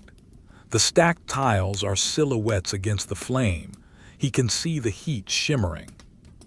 He nods. The color is right, a bright cherry red. He puts the brick back, scrape, thud. He goes back to his seat. He takes a drink of water. The water in his jar is warm from the kiln, but he drinks it anyway. Gulp, gulp. He is a creator of the permanent. The soldier's leather belt will rot. The soldier's iron armor will rust. But these tiles, these shards of pottery, they will last forever. Archaeologists will find them in 2,000 years. They will find the name he scratched into the bottom of a bowl, Marcus. He does not know this. He just knows he has to keep the fire going until dawn. He yawns, Haia. He rubs his clay-encrusted eyes. The night is deep here. The light from the kiln does not reach far. Beyond the circle of orange, the world is a wall of black. We drift away from the heat. We move past the drying racks. We move towards the edge of the forest that borders the clearing. The trees here are old, oaks and beeches. They stand silent, their branches interlocking like the fingers of giant hands. We drift into the tree line. The ground changes. It is no longer mud or stone. It is leaf litter, rustle, crunch, soft, years of fallen leaves decaying slowly, turning into soil. It is dark here, very dark. The moon struggles to penetrate the canopy, but we can hear the life of the forest. A badger is foraging, snuffle, snort. It is digging for worms in the soft earth, scratch, scratch, it finds one, slurp. The badger is heavy, low to the ground. It moves with a waddle. It ignores the Roman fort.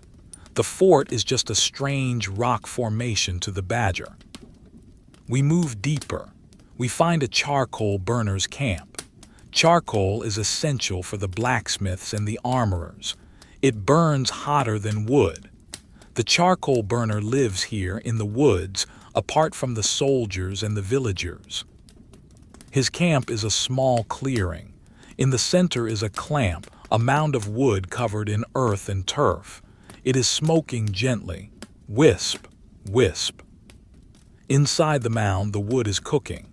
It is smoldering without oxygen, turning into pure carbon. The smell is distinctive. Sharp, acrid, tar-like. It hangs low in the trees. The charcoal burner is asleep in a small hut made of branches. We do not see him.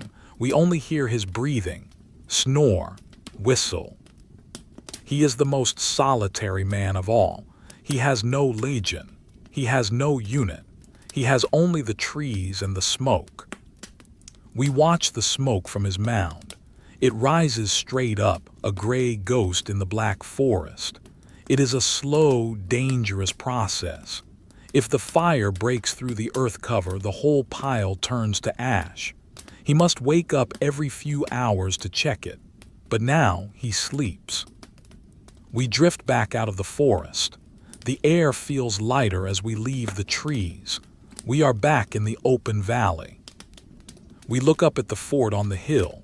It is a dark shape, outlined by the setting moon. The lights of the kiln and the bathhouse are tiny pinpricks of orange. We have seen the cycle of the materials. The water, the wood, the clay, the stone. They are all being processed, all being used to maintain the machine. The river flows. The kiln burned. The charcoal smolders. The soldier sleeps. It is a symphony of stasis. Everything is moving, yet nothing changes. The moon is now touching the horizon. It is a large orange crescent distorted by the atmosphere. It is sinking into the forest. Sink, sink, gone. The darkness is total now. This is the darkest part of the night, the time when the spirits are said to wander. But there are no ghosts here, only the quiet reality of the Roman night. We feel a sense of heavy, peaceful closure. The world is resting, the work is done, the clay is baking. We lie down in the tall grass near the river. The ground is damp but cool. The sound of the river is a constant white noise. Rush, hush, rush, hush. It washes over us. It smooths out the thoughts. It erodes the worry. Just like the water smooths the stone. Just like the sleep smooths the soldier. We close our eyes, we drift with the current, drifting, floating, sleeping. We leave the riverbank where the water flows endlessly. We leave the forest where the charcoal burner sleeps. We drift back toward the fortress, but this time we do not go to the walls or the barracks. We go underneath. Every Roman fortress is a city on the surface, but a warehouse below. The survival of the legion depends on what is hidden from the sun. We are looking for the cellarium, the deep storage. We find a heavy, iron-bound door set into the base of the Principia foundation. It is locked, but we drift through the wood, sinking into the earth. The air changes instantly. Gone is the damp chill of the river. Gone is the wood smoke of the kiln. Here the air is still, cool, and incredibly dry. It maintains a constant temperature, 55 degrees, summer or winter. It is the temperature of the earth itself. We are in a long, vaulted tunnel made of brick. The ceiling arches low over our heads. The only light comes from a single lantern left on a crate near the entrance, burning with a low blue flame. This is the library of fluids. Stretching away into the darkness are rows and rows of amphorae. These are the tall, two-handled clay jars that carry the blood of the Mediterranean.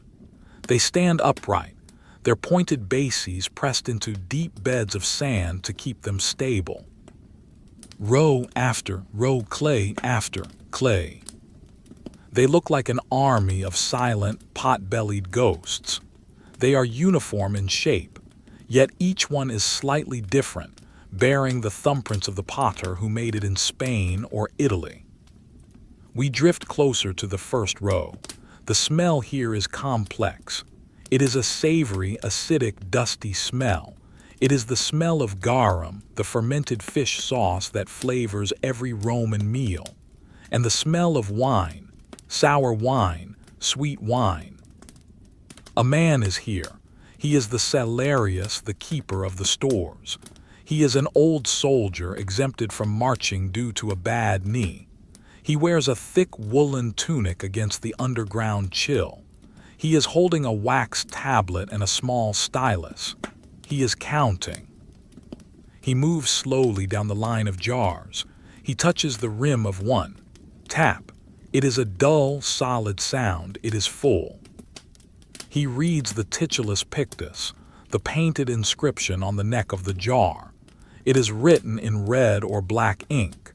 FISH SAUCE vintage of consul. He checks the seal. The mouth of the jar is stopped with a cork and then sealed over with pine pitch and lime. The seal is hard and black. He runs his thumb over it. It is unbroken, smooth, hard. He makes a mark on his tablet, scratch. He moves to the next jar, tap, check, scratch. This is his night. There is no enemy here. There is only inventory. The silence of the cellar is heavy. It presses against the ears. It is a silence that has been trapped here for years. He moves to the section of olive oil. These jars are rounder, heavier. Dressel 20s from Baetica. The smell is different here. It is greasy, verdant, heavy. The oil inside is thick. It sleeps in the dark, waiting to be poured onto bread or into a lamp or onto a soldier's skin in the bathhouse. The storekeeper pauses. He notices a spider web stretched between the handles of two oil jars. It is a perfect geometric spiral. The silk catches the faint light of his lantern. He does not break it. He ducks under it. Even the spider is part of the inventory. He stops at a jar that seems to be leaking slightly. A dark stain has spread on the clay near the base.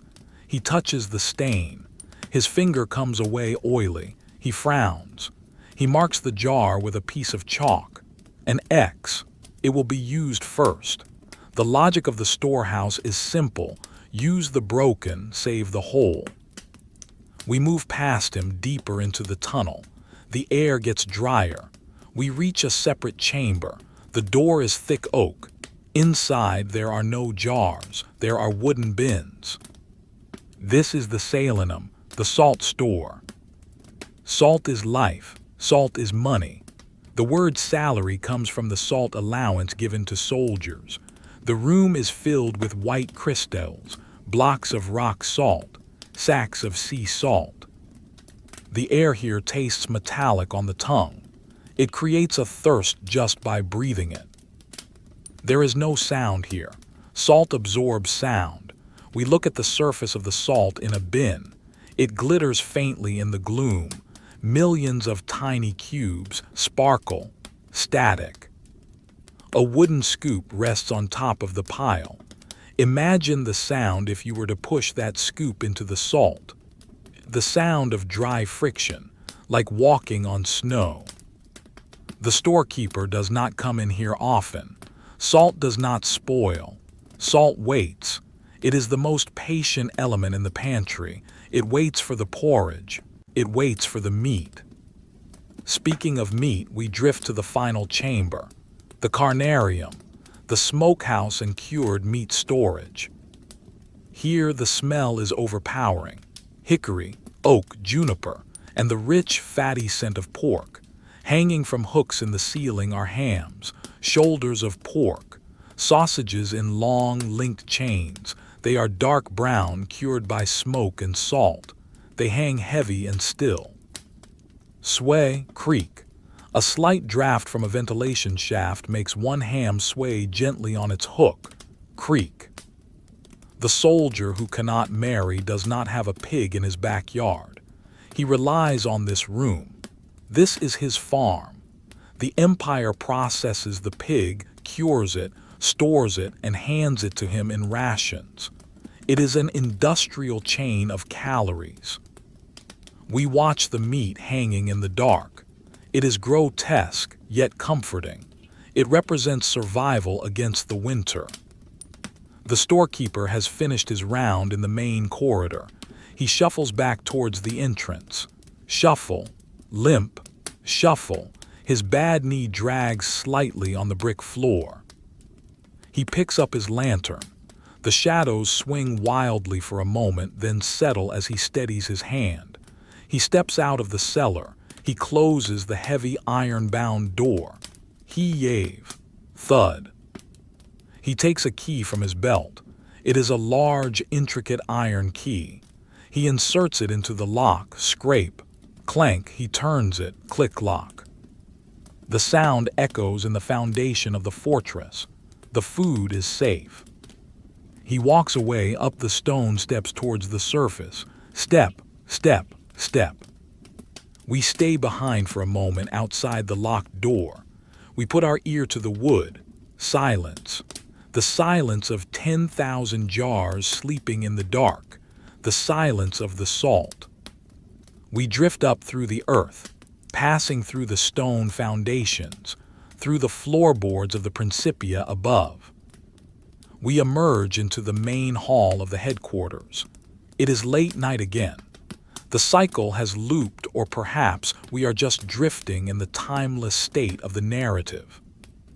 The hall is empty. The clerk we saw earlier is gone. His desk is clear. Only the moonlight enters through the high windows, cutting blue squares onto the floor. We move out to the colonnade. We need a change of texture. We have had stone, iron, clay, and salt. We need something softer. We drift towards the fabricy again, but specifically to the leather workshop, the sutrina. Leather is the skin of the army. Tents, boots, belts, saddles. The workshop smells of tannin, of oak bark, of animal hide. Inside it is quiet. The workbenches are cluttered with tools, awls, needles, knives shaped like half-moons. On a large table a hide is stretched out. It is a cowhide, tanned to a rich russet color. It is pinned down. It looks like a map of a rugged country. We look closer at the leather. We can see the grain, the tiny pores where the hair used to be. It is smooth to the touch, smooth, cool. A scrap bucket sits under the table. It is full of leather trimmings, curled strips, triangles, irregular shapes. They are the leftovers of the day's work. A mouse, perhaps a cousin of the granary mouse, is here. It is chewing on a scrap of leather. Gnaw, gnaw, gnaw. Leather has flavor. It has salt from the curing process. The mouse is methodical. It holds the scrap with tiny paws. We watch the mouse. The smallness of its life contrasts with the vastness of the empire. The empire builds walls. The mouse finds a hole. The empire makes laws about marriage. The mouse has a nest of babies in the wall. The mouse wins. We leave the workshop. We drift towards the edge of the camp again, but this time to the Via Sagularis, the interval road between the ramparts and the barracks. There is a small shrine here, tucked into the earth bank of the rampart. It is not an official shrine like the one for the eagle. It is a soldier's shrine. a rough stone altar. On it are small offerings, a pinecone, a piece of colored glass, a burnt-out candle, a small carving of a dog. We sit by the shrine. The earth bank is covered in turf. The grass is damp with dew. We lean back against the slope. We look up at the rampart walk above us. We can see the bottom of the sentry's boots as he walks past on the wooden planks. Thump, thump, thump, he passes. Silence returns. The ban on marriage means that the soldiers form other attachments. They attach themselves to their gods, to their luck, to their comrades. This little shrine is a testament to that private, secret emotional life. Someone left that pinecone. Why? Perhaps it reminded him of home, of a forest in Italy or Gaul. He placed it there, a silent prayer to memory. We stare at the pinecone. It is symmetrical. The scales spiral open. It is a piece of nature frozen in wood. The wind rustles the grass on the bank. Swish, shhh. We feel the dampness of the earth seeping into our cloak. It is a grounding sensation. We are connected to the ground. Far away outside the camp, a fox barks. Yap yap. It is a wild sound, sharp and lonely. It emphasizes the safety of the walls. We are inside. The fox is outside. We are warm. The fox is cold. We close our eyes again. We imagine the map of the camp in our mind, the grid of streets, the square of the walls, the circle of the oven, the rectangle of the pool. It is a geometry of rest. We float up, detaching from the earth bank. We rise higher. We look down at the roofs of the barracks, rows and rows of tiles, red and gray. We remember the potter making them, the fire, the heat. Now they are cold. They shelter the sleepers. Under each roof, 8 men breathing in unison. Inhale, exhale. We drift towards the Principia roof. It is higher than the rest. A pigeon is roosting under the eaves. It is fluffed up against the cold. Its head is tucked under its wing. It is a ball of gray feathers. It sleeps. We are running out of places to inspect. The camp is fully explored. The routine is fully understood. But there is one thing we haven't watched closely enough: the flame itself, the source of light in the darkness. Let us go to the gatehouse guardroom. There is a brazier there. Let us end by watching the fire die. We enter the small stone room. 2 guards are there playing dice, but we ignore them. We look at the brazier. The coals are glowing, deep red, pulsing. Heat radiates from them. Watch a single coal. It is jagged like a miniature mountain. The heat moves through it in waves of color: yellow, orange, red, gray. As the oxygen hits it, it brightens, glow, then it dims, fade. Ash forms on the surface, a delicate white lace. It covers the red. It suffocates the fire slowly, gently. Flake, a tiny piece of ash falls off. This is the slow entropy of the universe, burning down, cooling off, quieting down. The guards stop playing. They lean back. They watch the fire too. It is the television of the ancient world. The heat makes your eyes heavy. The red glow burns an afterimage into your vision, a soft, warm blur. The soldier's life is like this coal. It burns hot for 25 years. Then it turns to ash. It returns to the earth, peacefully. The room is warm. The shadows are soft. The silence is deep. Crackle, one last pop from the fire, and then just the glow, just the steady, warm, sleeping glow. The fire in the guardroom has faded to a memory of warmth, leaving only gray ash in the brazier. We drift away from the sleeping guards, moving through the stone walls once again. We are seeking a different kind of maintenance now. Not the maintenance of the body, nor the stone, but the maintenance of the fabric that stands between the soldier and the world. We find ourselves in a small, paved courtyard behind the barracks block. It is a utility space, hidden from the grand parade ground. Here, there is a stone trough filled with water.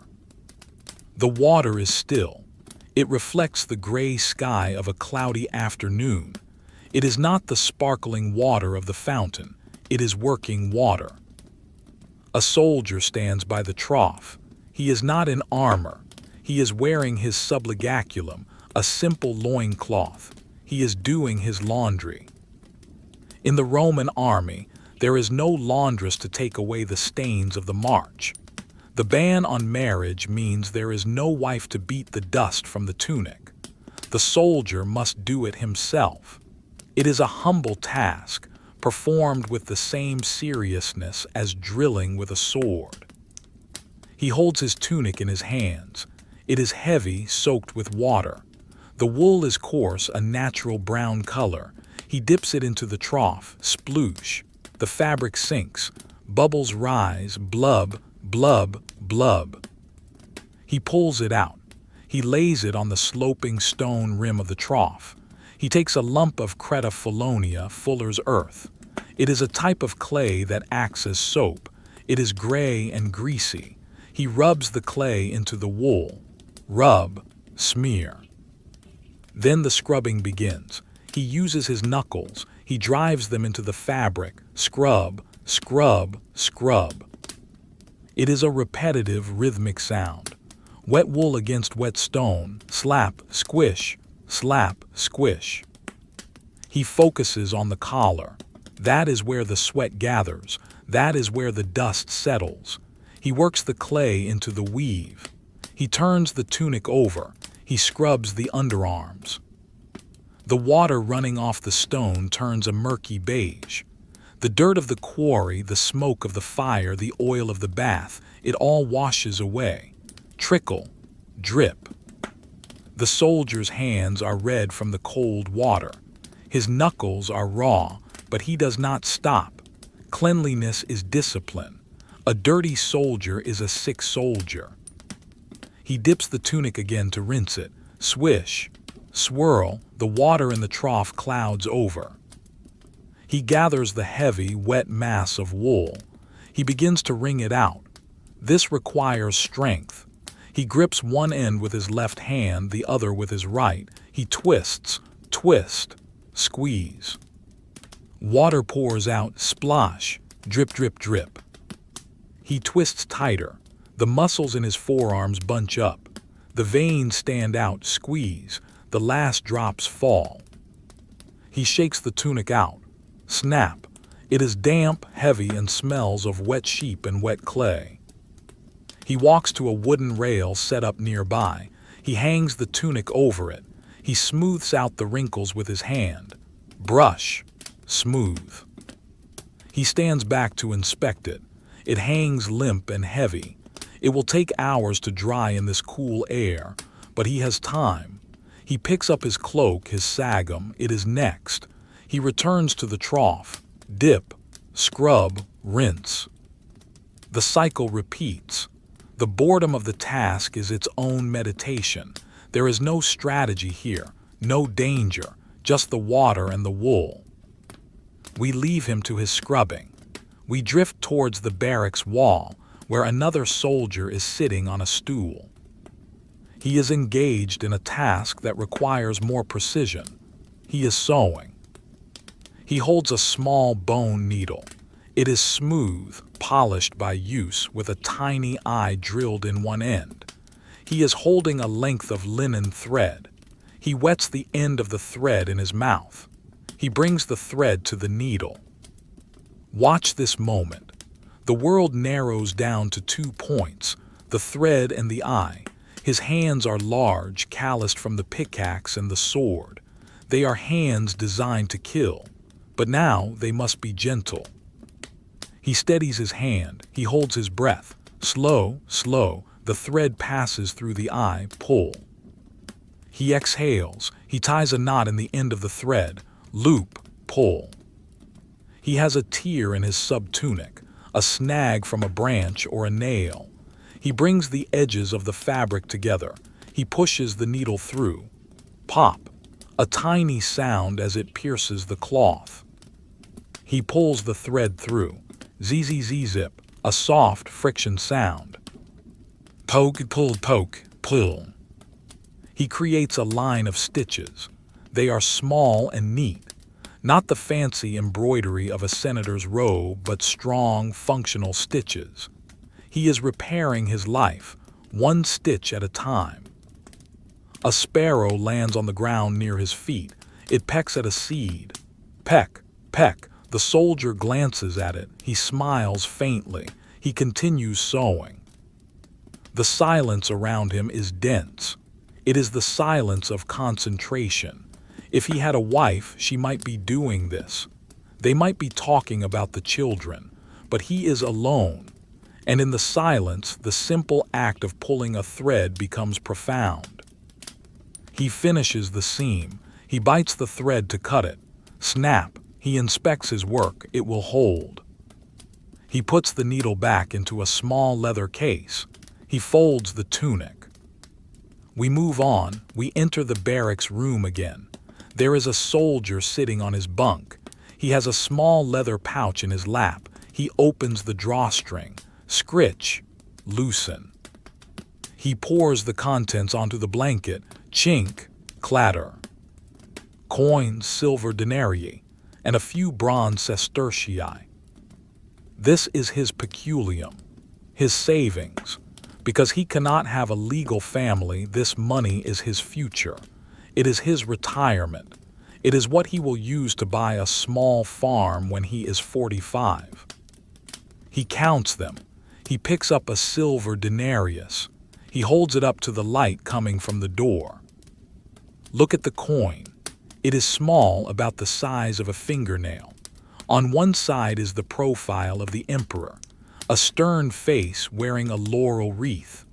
The silver is tarnished slightly gray, but the high points, the nose, the cheek, shine where they have been rubbed.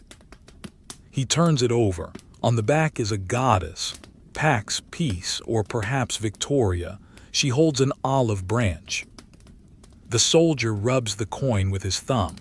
Rub, rub, it feels cool and hard. It has a specific weight, dense, real. He stacks the coins.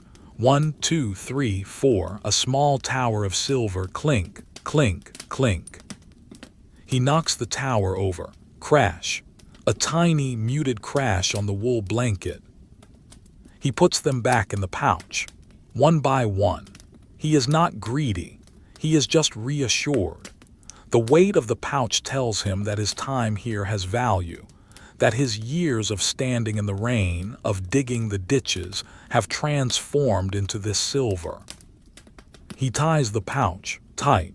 He places it back in his wooden chest. He locks the chest. Click. We drift away from the money. We go to the floor near the door.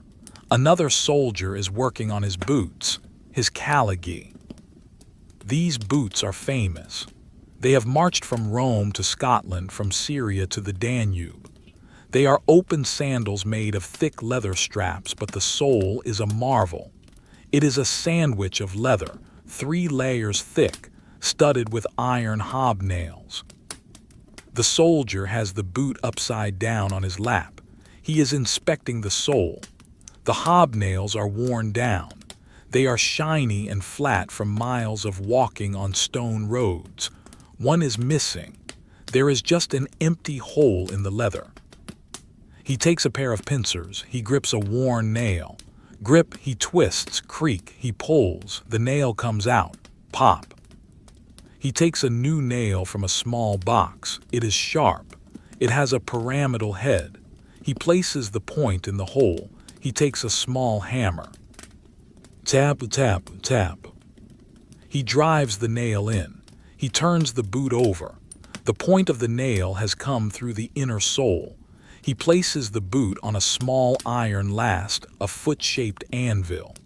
He hammers the point down, clinching it into the leather so it won't hurt his foot. Tap, tap, tap. He runs his finger over the inside of the sole. Smooth. He turns it back over. The new nail glints. It is ready to bite into the earth. He replaces 5 nails. Tap, tap, tap. The sound is low and dull. It does not echo. It is absorbed by the room. He is retreading his tires. He is ensuring his grip on the world.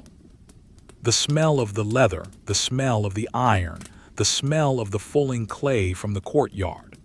These are the scents of his existence. The afternoon light is beginning to fade. The gray sky is darkening. Rain begins to fall. Pat, pat, pat, gentle rain. It hits the roof tiles. It hits the dry dust in the street, turning it to mud. It hits the trough outside, creating ripples. The soldier with the laundry rushes out. He grabs his damp tunic. He brings it inside. It smells like wet dog and rain now. He hangs it near the brazier to dry. The room becomes humid. The windows are closed, thud. The soldiers sit in the semi-darkness. They listen to the rain, drum, drum, drum. It is a steady, soothing sound. It encloses them. The world outside, the forest, the river, the enemy, disappears behind the curtain of rain. There is only the room, the 8 men, the mended tunic, the bag of coins, the repaired boot. The soldier who was sewing leans back. He puts his hands behind his head. He stares at the ceiling. He watches a spider spinning a web in the corner. Spin, drop, spin. The spider is persistent. The soldier is persistent. He thinks about the concept of home. Is this home? This stone room with the smell of wet wool? Perhaps. For 25 years, this is the only home allowed. He accepts it. He does not fight the rain. He listens to it. The brazier hisses as a drop of water falls down the chimney. Hiss. The light is gray and dim. It is the perfect light for sleep, but it is not time to sleep yet. It is time to just be, to exist in the quiet space between tasks. The boredom is a blanket. It covers everything. It softens the edges of the sword. It dulls the point of the spear. It makes the years flow together like the river. We float in the corner of the room watching them.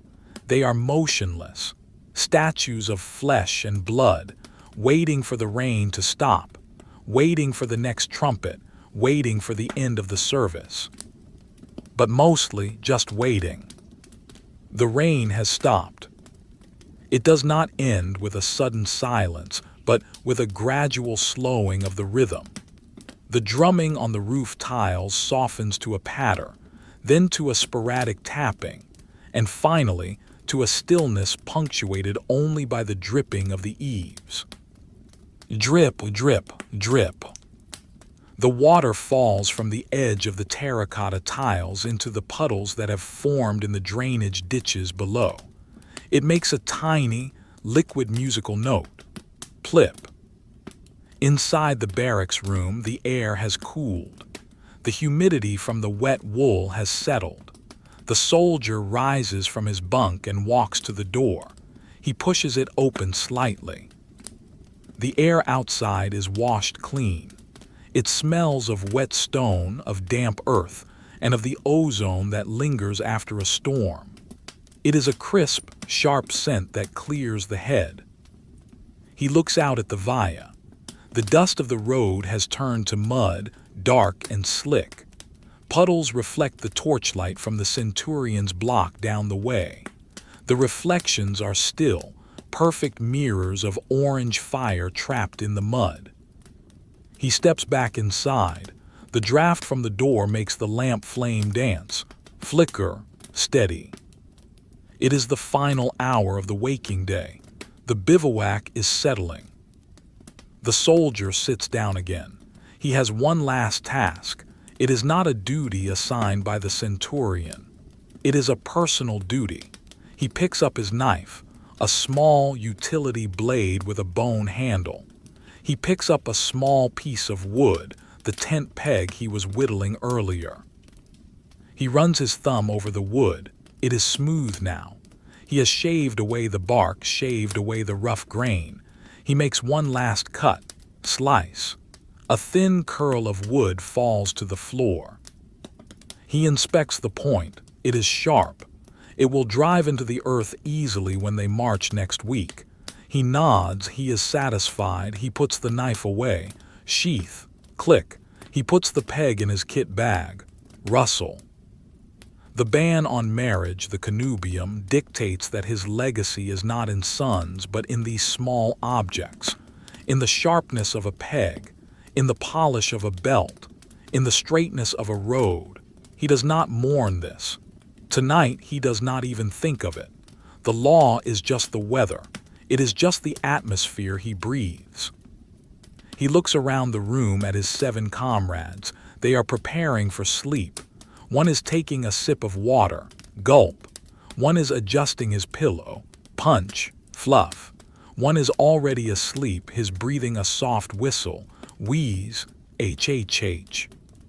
They are his family. They are the contubernium. They share the bread, the salt, the tent, and the silence. The soldier reaches for the lamp. It is a simple clay lamp shaped like a teardrop. The oil is low. The wick is black. He watches the flame for a moment. It is the only living thing in the room besides the men. It consumes oxygen. It gives light. It fights the dark. He cups his hand behind the flame. He blows, puff. The light vanishes, instant darkness. For a moment, his eyes see nothing. Then, slowly, the blue-gray light of the moon, now breaking through the clearing clouds, filters in through the high window. It illuminates the room in a ghostly monochrome. He lies back on his bunk. He pulls the blanket up. The wool is scratchy against his chin, but warm. He adjusts his position. He finds the groove in the mattress that his body has made over the months. He sinks into it. Let us sink with him. Feel the weight of the legs relaxing.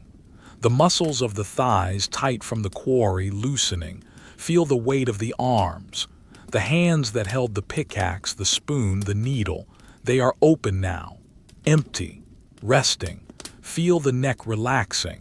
The head sinking into the pillow. The sounds of the camp are fading. Outside, the night watch is walking. Squelch, squelch, boots on wet ground. It is a softer sound than on dry gravel. The soldier listens to the footsteps. They approach. Louder, they pass, softer. They fade, gone. He is safe. The perimeter is held. He closes his eyes. Behind his eyelids, he sees the images of the day. The blinding white of the quarry, the gray of the porridge, the green of the oil, the red of the coal. They swirl together. They lose their edges. They become a smooth, flowing river of color. The soldier's breathing deepens. Inhale, slow, deep, exhale, long, releasing. He is no longer a soldier of Rome. He is a sleeper. The laws do not apply here. The orders do not apply here. He is free in the dark. We drift away from his bunk. We drift out of the room through the open window. We float into the night air. The clouds are breaking up rapidly now. The wind has pushed them east. The stars are returning. Brilliant, hard diamond points of light. They look down on the fort. To the stars, the fort is just a small square of geometry on the surface of the planet. A tiny scratch in the forest. We rise higher. We see the layout of the entire camp. The rows of barracks, dark, silent, the principia, a square of stone, the granaries, long rectangles, the stables, the bathhouse.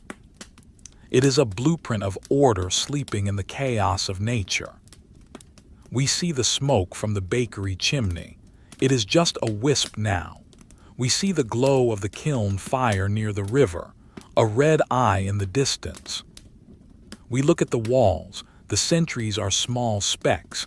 They are standing still. They are watching the forest. The forest is watching back, but there is no movement, no war, no drama, just the silence. We drift higher still. We can see the road, the Via Publica. It shines in the moonlight wet from the rain, a silver ribbon stretching to the horizon. It goes on for miles, past the fields, past the villages. It connects this sleeping soldier to the Senate in Rome, 1,000 miles away. But the distance is vast.